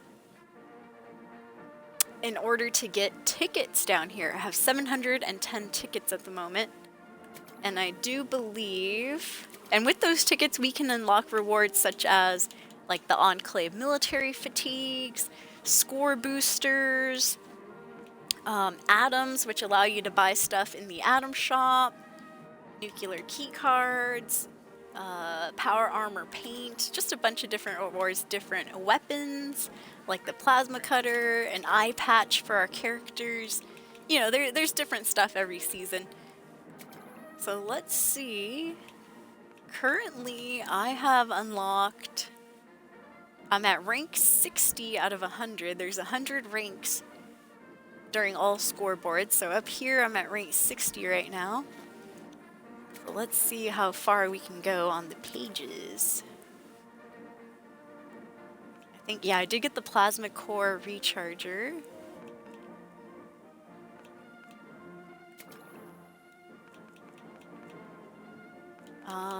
Are these locked? Oh yeah, these are, okay. Yeah, locked because I don't have Fallout First, but we can get some of this stuff too. Alright, so I need to reach level 70 or rank 70 in order to get anything off of this page. There's rank 70 here, rank 81 right here. So I want to get to rank 81 so I can unlock my first pet. Yeah, I don't even have a pet this season, or not yet at least. But yeah, we can get our first pet, like a dog, the white shepherd, or the black Bombay cat. Both good pets, I would say, in my humble opinion there. Rank 91 to get this stuff here, and rank 100 to get the last page rewards. And then there's just junk rewards after that. But first, let's see here. So I can't have a weather station. That's locked behind Fallout First, which is okay with me. Oh, I'm not even on that page yet. Here we go. So I can unlock the Enclave water cooler, which, yeah, sure, clean water cooler. Who doesn't want clean water in the wasteland? Let's see. This is a Fallout First reward. This one is to the box of paper. And the Fat Man Crate ammo storage box is also locked behind Fallout First. So if I want to get those, I have to go and pay $14.99 a month again. No, thank you. At least not yet. Maybe sometime in the future, maybe before the season ends, sure. But right now, I'm good without Fallout First at the moment. Alright, we also have the option of Enclave Officer T65 paint. I'll take the 200 atoms, because that kind of works like, you know, currency and stuff. I'll get that. Sugar Skull is free, 0 tickets right there. Might as well. Oval Enclave weapon rack. You know, I don't really show my weapons too often at my camp. I'll take the Vault Boy calendar. And Tesla Cannon magazine mods. I should probably get the mods for the Tesla Cannon. Even if I don't use it, it's always nice to have the option. Alright, looks good. I think I got, yep, those mods right there. Gatling Plasma paint. I didn't get the lab coat because I feel like there's a lot of lab coats in Fallout 76 already, even if some of them are dirty. But you never know. If I end up with extra points and stuff, I'll go back through the pages and unlock everything I can. Scientist Mr. Fuzzy Plushie. I suppose I'll take the Mr. Fuzzy. And then the MAD for our character prefixes, our character titles. Remember, mine's the Stinky... what was it? Movie star. Yeah, Stinky movie star. I could be the Mad movie star. The Mad Stink. Alright, looks good. So that's what those daily challenges and weekly challenges are for. In a nutshell right there. They just give you points so that you can, you know, finish your scoreboard and stuff. And if you don't, there's a set time limit. So if we don't finish our scoreboard by... we haven't seen the end of the season just yet, but there's always like an end of the season, then they give you like double score bonus, and that's when people are like, oh my god, I need to get, you know, to rank 100 at least. But we'll see. Hopefully we still have a long time. Once again, I took a little month-long hiatus here. I hadn't played this since, before today, I hadn't played since Christmas time. Christmas and Christmas Eve, I believe. Alright, we're out of here, escapees. I do want to say thank you for hanging out, you guys. I might be back with a new game. We'll see. But if not, then I'll see you hopefully for the next stream. Thank you for hanging out with me. Thank you for being here. Lurkers, you guys are awesome too. Like I said, I might be back maybe later tonight. We might start up that new Bethesda game I've been talking about. It's a new old Bethesda game. But if I don't come back tonight, then I might start it up tomorrow or so. We'll see. I will also be playing some Baldur's Gate 3, you know, sometime this week. We just gotta mix it up and stuff, escapees. Long story short, my announcement today was that I've been hemorrhaging followers by just playing Baldur's Gate 3, you know, the last couple of weeks and stuff, which is completely understandable. I get it. You know, I've built my whole stream around Bethesda and From Software games, so if I, you know, go a little bit too far out of that, I tend to lose followers, and it's kind of expected by now.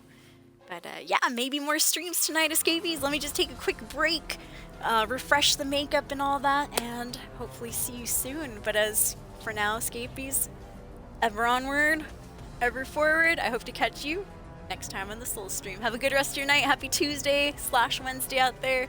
Peace, everybody. Thank you again. I had a blast today.